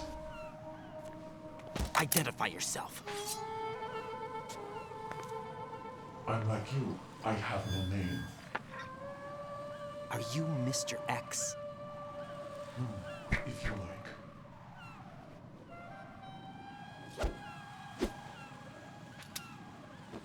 But come, let's get out of the open. Follow me.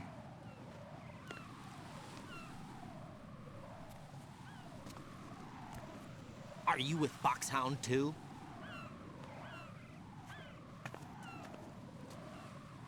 Neither enemy nor friend. Just a messenger from the Lalilulelo.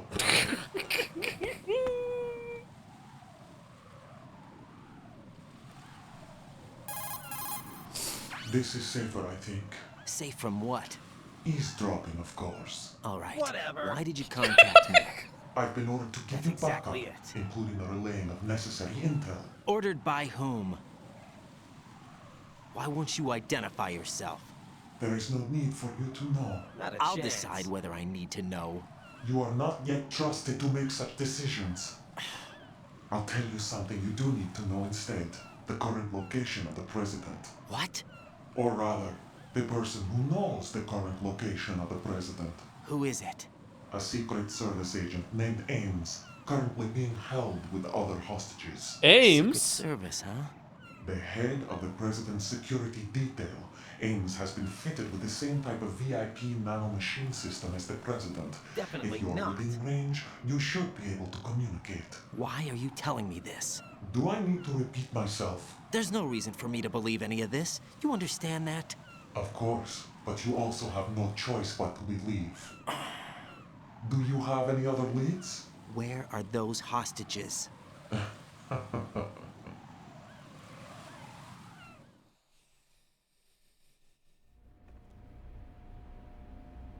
The hostages are being held in the B1 conference hall in the Shell 1 core. You'll find Ames there. What does he look like? We don't know if it is indeed a he. I've never met this person either.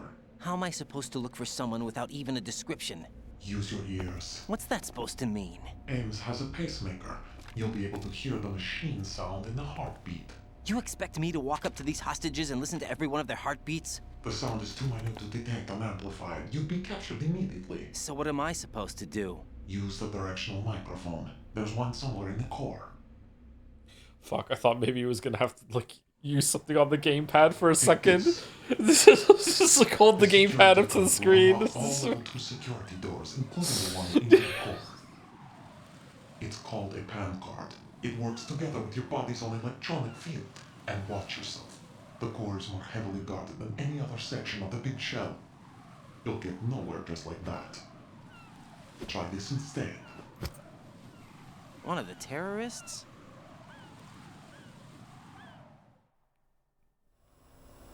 The surveillance camera won't let you on the elevator without the right uniform. You want me to disguise myself? Men assigned to the core and those on perimeter duty are given different colors to wear. Your new outfit will work in some areas, not others. The uniform alone won't fool them either. You're talking about weapons. Right, you need an AK. But I saw them carrying an AN-94. All men assigned to the core section carry AKs. So without an AK-74U, someone will see through me really quick. You could take care of the weapon issue yourself. One other thing. There's more? You'll also have to pass a retinal scan to get into the conference hall. So I have to take one of their eyes. Biometrics. Crap. Nothing but the real thing will suffice. Deception is not an option here. I suggest you hurry. They have a nuke on their side. The nuke? They have a nuclear weapon with them? You didn't find their continuing presence here unusual? Even with the president as hostage, this is an island, and they have no visible means of escape. Even if they do have a nuke, the warhead is no good without an access code. The security lockout can't be bypassed. They don't need to. They have the code. Get real. You saw it too, I believe. The Navy man with half a handcuff. The other half of it is on the football, or the black case if you like. The nuclear button. And now they have it. Why did they have to bring the football along? To a decontamination plant of all places. But they did have to. Because, after all, the big shell is the farthest thing from a cleanup plant there is. What? Dead Cell didn't have to bring a nuke along with them. It was right here to begin with. No. This affair is what it seems. cover-up. But why? For what? For Metal Gear that is housed here. Metal Gear? Metal Gear? The very same. Bipedal capable Lord Shadow Moses infamy. This place is the R&D center for its newest incarnation. What the hell is going on? Better ask Games the rest. What's this for? Well, we already saw Metal Gear earlier. Keep the controller's vibration function on. What do I need a cell phone for?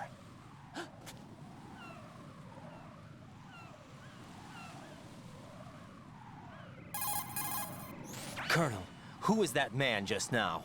He's not one of ours. No, we have no one like that in our unit. He said that the big shell was housing a new model of Metal Gear. First I've heard of it. Colonel, what are you not telling me? I've been completely open with you, Raiden. I've told you everything. Is that everything you know? Or everything I need to know? Snap out of it, Raiden. Not a chance. I'll have the Metal Gear rumor looked into. You need to make contact with this Ames. So you believe that, Ninja? Since we have no leads on the President's current location, we have no other alternatives. Right now, collect as much data as you can, including anything on Metal Gear. Are those my orders? Yes, they are. Disguise yourself as an enemy soldier and infiltrate the Shell 1 core. Understood. Sir.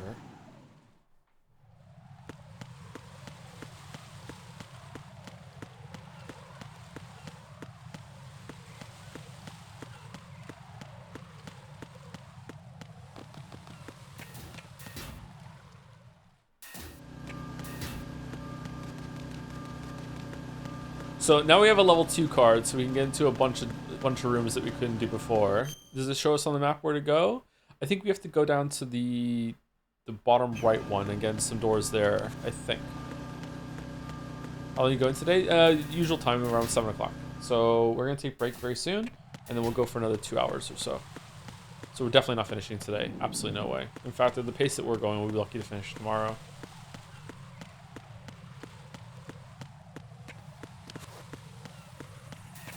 I mean, we did read a shit ton at the beginning of yesterday's stream and today's stream, so that doesn't help, but I think it was worth it.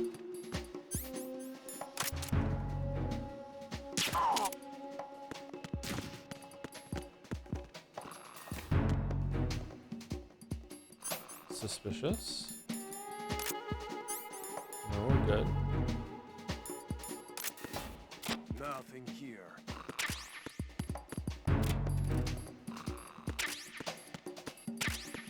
Little C4, knocking at your door. There's somebody.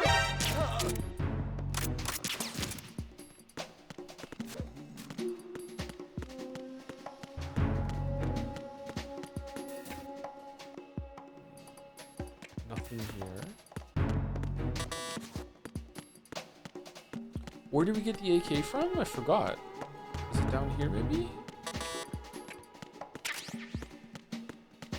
Dirt.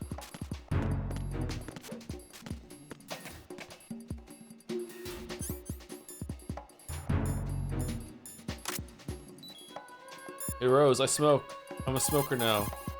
Jack, do you need to save?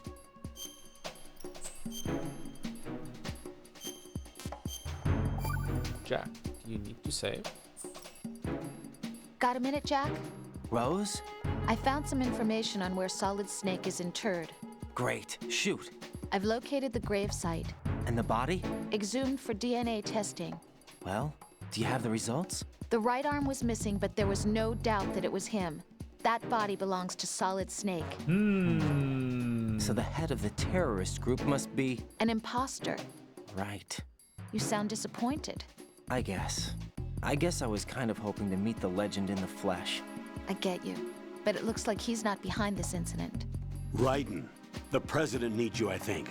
Disguise yourself as enemy personnel and infiltrate the core section. Your priority is to contact Agent Ames. Alright. That was cool. Colonel interrupting that when it was a Rose and Raiden exclusive conversation. That's neat. Raiden, make contact with Ames and find out where the president is. Our information indicates that Ames is being held in the B1 level of Shell 1's core. Head for the core of Shell 1. Shell 1's core has extremely tight security. Yeah. Impersonate an enemy personnel to infiltrate the section. For a proper disguise, select the enemy field uniform you receive from the ninja. This will allow you to blend in. But you still need one more thing. It will look suspicious if you're not carrying the standard equipment. All personnel in the Corps are equipped with AK-74Us. Select your own AK when you're in disguise. Find yourself an AK. You have a level 2 card in your possession. Go and search the warehouse in Strut F. Okay, I want to comment on the smoking. Right, make contact with Ames. Colonel, should I really believe what he says? The fact is that there is no other option, unfortunately for us. I'll understand once I go to see him then, right?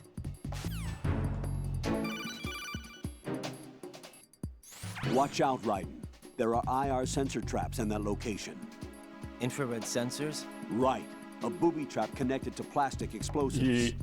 Crossing an IR beam will trigger the detonation of a critical amount of Semtex. You will be killed. Make no mistake about it. Avoid contact with the beams at all cost.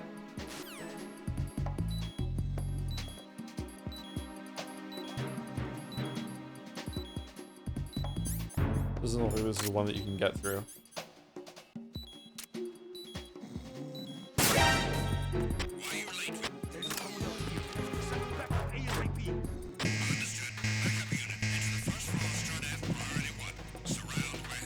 Move! Clear! Clear!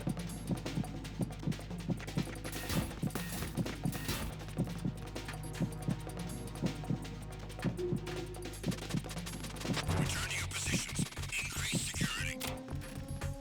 Understood. Reinforcements are on the way to Strut F. You were smoking the whole time in there? M4. Okay, wrong kind of gun. Where'd you get the SOCOM suppressor from? You get that somewhere.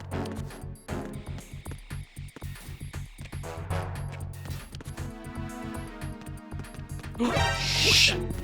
It's the enemy. I need help.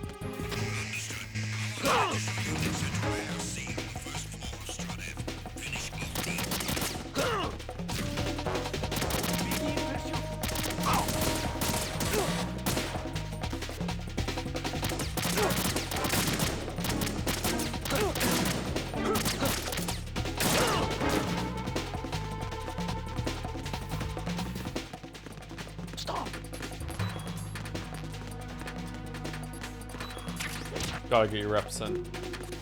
Move! Alright, nowhere you're gonna see me here. Move! Whose blood trail is this?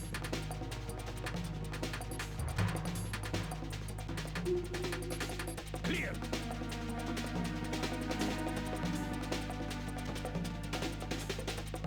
Ryan should be able to use one of the ID locked AKs he can loot from any enemy if it's just to disguise himself. Don't be a Joe. No one likes a Joe. Okay? Don't be a Joe. Return to your positions. Increase security. Understood. Reinforcements are on the way to Strut F. Intensify the level of security. Looks like you've got an AK. If you wear an enemy's field outfit and carry an AK, you can pass for one of them. Listen up, kid, and don't forget this. Only the guards in Shell 1's core are armed with AK rifles. The others are armed with the AN-94, the official rifle of the Russian army. If you hope to disguise yourself as the enemy, you don't want to be carrying an AK outside of Shell 1's core. Is the clearing cam really not in this version? Or is that a really Twin Sticks edition? Didn't it just do it when we were caught in the room upstairs? I think it did. Or is it a clearing cam something that is bigger?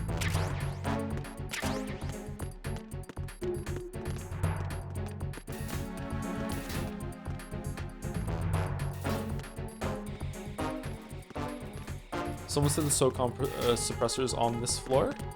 Or on the floor we were just at, upstairs? Did I miss it? Shit.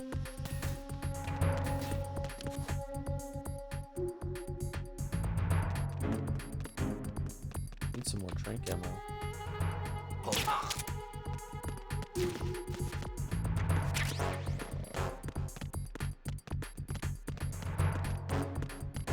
In the room with the node, there's a vent. Room with the node. The node room. Where's the node room? The node room is the thing that had the map on it, right?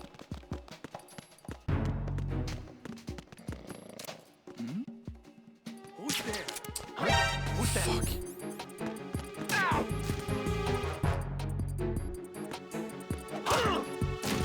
How? I was punching you.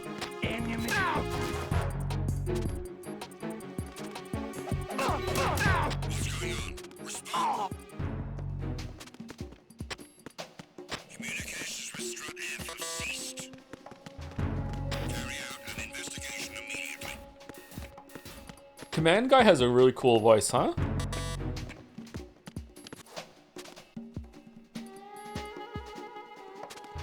Where's the node? I can't remember where it was. Is it here? Is it the blue thing? It's not that. In the area. Increase security level. Understood. Reinforcements are on the way to Strut F. Intensify the level of security. Uh-oh. Well, guess we'll get it later.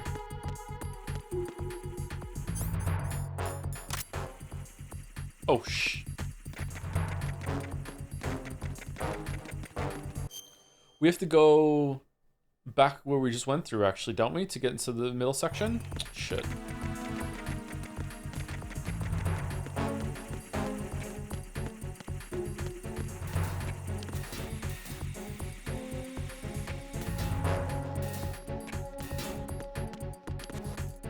Stop looking for me. Everyone go back to normal. Turn around. Turn around. Thank you. Oh, idiot. Nothing here. This is how he got the butt.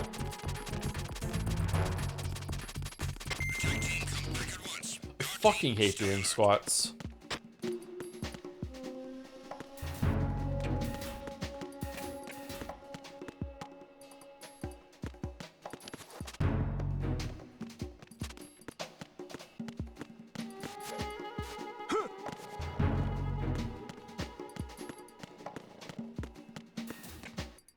Oh, this. Okay, where's the vent? I've had it the whole time. Squats are S tier though. Oh yeah, they're really, really good for you and they're really effective. But just every time I do a barbell squat, I'm like, this is it. This is how I die. It's an ordeal every single time. Oh, this is how we get to this side. Okay.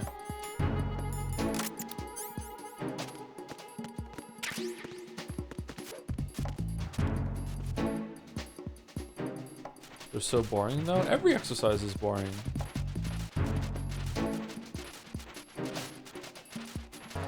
Is it a time thing? It's because they take a lot of time. They're not like something that you can do quickly. Maybe that's what you mean. That I agree with. Yeah. Best leg workout, the most painful.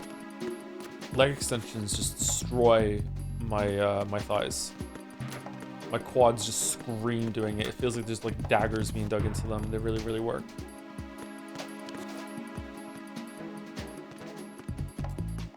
My legs grow better than any part of me. It fucking sucks. I mean, I say that, but I should be grateful that any part of me grows well.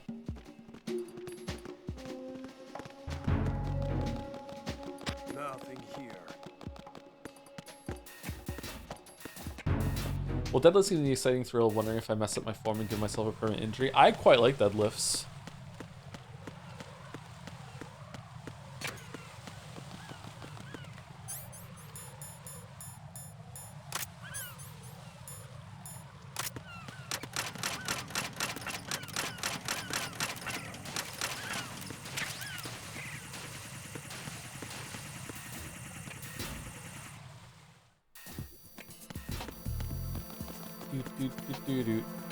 Green Cellar Waves. Dun, dun, dun, dun. This is how we walk, right?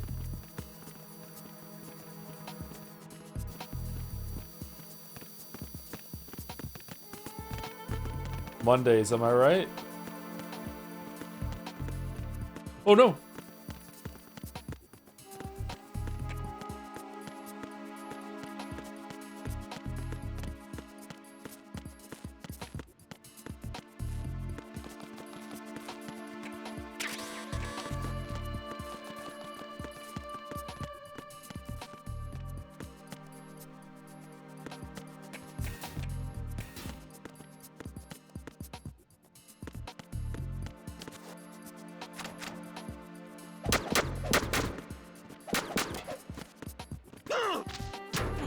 Uh-oh.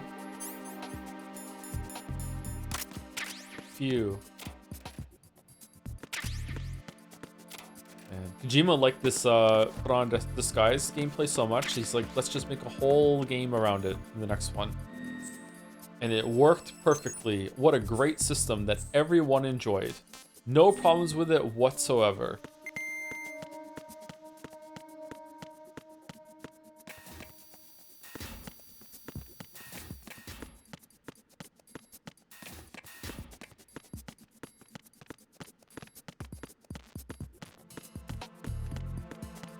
Is he mad at the camera index? Who's mad?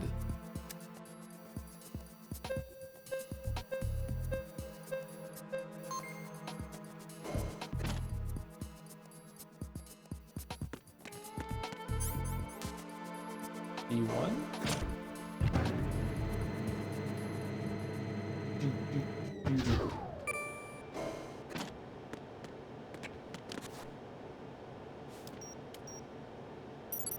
Retinol pattern recognized. You are cleared to enter. Do you realize people here like the mechanic? Well, there's people, some people like everything, but most people do not like that system, and it was too clunky. Was very criticized when the game came out. It was like, it was one of those things, like, it was cool at first, but then it just became kind of tiresome, busy work. Was it? Yeah. What is this revisionist fucking history about Metal Gear series? What the hell?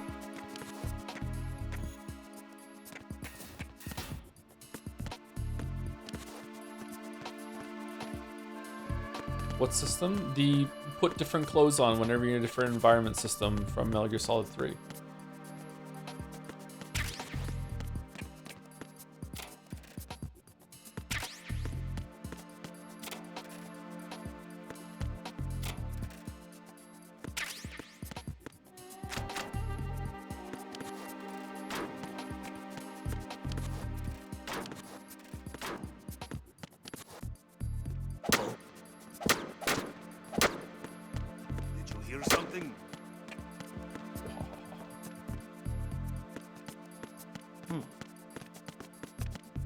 Okay, so this is the retina scan door, right? What's in B2?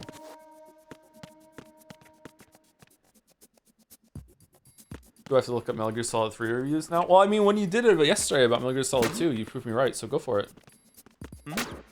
I'm just in this locker. It's part of my duty.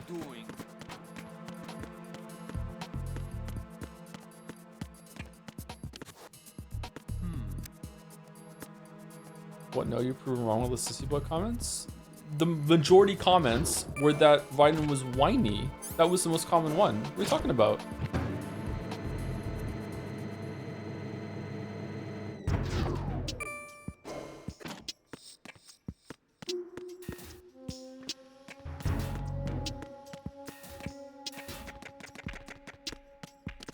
And Jar Jar Binks, that's true, yeah.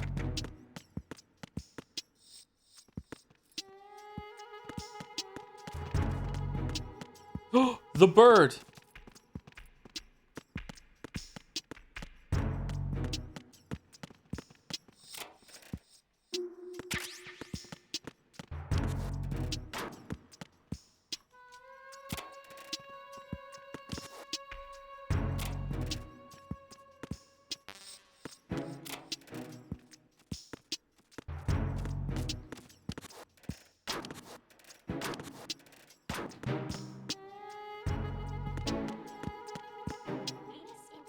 police knots.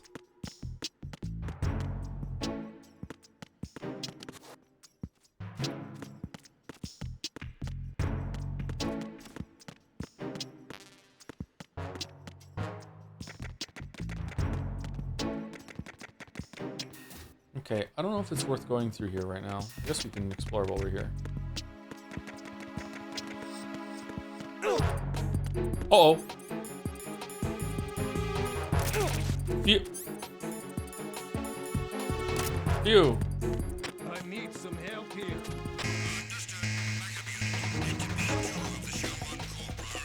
We're all trying to find the guy. What do you mean? What have you...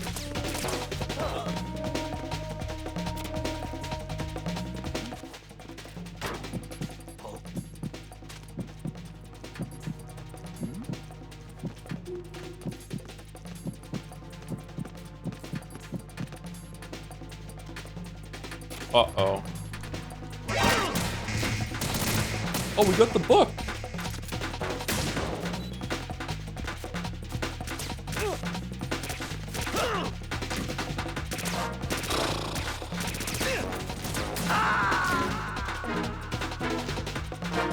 No, this isn't happening. Jack, you have to answer me. Jack!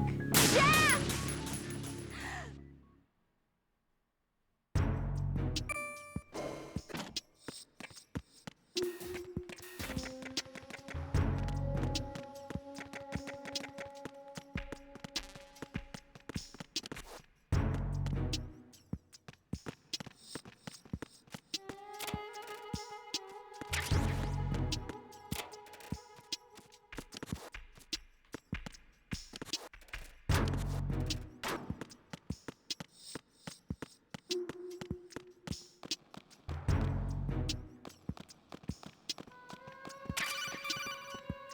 D. Mike.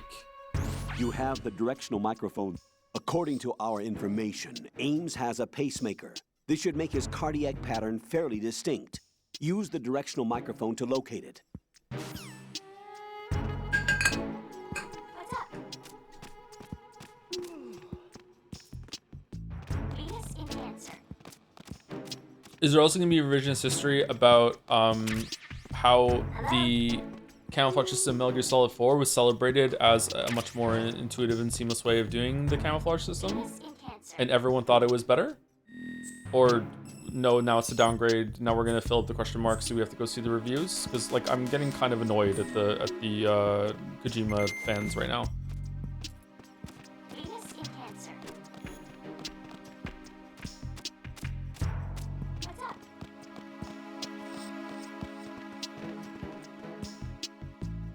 Ooh, who's that? Check out the guards on the computer screen. Which one? This one? What's up? You on AOL, bro? You on AIM? What are you doing? Time for a treat.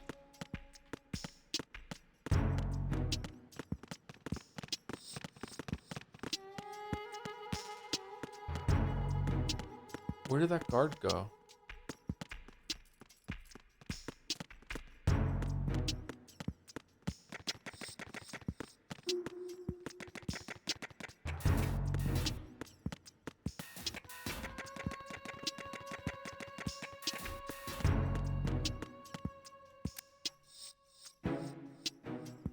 Did you even need to change camo much in Metal Gear Solid 3? You did, yes. Oh, sorry. If you wanted to engage with the system, yes, you did. But you could just like go through it just fine. Like it's not something you had to do, but if you want to do a lot of stealth and blend in and all that shit, then yeah, you did. Yeah. I remember the criticism being something along the line of like, oh, you're in the grass, you need to put the grass thing on. Oh, now you crawl forward a little bit. Now you're on the ground, time to put the mud stuff on. Oh, now you're behind some bricks, time to put the brick camo on. It was very clunky and didn't even make sense. Like you're somehow changing your clothes in the flash of an instant like you do in this game. Yeah.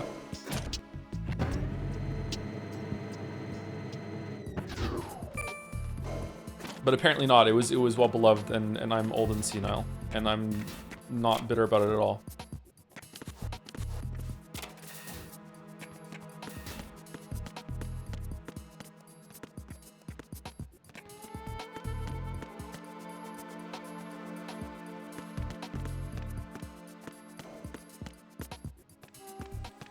Can you open his eyes if you trank him?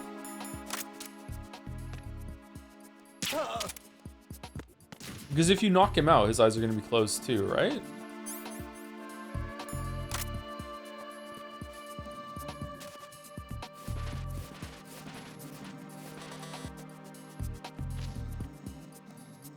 Ooh.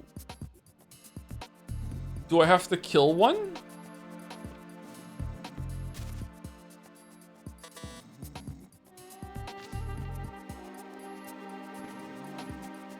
Do I hold him at gunpoint and make him do it? Oh, wake him up with the spray. Does that work? I think you can just like keep picking them up and down, and it'll wake them up.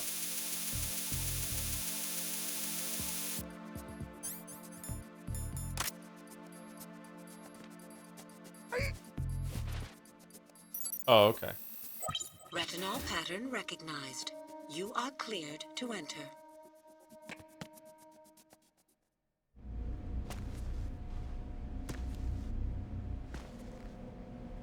For the best Easter egg in the game, Easter egg call in the game, you should take a picture of Jennifer's underwear in the Ames room. 100% serious? Who the fuck is Jennifer? Or Jessica? Jennifer?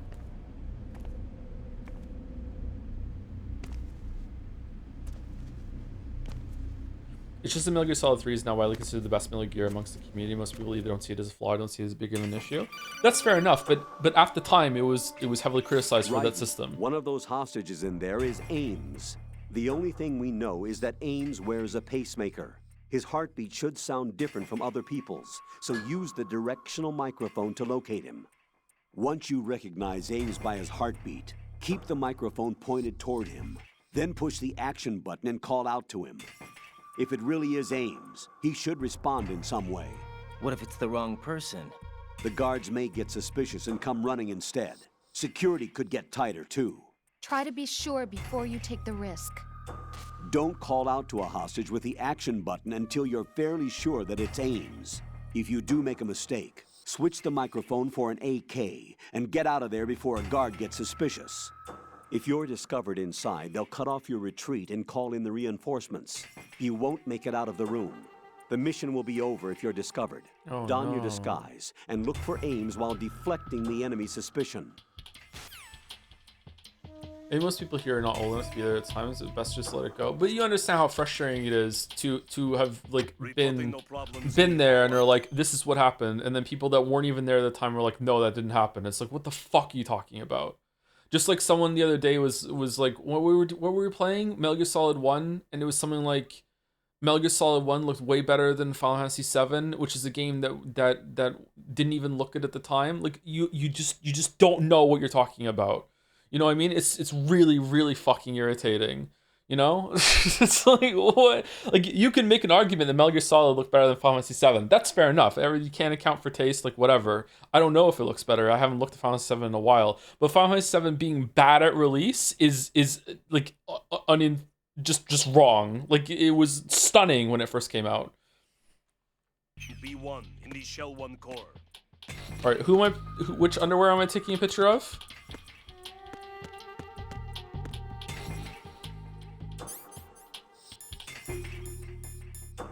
To be clear, this is for chat. I don't have a camera.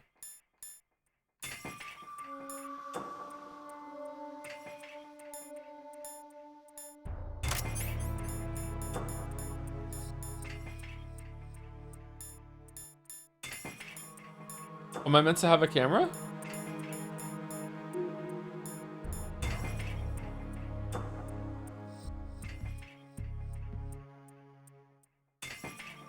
There's another cameras only New Game Plus. Oh, okay, I'm sorry.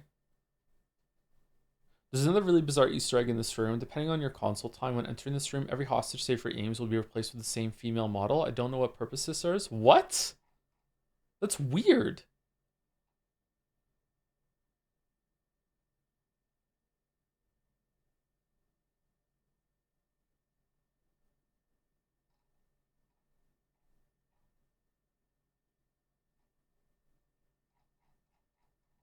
Okay, so I can't get this Easter egg until New Game Plus, or is there a different way to do it?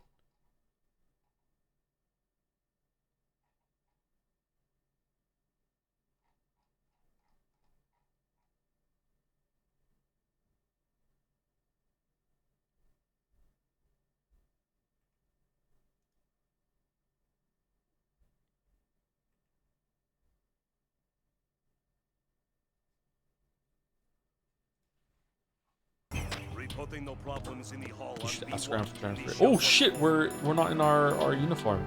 It's time for break anyway. If we stay here on break, will we be fine? No one will come talk to us? We're just gonna stand and chill here. Or should we just chill here? Surely no one will path to us right here. We're just gonna stand here and look good. Here we go. Here we go.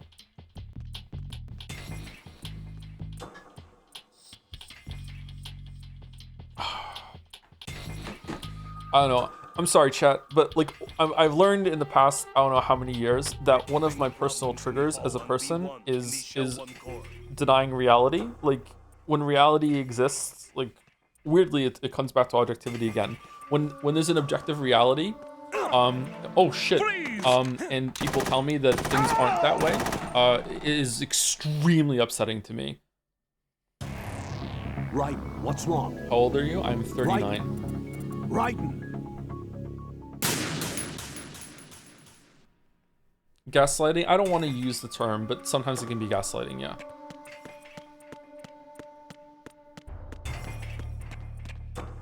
Reporting no problems in the hall on B1 in the Shell 1 core.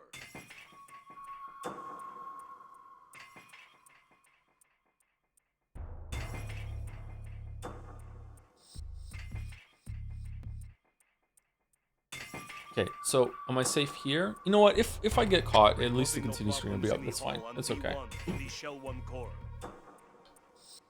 Yes, you give Twitch chat 200 credit. I'm not sorry. This isn't about Twitch chat. This is about me. I'm just trying to explain like why I might get huffy and puffy sometimes when it's like, oh, well, this is just an easy thing. Just ignore it or whatever. Like, no, it's very hard for me to ignore. It's very very hard to be like to just be like, oh, well, I guess people are just wrong about how that happened. You know, like. When we were I can't remember what game it was. It was Expedition 33 or Umineko. It was Umineko, and it was like I just like Joe is ruining this because he keeps stopping every 30 seconds to scream at his chat. And it's like what the fuck are you talking about? Like first of all, it's not every 30 seconds, and there's not even any screaming. Like it's just something like that. It's just like it's very hard to accept. It's like holy shit. Like it's very very triggering.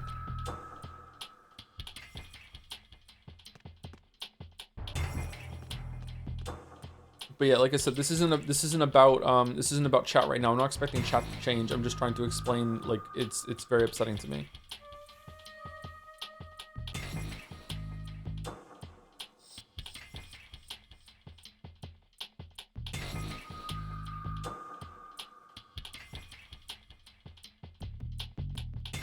Reporting no problems in the hall on B1 in the Shell 1 core.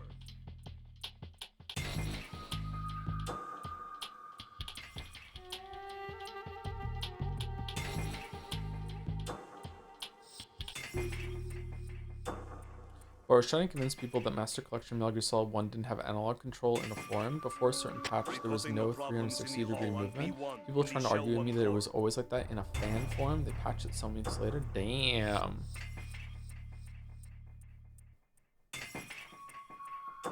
be honest, I think it's triggering for most people. I don't know about that. I think it's particularly triggering for me, for reasons that I do not want to talk about. But one day maybe I will. In the hall on B1 in the Shell 1 core. I think we're well overdue for break though, and I'm sitting here for some reason. Who's the last person I said thank you to? Was it Jambo Smash? Did I say you read 24/7? That's almost a year, 9 months. Maybe not. I think you read 247. Thank you, a Pepsi addict, for the bits as well. Somewhat interesting is that you missed out on because somewhat interesting thing that you missed out on. You're correct on because you skipped through the Nastasha stuff. Is that Campbell is apparently aware of the Patriots. Oh, okay. They talk about the Patriots at some point with Campbell. Then, all right. Thank you, NTR Pro, for the resub. Also 9 months. 2 9-month resubs in a row. Thank you very much, NTR Pro. Loves Night Rain, and thank you, Mega Jumbo Shrimp. Loves Oxymorons. Thank you very much. The 2 months.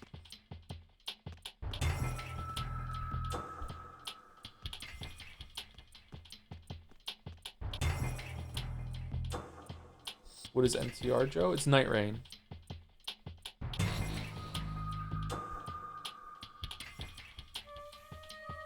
That's why they say Night Rain's better with friends. Reporting no problems in the hall on B1 in the Shell 1 core.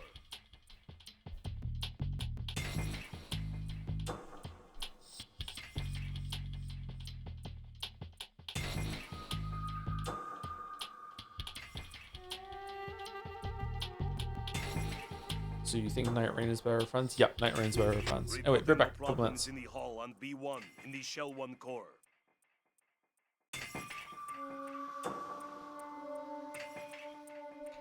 What does NTR and NFC have in common? What's NFC? I don't know NFC.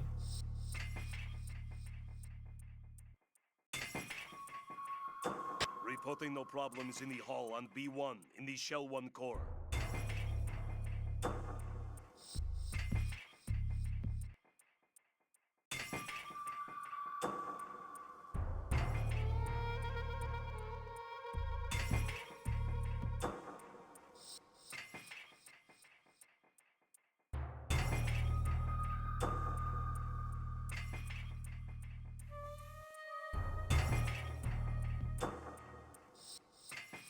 Reporting no problems in the hall on B1 in the Shell 1 core.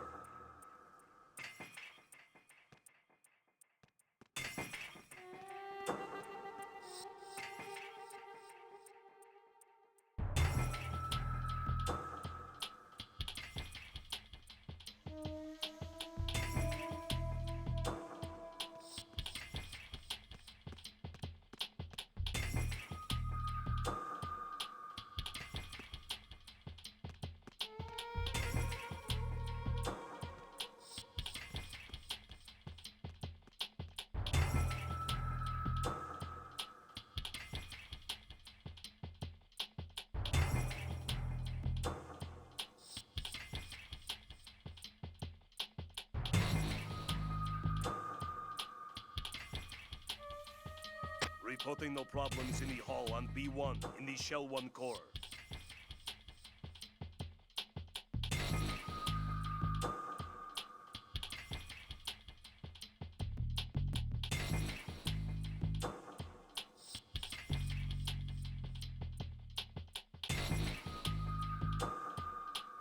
Reporting no problems in the hall on B1 in the Shell 1 core.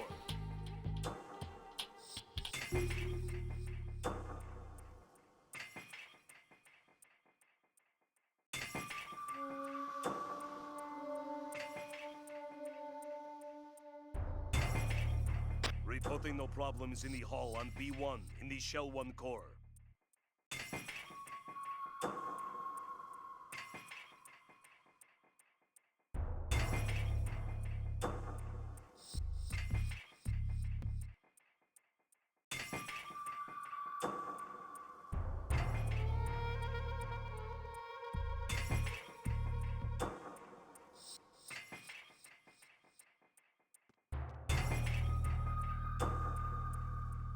Reporting no problems in the hall on B1 in the Shell 1 core.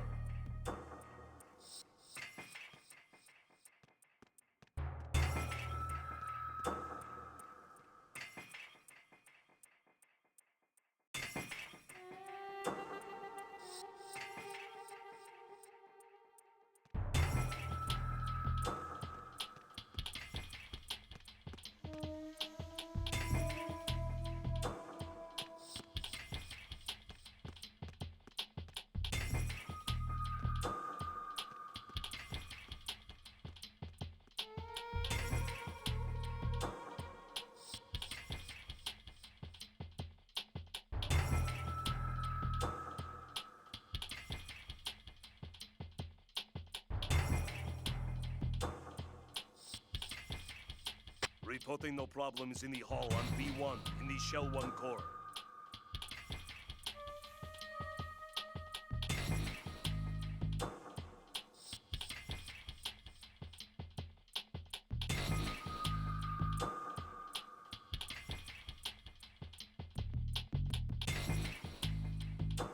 Reporting no problems in the hall on B1 in the Shell 1 core.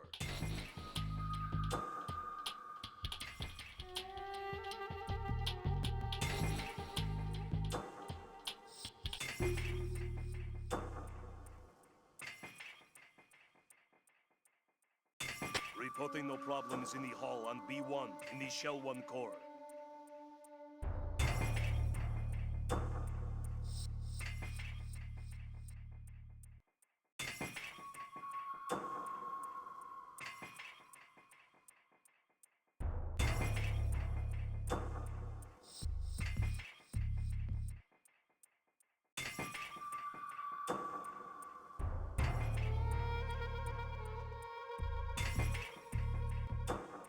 Reporting no problems in the hall on B1 in the Shell 1 core.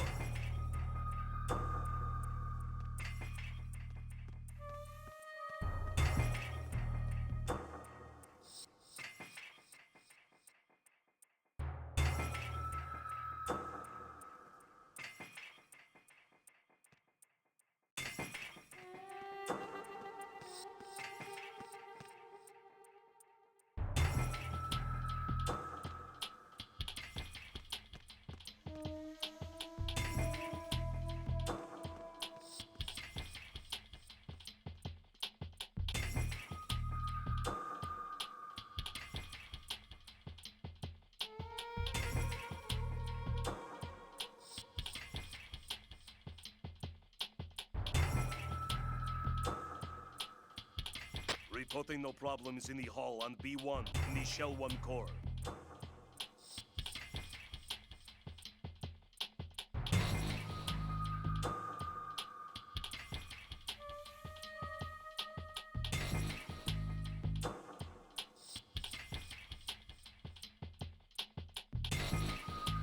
Reporting no problems in the hall on B1 in the Shell 1 core.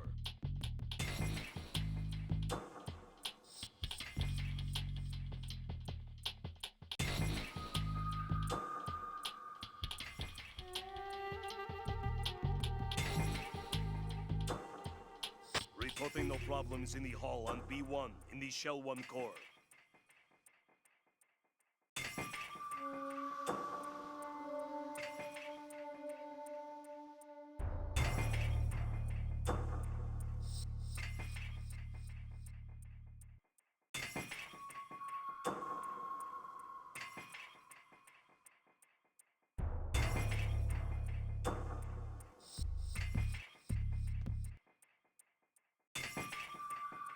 Reporting no problems in the hall on B1 in the Shell 1 core.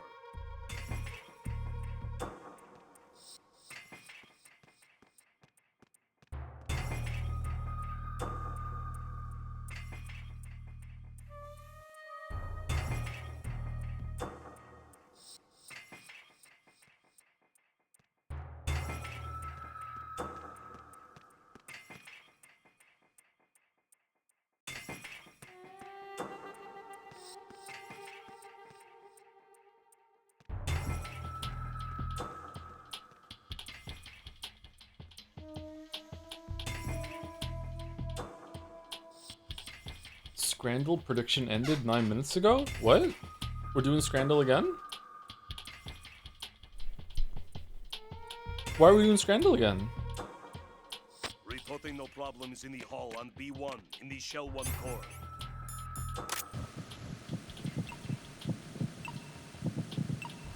Oh, is this it? We found him?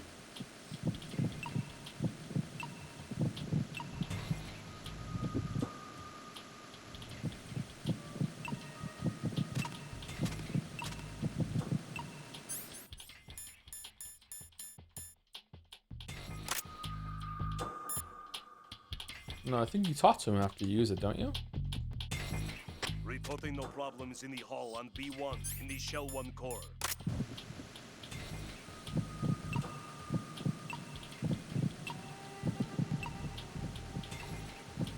You're Ames, aren't you?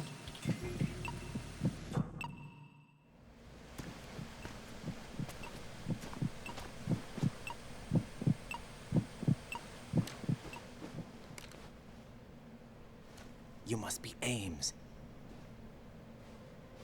Keep still and listen to me. I'm not a terrorist. I got in here using one of their uniforms. I'm taking off the tape. Stay quiet. Whoa, he's hardcore. Who told you about me? An informer calling himself Mr. X, dressed like a ninja. I see. Take this thing off me, will you?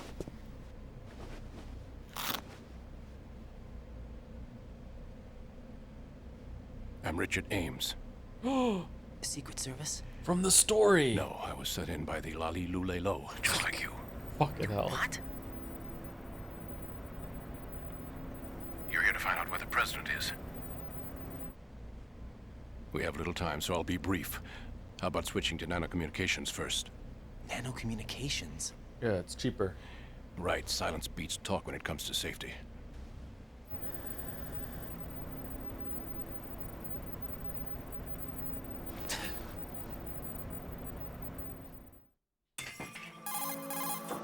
Are you on? Right here. Do you really know where the president is? Almost certainly. He was moved to the first floor of Shell 2's core section. The first floor, the core of Shell 2. Is he still there? I don't know. I can't get a response. You don't think he's been like the other hostages? Hmm? A hostage was killed in retaliation after the SEAL 10 disaster, remember? What are you talking about? Regardless of what they do to other hostages, they won't touch the president. What makes you so sure? The case. You mean the nuclear button they took? Right, and the case won't do a thing by itself. That case may be the single most advanced example of a weapons failsafe system. The password is nothing less than the physiological data of the US president. Physiological data?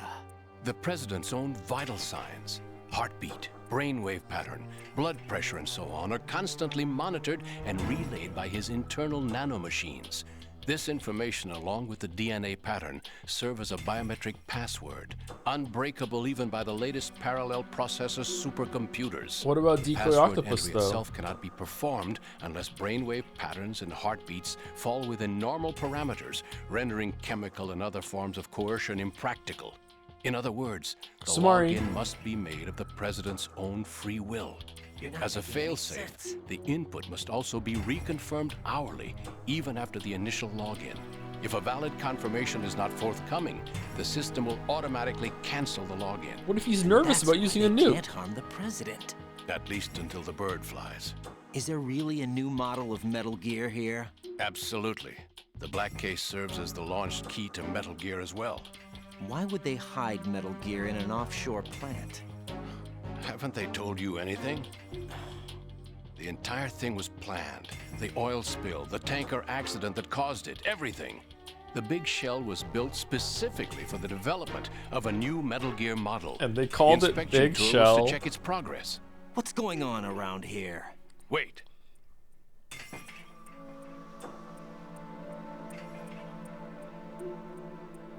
Here comes Snake. That's him? Use the microphone to listen in.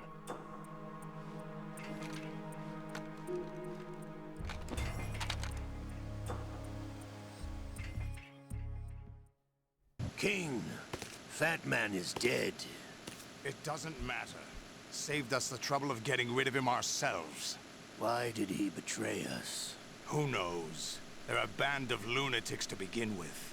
Nothing they do should come as a surprise. I'll have his background rechecked, just in case. You think he was working for them? We can't discount the possibility.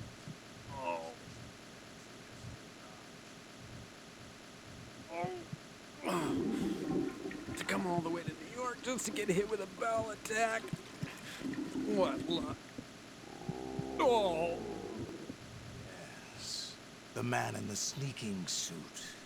You know more about those suits than I do. But Foxhound was disbanded 4 years ago. So it must be the Patriots. What about the damage to Shell 2? The circulation system for the contaminated water has been damaged. The water being drawn in is overflowing, and the lower block of the central section is flooding. Seal the connecting pathway between Shells 1 and 2. The Simtex and IR sensors are already in place. Any effect on it? No. What about the President? The password entry has already been made to the black case. In 1 hour, we'll need a confirmation from him. His work is done after that. Make sure you keep him alive until then. Yes, I know. What about the unit's activation? Almost complete. The code has already been entered. All we need now is for the girl to start the system. The usual method, I assume? No. The drugs took care of everything. Only a few more steps to outer heaven. Outer heaven.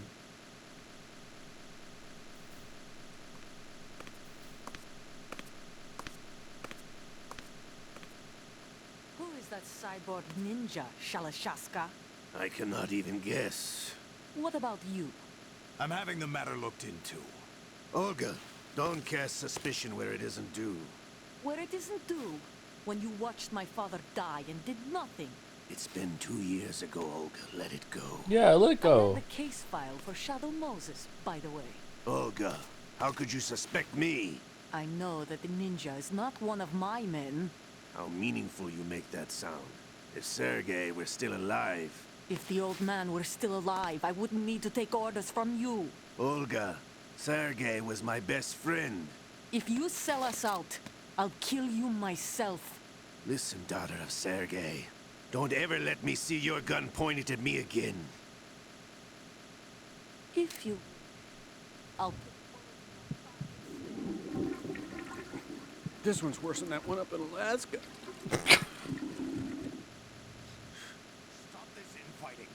I took you both in when no one else would. You think any government would have you as irregulars in this political climate? The worst kind of wet works, maybe. But even that's doubtful. I recommend against switching camps. You've nowhere left to go.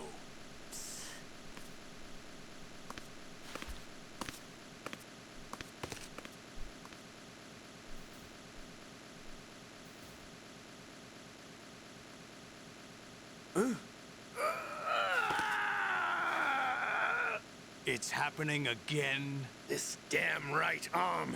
Liquid! It's almost as if it's having its revenge. How much do you think we spent on that arm in Lyon? The best transplant surgery team in the world. I never trust a Frenchman. True.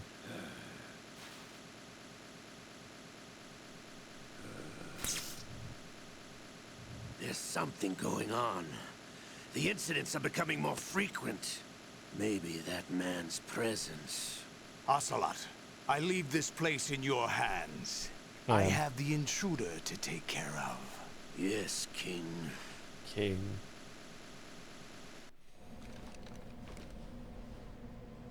Is that really Solid Snake? That's what he claims. I thought Snake was dead. Solid Snake did die. But he's also here in the shell. Either he survived or there are two of them. Two of them? And that's impossible.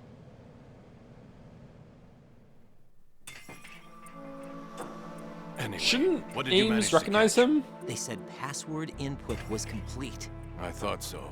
You said the password entry into the black case had to be made by the president willingly. That's right. So this means the president is cooperating with them. It would have to be, yes. Why? Probably tired of being a puppet, but it wasn't a smart move to betray us.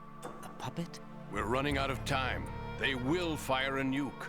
You know what you need to do before then. Fire the nuke? But it's nowhere close to the ransom deadline. Ransom? $30 billion in cash. What are you babbling about? The nuclear strike is not a threat. It's been the objective all along. They plan to slaughter millions of people. No, a high-altitude detonation. You've heard of the Compton effect? Total disruption of electronic equipment caused by EMMA pulse. Textbook answer. Well, when an average nuclear warhead goes off within the atmosphere, the result is an electromagnetic pulse of up to 50 billion megawatts. Whoa. The EMMA field can reach tens of thousands of volts per meter, and most electronic equipment will be toast in an instant. If one of the key movers of world economy stops functioning, it could mean the beginning of a global depression. But that isn't their aim. What they plan to do is liberate Manhattan. Pull it offline and turn it into some kind of a republic. Hence, Sons of Liberty, I suppose. Sons of Liberty? Damn! Ocelot is coming. I'm going offline.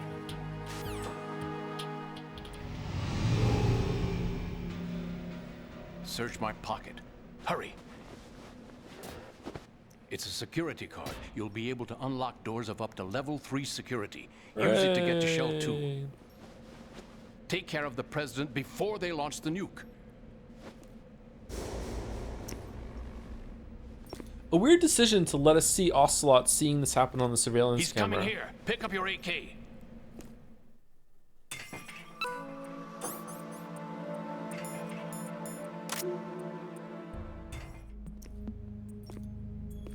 What do you think you're doing? I asked him to remove these. I'm ill, you see. I always knew that the DIA turned out second-rate liars. What are you talking about? No need for denials. We know what you are, Colonel Ames. They knew that the president was planning to betray them. So they sent you in to keep tabs on him. Am I right? You. Sorry, Colonel. You failed to carry out your duties. You'll never escape the Lali-Lulelo. Is that so? What the? You tricked me. I understand now. Ocelot. You...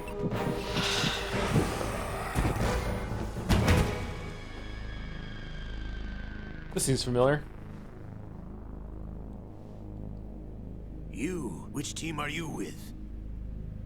Show me your face. You know who he is. No, he is not one of mine. Identify yourself. We meet at last.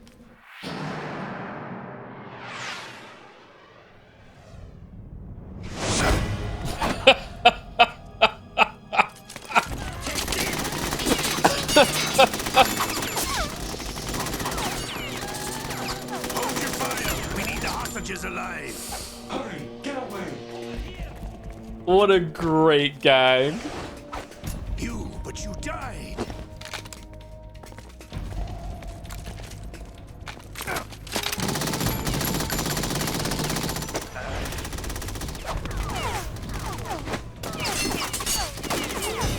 Leave this to me.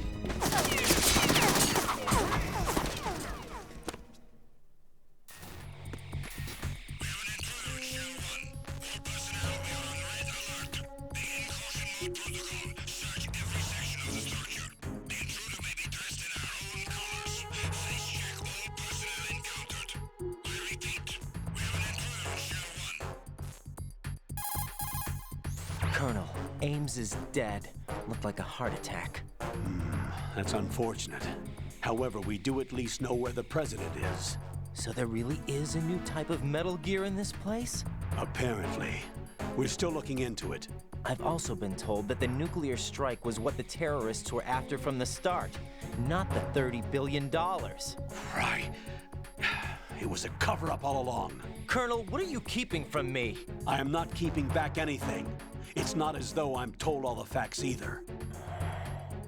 I'm pulling in all the favors I can to look into all this. Just be a little patient. Our priority should be with the president right now. We can take it that they've completed the password entry and are preparing Metal Gear for nuclear strike.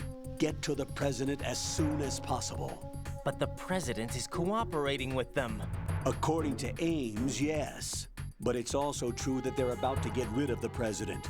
There's something else going on here, and the president may be able to tell you what it is when you see him in person. Once they get the confirmation for nuclear launch, they'll do it. You need to rescue the president before then. Jack, I agree with the Colonel. You need to protect the president for now. All right. Okay, if Rose says it, then all right. What can I do for you, Jack?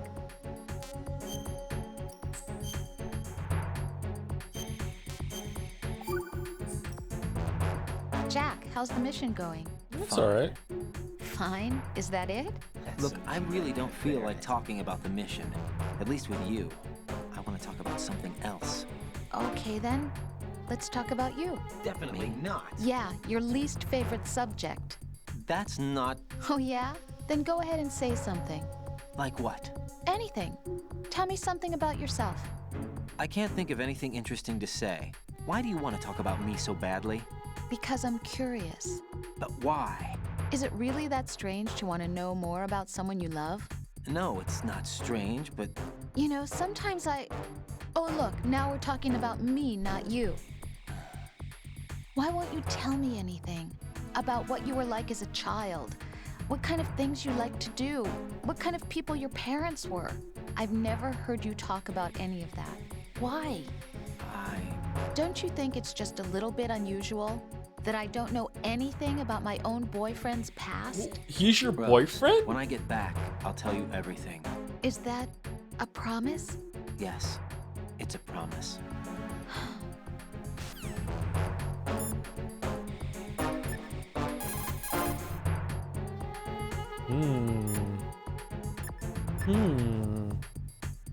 Weird that when the ninja's on the screen, we can't call Pliskin, huh? Or Stillman. Raiden, this is not good. Enemies in Shell 1 are systematically searching for you. It looks like they've tightened security considerably. Watch yourself. Get out of Shell 1. According to Ames, the President is on the first floor of Shell 2's core. Cross the connecting bridge from the north side of Strut D to get to Shell 2. That's where you need to go. Oh shit, is it time?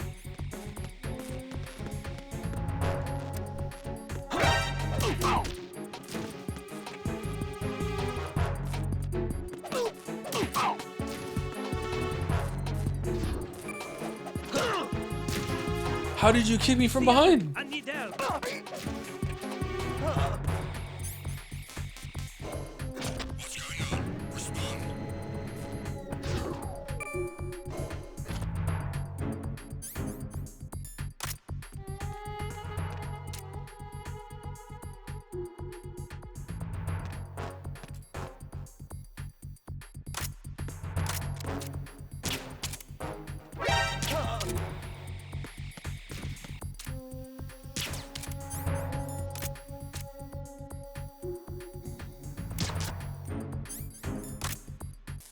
How far do you intend to go today? All the way, of course. Always go all the way.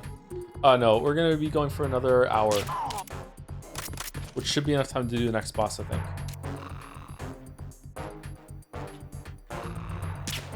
I've forgotten a lot of this game. Oh shit. Wait, what? Being attacked. I don't know where he is.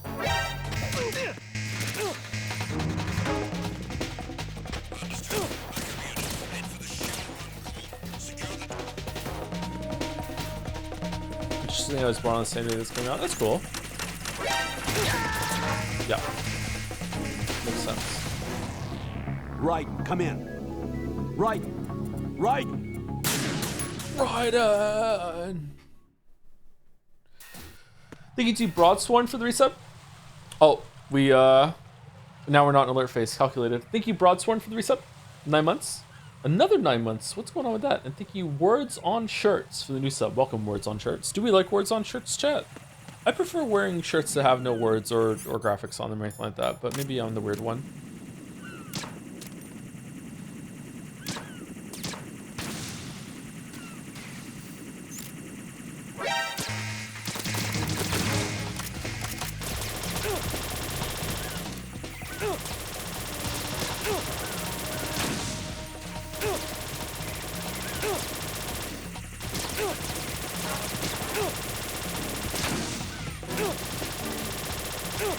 Well, I'm having fun.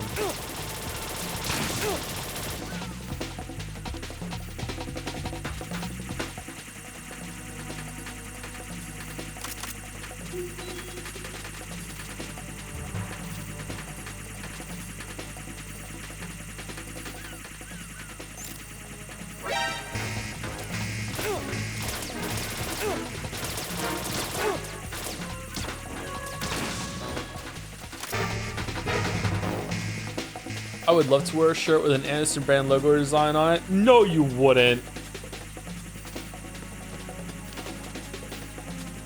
What if we go through and then back through?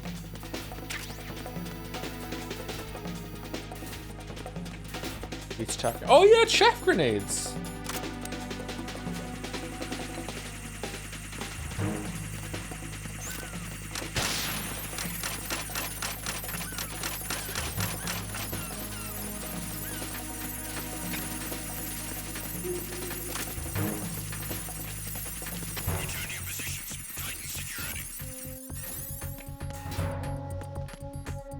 I like the sound the chaff grenades make.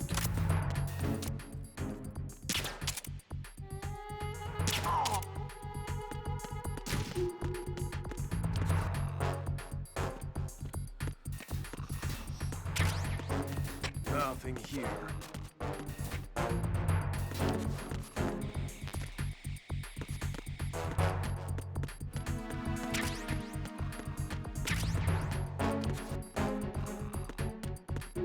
What about a Wither's Big Natural shirt? Grenade launcher. That sounds fun.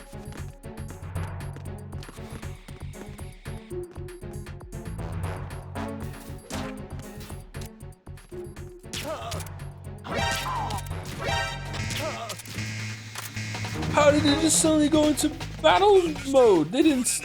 Okay, whatever.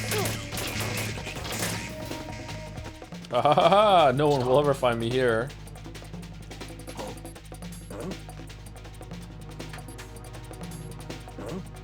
Huh?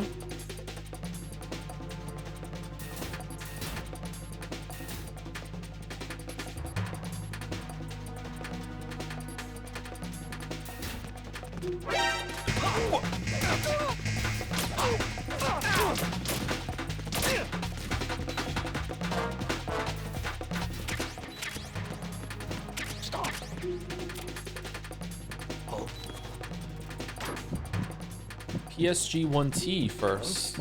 Okay.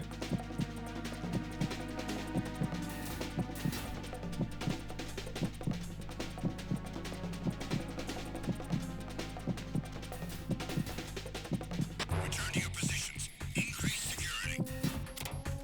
Understood. Reinforcements are on the way to Strut F. Intensify the level of security.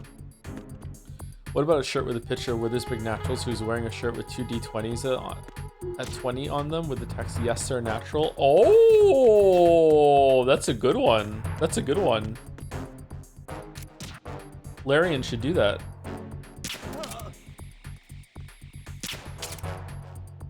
Are you fucking...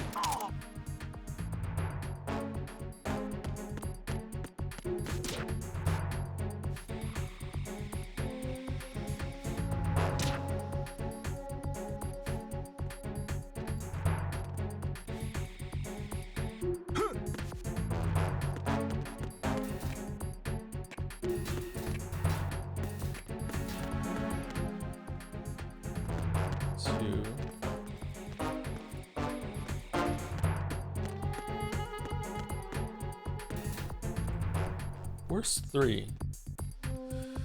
Is Raiden's childhood considered a spoiler? Yes. Raiden's childhood is a spoiler, yeah. Please do not say. I know we haven't been exactly fully structured with spoilers, but with this one, I think, yeah. Let's not talk about that.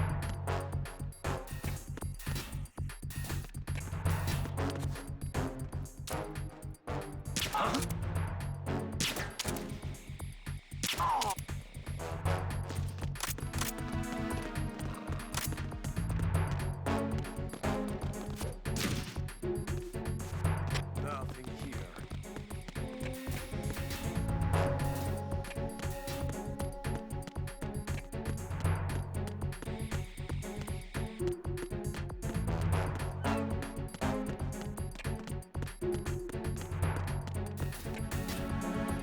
Attack team, come back at once. Guard team, stay alert. Oh, can we go down here now? Level 5? I come back here with a level 5 card? God damn it. Nothing here.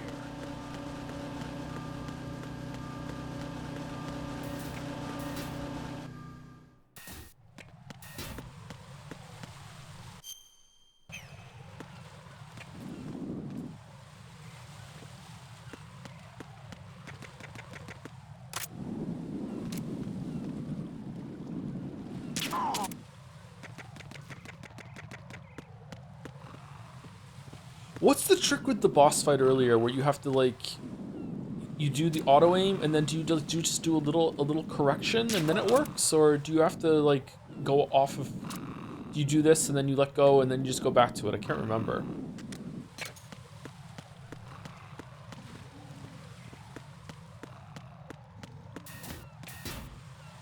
Which fight? I don't want to say, although we've already seen the boss, so I guess I could say it wouldn't be the end of the world. With Fat Man? No, you already did Fat Man. Is there somebody there?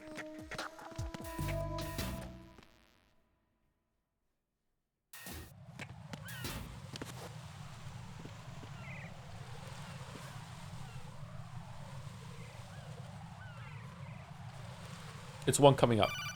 It's a fight we haven't done yet. Raiden, can you hear me? Pliskin, where have you been? Checking around. I'm in Strut H right now. How's the situation over there? We have a lead on the President's location. Where is he?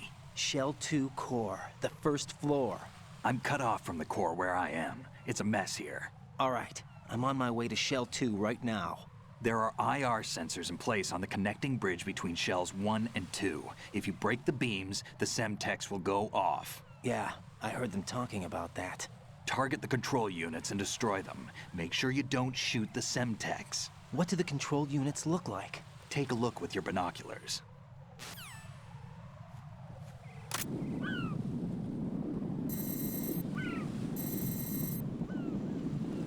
That's the Semtex. And that must be the control unit.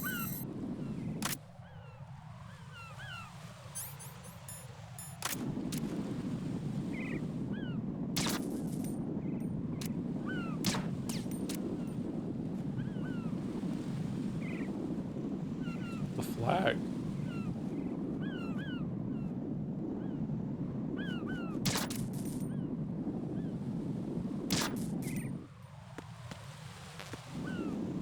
Is there like one down here or something?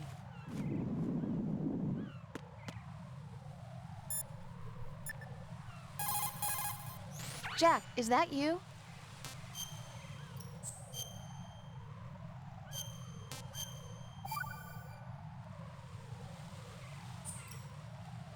Rose. So, have you decided to talk yet? Nope. That's too bad. Why are you so interested in me all of a sudden? Because I'm curious. More so than before. Does it really bother you that much? There must be some things you don't want to say. Like what? You know, those things you don't want to say. Let's see. Things you don't want to say. Like that you've been married before? That you're 80 years old? That you used to be a woman? Rose. Whoa. What exactly is it you won't tell me? Do you think I'd hate you if I knew? Do you really have that little faith in me? No, it's nothing like that. Then what is it? It's... It really bothers me. The fact that there's a side of you I don't know. Sometimes I just can't help myself. You've got me right now. Transphobic comments used to be No, really it's common. not. I'm sorry. I know Like I'm in being some greedy, pretty but mainstream stuff. It's just not enough.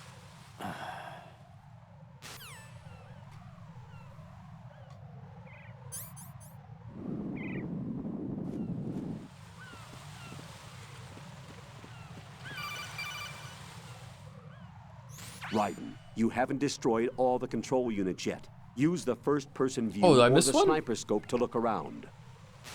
Sniper scope. I don't have a sniper scope. What's sniper scope? Oh, am I supposed to have a sniper? Oh shit, there's more over there.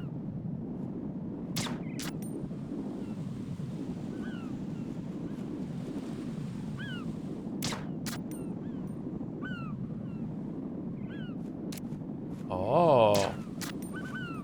One behind the flag.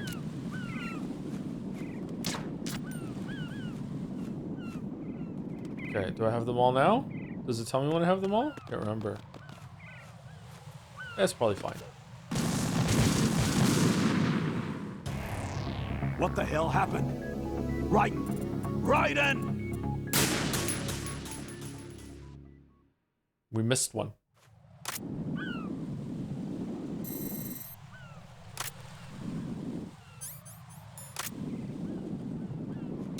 Oh, there's one on this thing.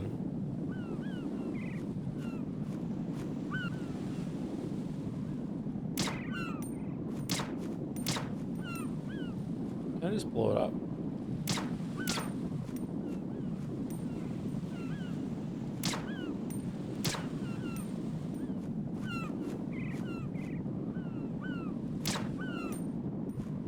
Okay, I think I got it.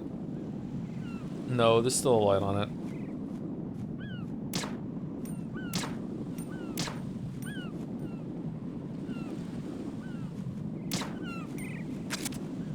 I did not grab the sniper from the warehouse. I was there, I didn't see it. Do I have to have the sniper to get this one? Uh-oh, sorry, bird.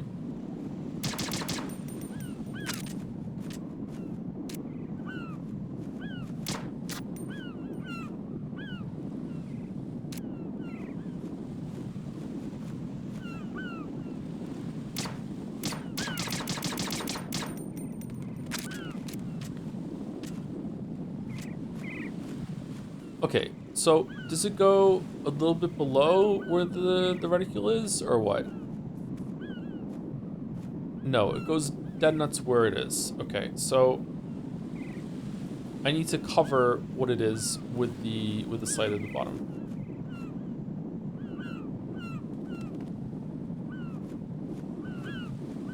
Wait, I'm stupid.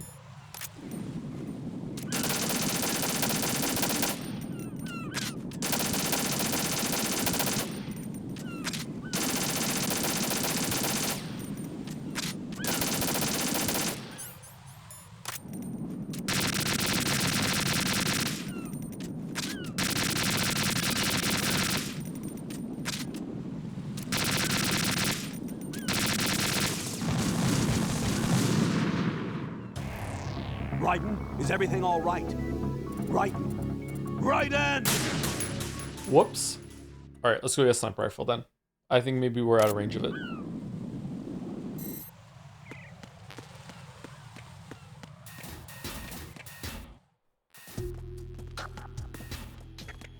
I thought I checked all the rooms that was in that area. Is it not in that location? Is it somewhere else?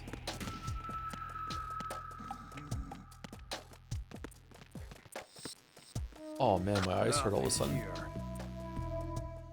It's in that. Is it really? I thought I checked all the rooms. Shit.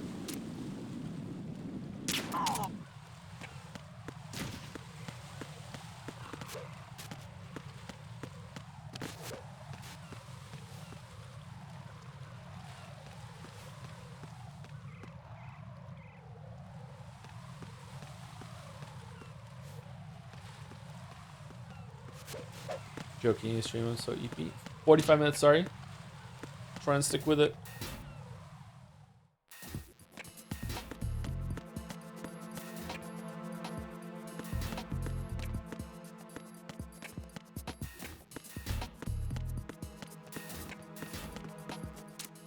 What is mouse streaming tonight?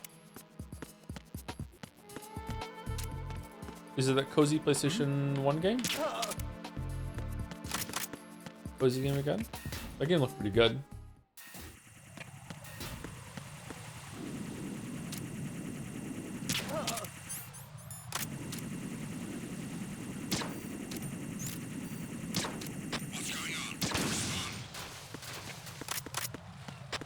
Oh, it's PlayStation 2? Okay, sorry.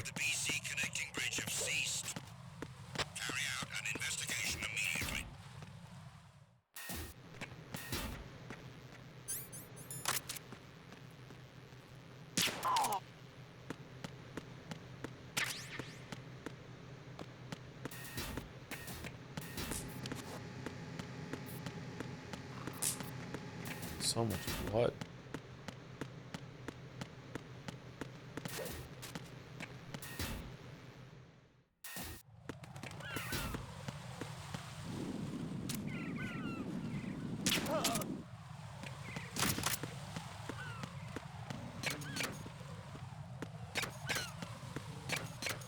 Joe doesn't know what PlayStation 2 games look like. True. True. Yeah, it seems like we've explored every area pretty thoroughly now with the cards that we've gotten. So it's just that room that has the warehouse stuff in it, or the warehouse like kind of area. I think that's what Chuck called it. And then also the level 5 door. I'm a little confused about that one. This one we went through, right? Yeah, I don't think there's anything down here.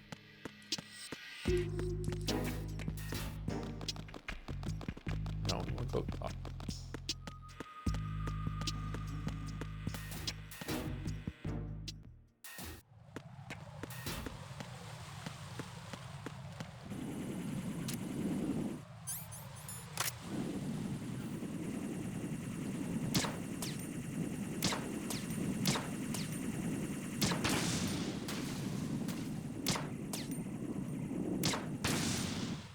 Yeah, there really is bullet travel time, huh?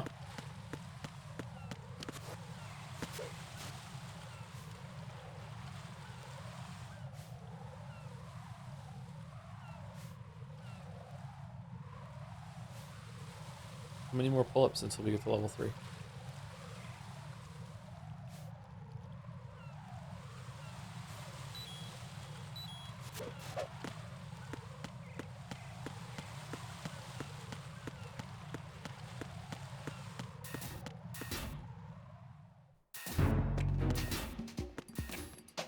Okay, here we go. We're back here. All right, so where did I miss it?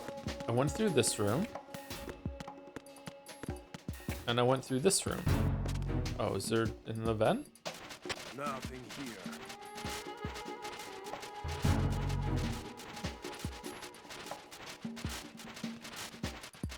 Drop catching is the way to do that quickly, right? Is it really? Does drop catching do it faster? Who's there?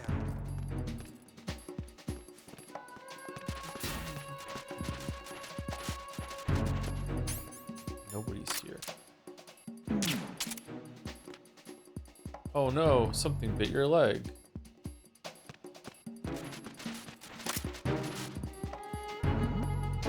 Who's there? Who's that? How are you not asleep yet, my weeb? Enemy sighted. Requesting backup unit. There it is. Use your PSG-1 to take out the IR sensor's control units. Head to the connecting bridge between shells 1 and 2. Thanks, Snake. I mean, Pliskin. What's going on? Respond. Communications with Strut F have ceased.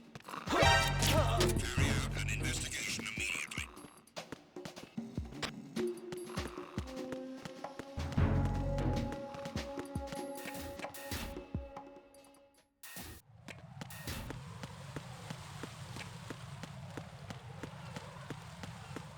PSG-1 room seems very similar to where you get the rifle in Metal Gear Solid 1. It feels familiar, yeah, I agree.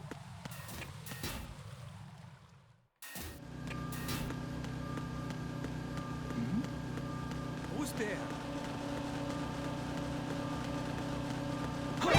They actually use the mechanic. Me? Am I the they?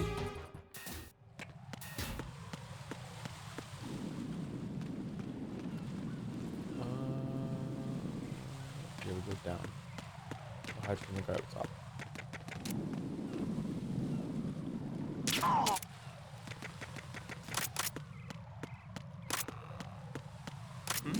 I think that this game is more fun to wander around in than Metal Gear. Oh shit, we're out of It's the enemy. I need help. ammo.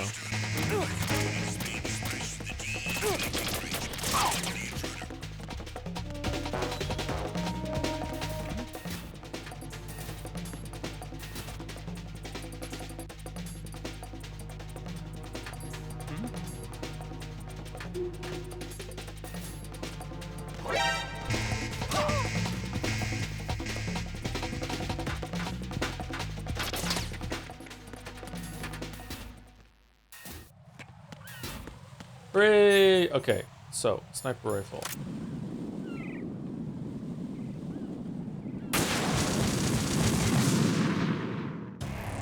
Raiden, what's going on? Raiden! Raiden! Okay. What I do? Is there C4 on the thing and I destroyed the platform, the flying thing instead of the sensor? Oh, we shake. No, that was nowhere near it. No! Jack, please answer me! Jack! That shouldn't even hit the drone.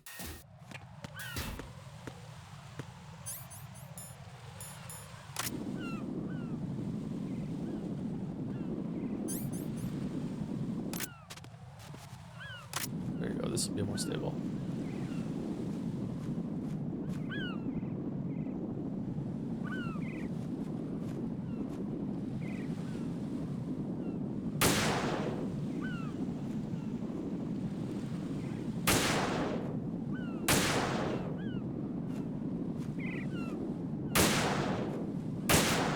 Okay, so why is the bullet bigger when it's for hitting the drone, but it's not bigger when it's hitting the thing on top of the drone?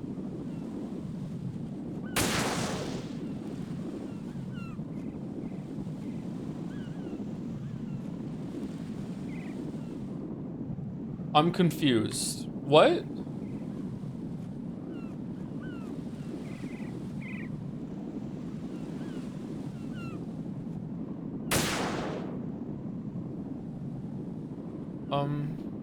Okay.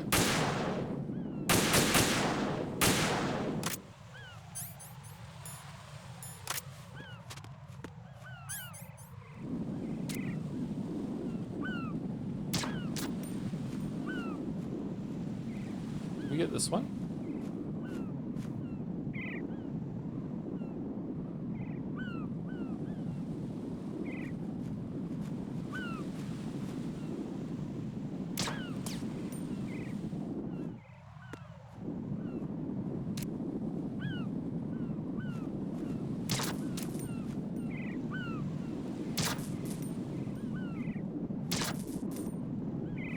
Who set this up, man? Yeah, we got it. Alright. So is that all of them? Let's see. He'll call us if it's not all of them. Oh! Sneaky hobbits.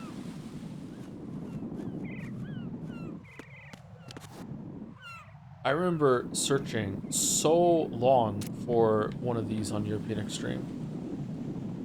The way people in chat talk about European Extreme, by the way, makes me think that the version I played was a little different, even though it was in Europe. But maybe I'm not remembering some of the tweaks they did to the fights.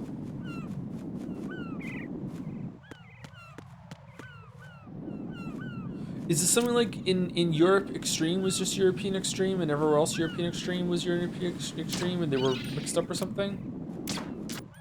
There we go, we did it.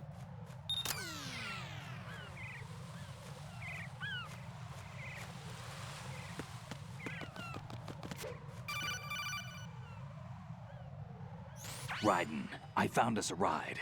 I'm all ears. One of the enemy's Kasatkas. Is it in good shape? Full tank. I'm heading for Shell 1 now. What about that Harrier? It's not on the heliport here. Good. I'll set this one down there then. Can you cover the hostages? They're being held on level B1 in the core. Pliskin, you didn't happen to find any other places where hostages were being held, did you?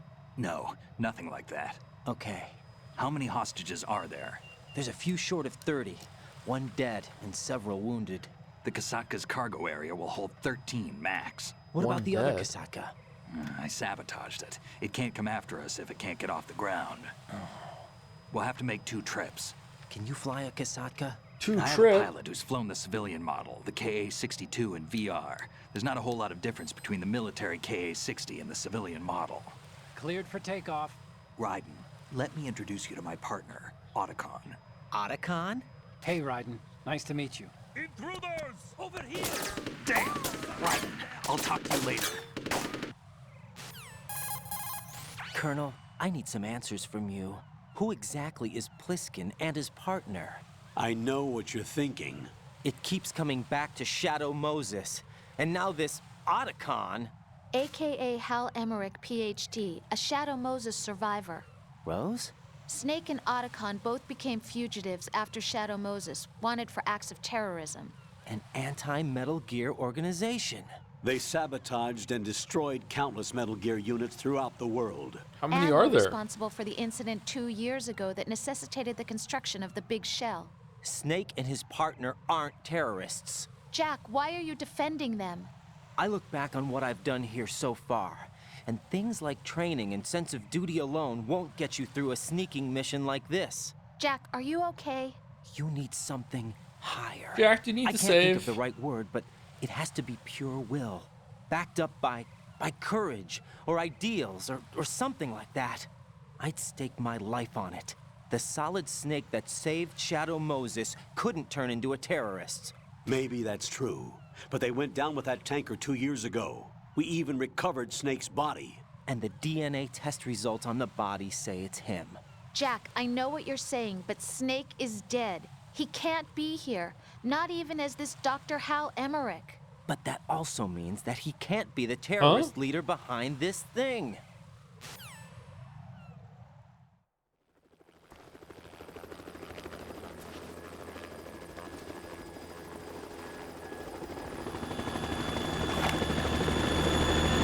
Is it time for no that is not Big Chungus?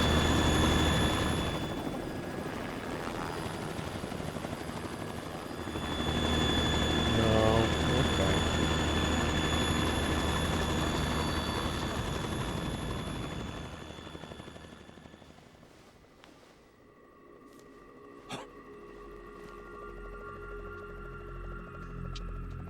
I've been waiting for you. A messenger from the Patriots. Where do I know him from? So you're the boss around here? No, not just around here. I'm the boss to surpass Big Boss himself. Bigger boss. Solid Snake. No, that is not Solid Snake. Yay! Damn, Pliskin has good ears. Oh shit! What a pleasant surprise, brother. Save it. You brother of mine. Don't say you've forgotten me, Snake.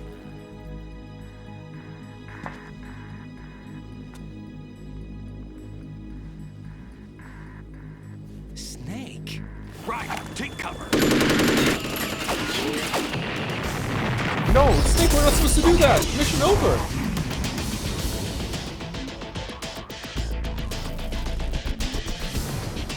Stop impersonating him.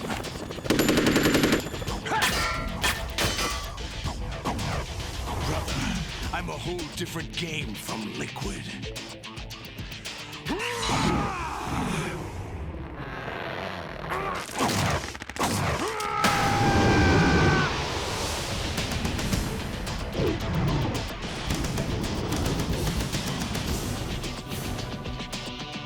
Solid Snake. Ex-president of the United States.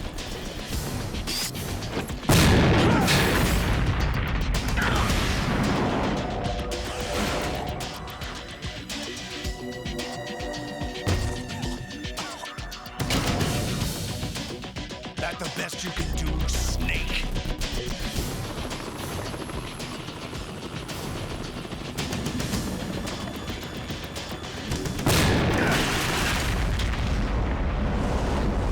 Did I get it? Not yet, sir.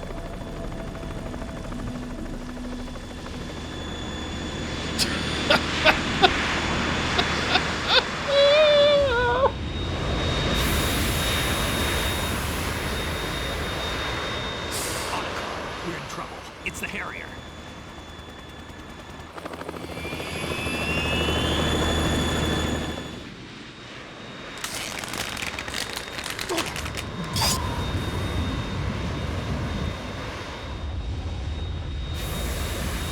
That's his muscles expanding under the suit, by the way.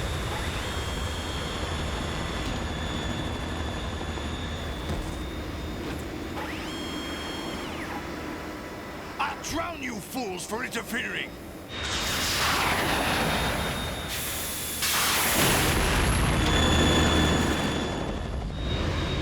Man, we went back for that sniper rifle for nothing.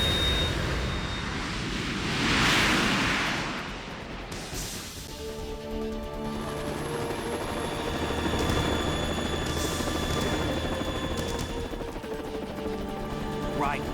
This is the Stinger missile launcher. You can kill anything with this. Stand up to the Harrier. You have to shoot the Harrier down. Snake, we got company. I'm counting on you.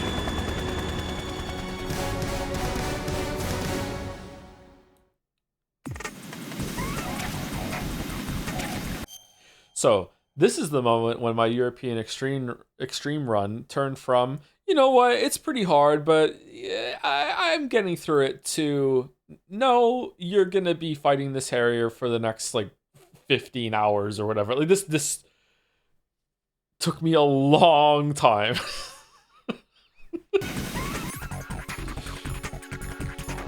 But I think it's pretty easy on normal mode. I think it's just like normal, just fire at it.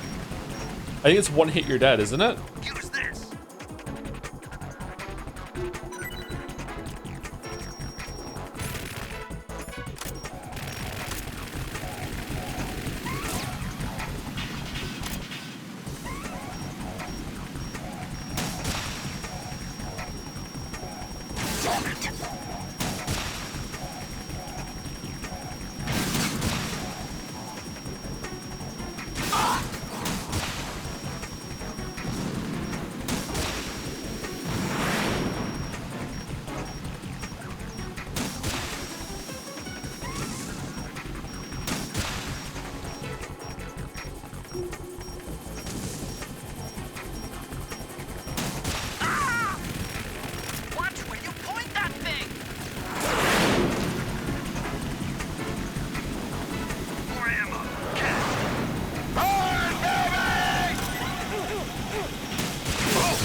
What is this boss like on EE? Does it move differently, or is it more damage? I can't remember. Just that I remember there were parts where I don't think you could take any hit, or 2 hits in a row would kill you, and you had to look for openings much better in order to fire the Stinger missiles. And also there were parts where you had to jump off of the platform in order to hang off, or else the explosions would kill you. Maybe you have to do that now in this version. I can't remember, but it was very, very difficult. I'll shred you to pieces! Like, I think it would have just been game over right now if it was on the European Extreme. I'd love to try it again, but probably not on stream. I remember like hitting him more without doing the lock on too, picking my moments in order to just get a bunch of damage.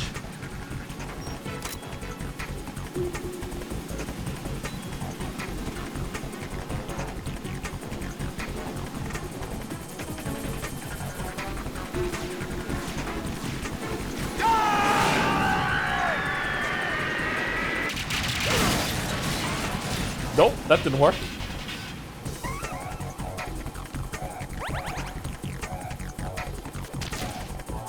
I'll let you go out in style!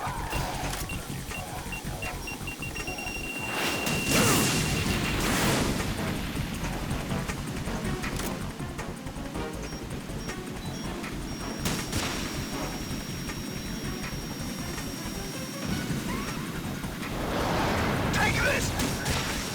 What the? No!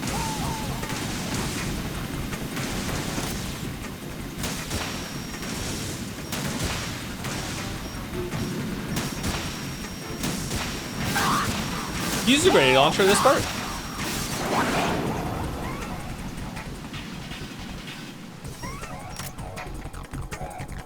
It's actually fun playing this on European Extreme. Sounds masochistic. I hated it. It was not a good time. I hated it.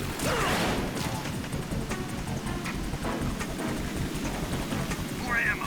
Catch.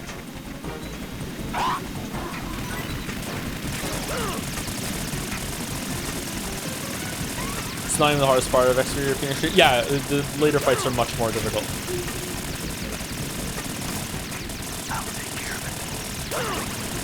Holy shit. Is that the best you can do? Fuck off, Solidus. What the?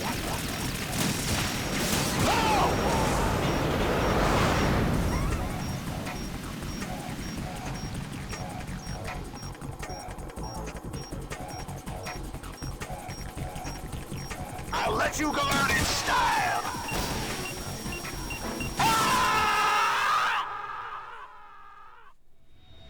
What can you play on a European Extreme? Just spite, stubbornness. Didn't want to let it beat me.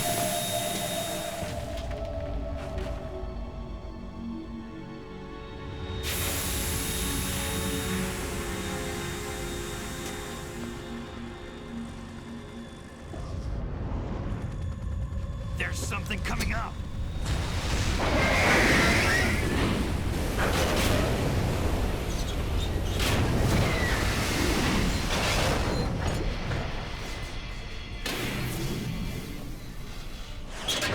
That's Metal Gear! It's already active!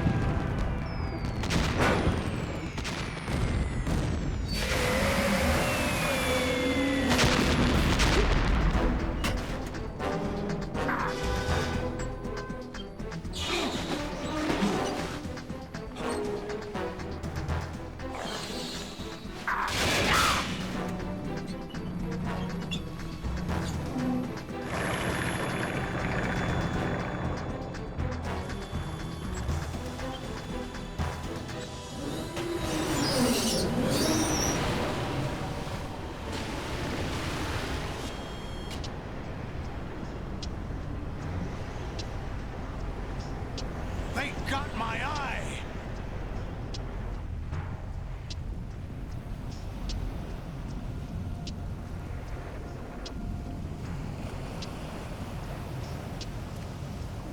Fab! Go! Oh, is this happening now?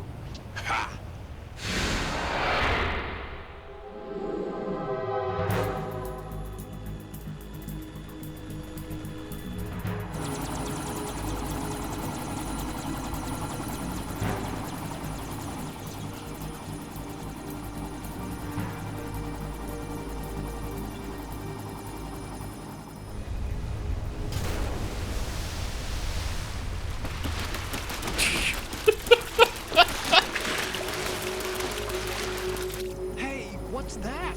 It's running on water.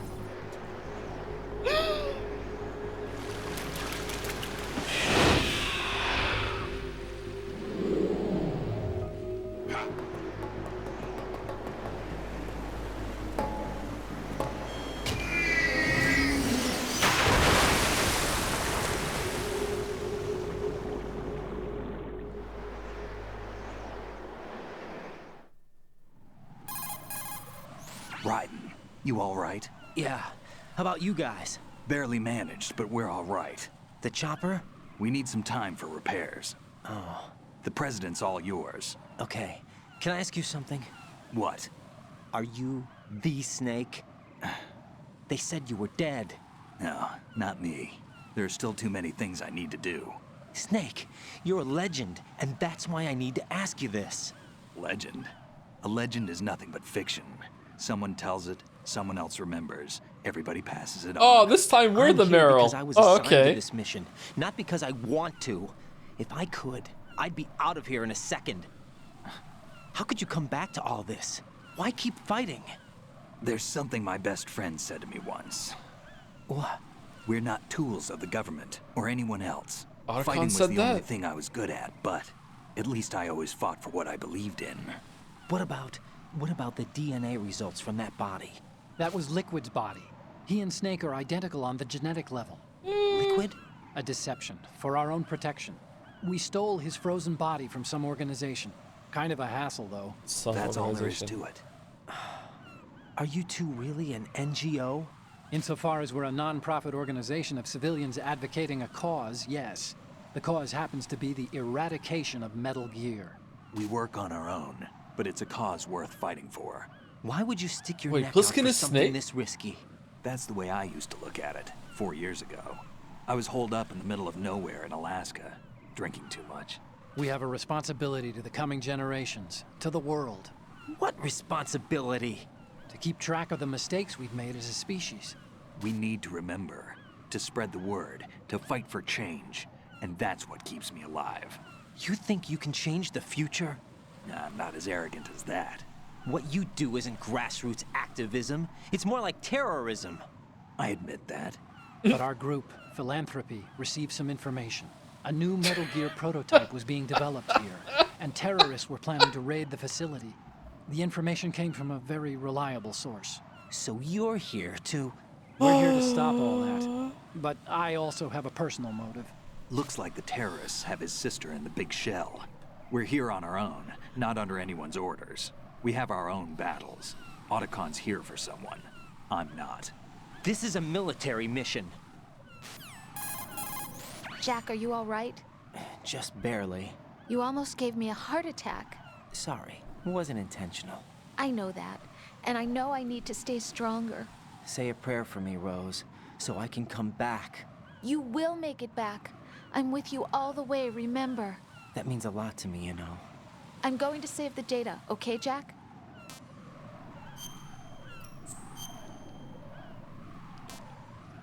I love this dynamic so much. It's so fucking awkward. It's so fucking awkward. Colonel, Metal Gear's already gone active. It's not too late. You can still prevent a nuclear strike by securing the president and preventing password confirmation from taking place. Get to the president. He's in the core section of Shell 2. I'm checking the satellite images. Looks like you can get to the core from the other side of Strut L. The core hasn't gone under yet from what we can tell. Follow the railings down, then jump onto the pipes. The only viable strut in the outer perimeter is the L. That attack just now doesn't Take make any the L. sense. It's like they have no more use for this place. Colonel, you were monitoring the codec calls. That man was the real Snake all along. Maybe. Maybe? Don't let your guard down with him. Why do you say that? Because they were never a part of the simulation. They're an unknown factor. You can take your simulation and... We're out here, we bleed, we die. Calm down. I suggest that you do, Raiden. Even if that is Snake. That has no bearing on your mission. Colonel, you and Snake used to be on the same side. I don't understand. I read about you and Snake in the Darkness of Shadow Moses. We read that too. I don't give a damn what that piece of trash said. Do you get me? Whoa. Can't believe Richard Ames is dead after that introduction, that story. Oh. Raiden, is something wrong? Raiden! Raiden!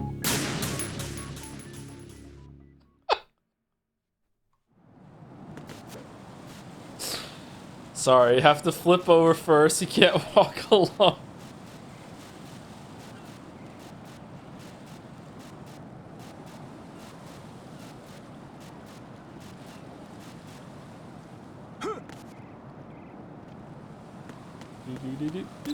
No. Oh God, no. Jack! Jack! Jack! Killed by bird shit. Won't get the item. What item? Did I miss an item?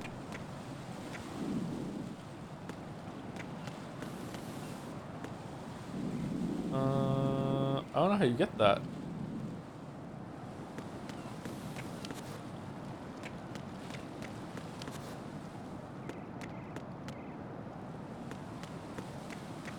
What items did I miss? You roll? No. No.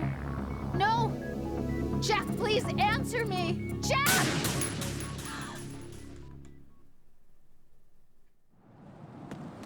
Can you get them? I don't think you can you?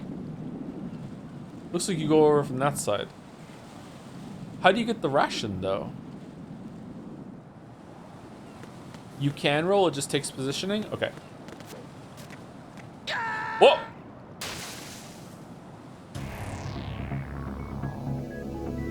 Raiden! Raiden!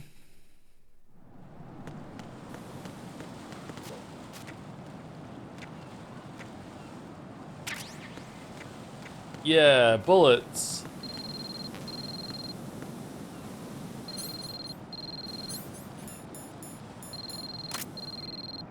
Oh, hoi hoi. Use the coolant spray to put out fire. Yeah, I know. Okay.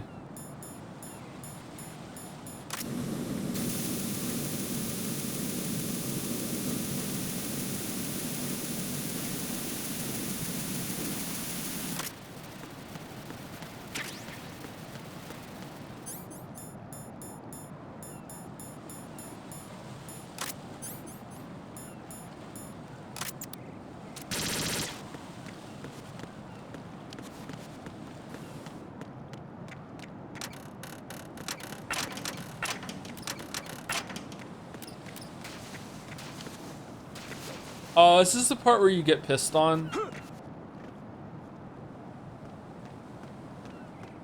This is not a pretty sight. Hurry up and check the situation.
Whoa.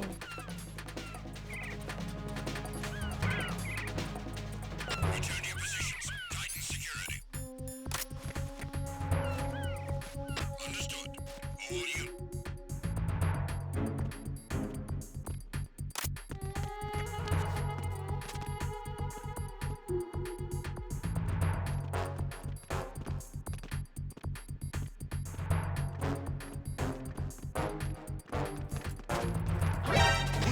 Wait, where?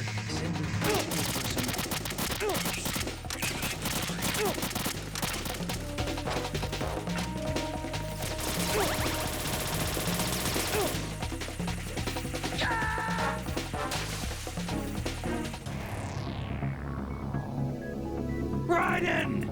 Raiden!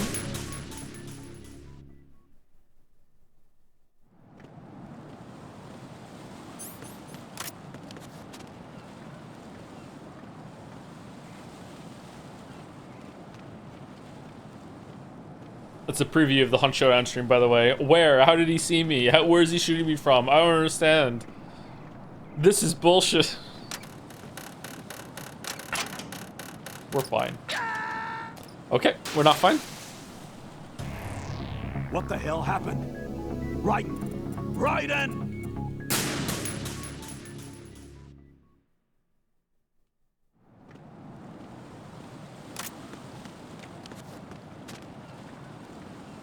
You move faster when you stand up? Yeah, you do. Okay. Actually, do you?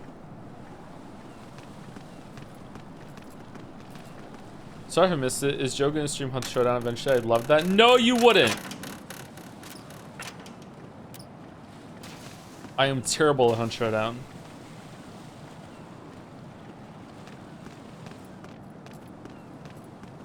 This game has a great sense of humor. It really does. The game, all these games have had great sense of humor through gameplay even, yeah.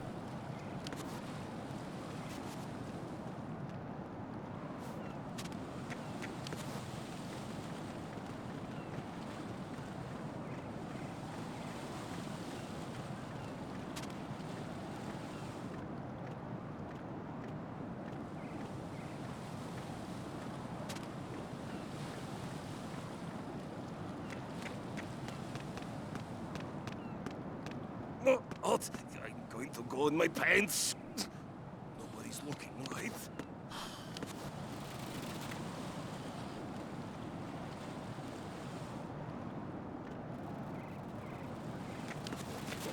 I don't want to get peed on.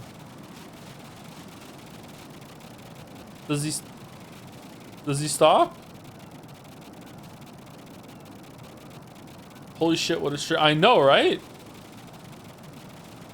Late streamer.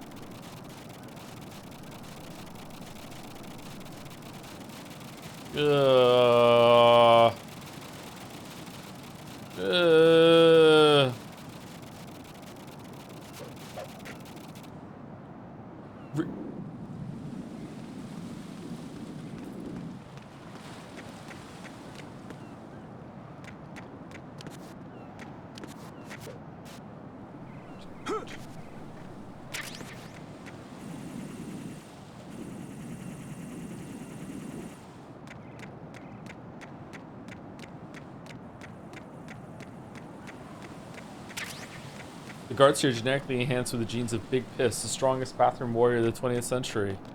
Damn.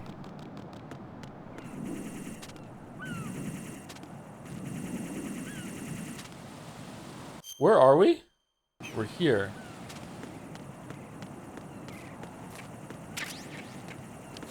Nope.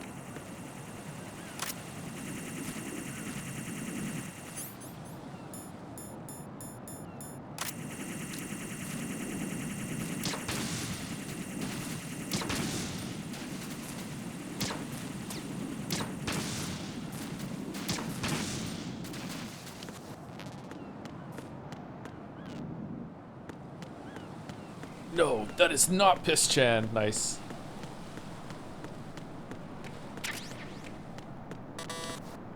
Burp, burp.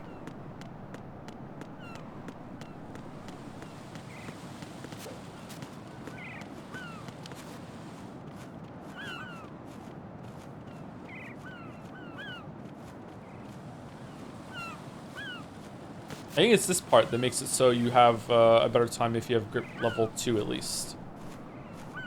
3 is probably not necessary. I think we're close to getting 3 though, aren't we? We've been doing pull-ups throughout the whole entire stream.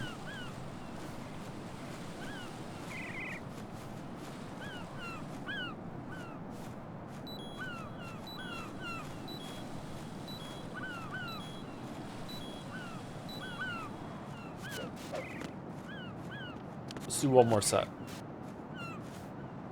I feel that we're almost done.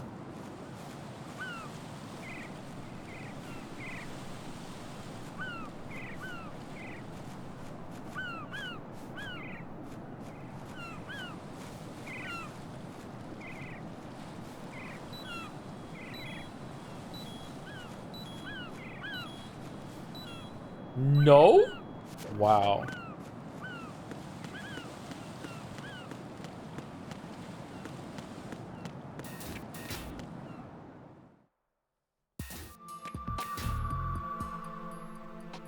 Olga, Snake, he's here. In Shell 1. My father had some unfinished business with him. Olga, calm yourself.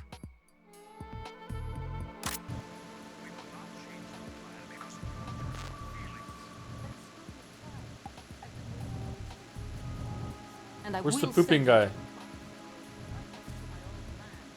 The launch comes first. Damn it. Where is Ocelot? Not here. I don't trust him. Don't talk that way about one of your own. He's not one of my own. He left my father to die, remember? Olga, we'll talk later. We need to get started on the final checks for the unit. All right. I'm headed back there. Our connecting bridge to Shell 1 is down. What about the chopper? The cam-off is out of action. Take the oil fence from strut L. I'll tell my men to start pulling out. Not yet. Their retrieval comes last. The intruder's still at large. Snake. What about the other man? He's got luck on his side, certainly. He survived that explosion. Listen, Olga, the code confirmation is in 1 hour. Keep the president alive until then.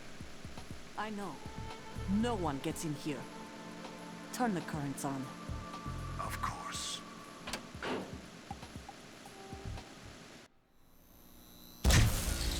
Pointing a giant mic at someone 7 feet away. I think it's to hear the walkie-talkie or phone or whatever, not her. The door stays shut unless the president manages to take out that circuit panel from inside the room. And it's no job for bare hands. All right. Come back immediately. One more thing. What? We leave for Russia when this business is done. I want half the money for that. Of course. That was part of the agreement. Money? We start living for ourselves after this. Oh, holy shit. If there's anyone who wants to stay, I will take care of them. Gladly. Gerlukovich soldiers are the cream of the crop. It's time they went free. I'm in front of the room where they're keeping the president. Everything all right? No sign of flooding, but I can't get close to the door. The floor is electrified. And full of microwaves. You'll be bacon. Bacon? Any suggestions? Remember the Shadow Moses VR training. Take out the circuit panel? Ryden was a soldier, not a But cop. there's no way into the room. Try ventilation ducts. Yeah, I think I see one. Look for a remote control missile launcher. You can guide it through the duct into the room. Then target the circuit panel. Got it. Right, but make sure you don't hit the president. The president is wired with nanomachines. If we know the frequency, I can raise him. We've tried that repeatedly, but there's no response. It looks like the walls have a built-in radio shield. So that's why Ames lost contact with him. If you need to confirm his position, you can log into the node. Understood. Locate a remote control missile launcher first. Okay, how long is this gonna take? Because we're very close to the end, but the scene with the president is, in my mind, a big what the fuck. So not even for story reasons. So I think we should probably stop it here then, I guess, if Chad is saying it's long. All right. Cliffhanger for tomorrow. There is something that the president does.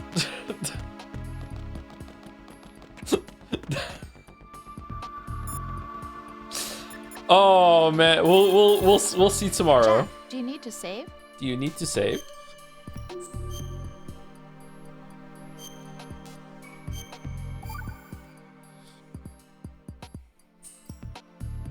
Jack, have you remembered what day it is tomorrow? No. I see. You said you had something you wanted to talk to me about? What was it? We'll talk about it tomorrow. Why does it have to be tomorrow? So I can build up enough courage first. And so you won't run away. I would never do something like that. Liar. Every time I want to talk about something, you suddenly remember that you have some work you have to do, or you get a stomach ache. Hey, oh, like Kraus. You know it's true. What are you so afraid of? I'm not afraid of anything. My and I neck won't try to hurts. run away. Is that so? Well then, we'll talk tomorrow. Yeah, So you have to come back, okay? I know. Why does my neck hurt? That's not good.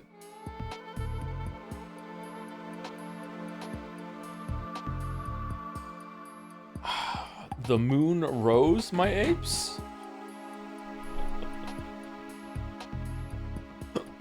What?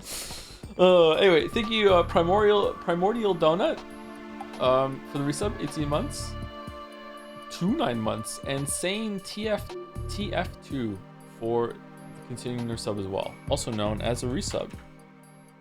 Alright, I think Mouse is live with a cozy PlayStation 2 game. A daring synthesis.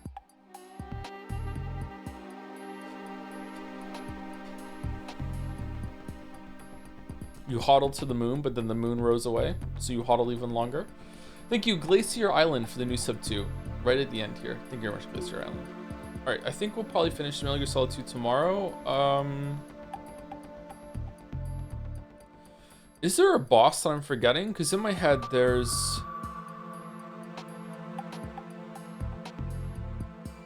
three bosses left? Is there a boss I'm not remembering?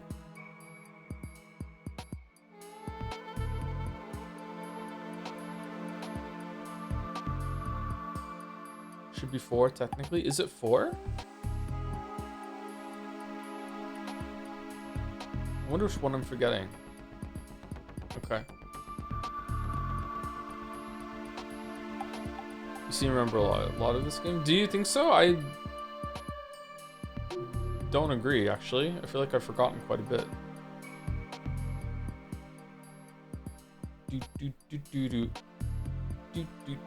Isn't tomorrow Pentiment? I don't know. I haven't decided yet.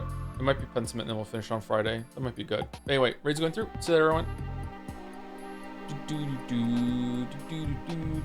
Anyone stick around? See you later. Thanks for watching. Hope you have a good night.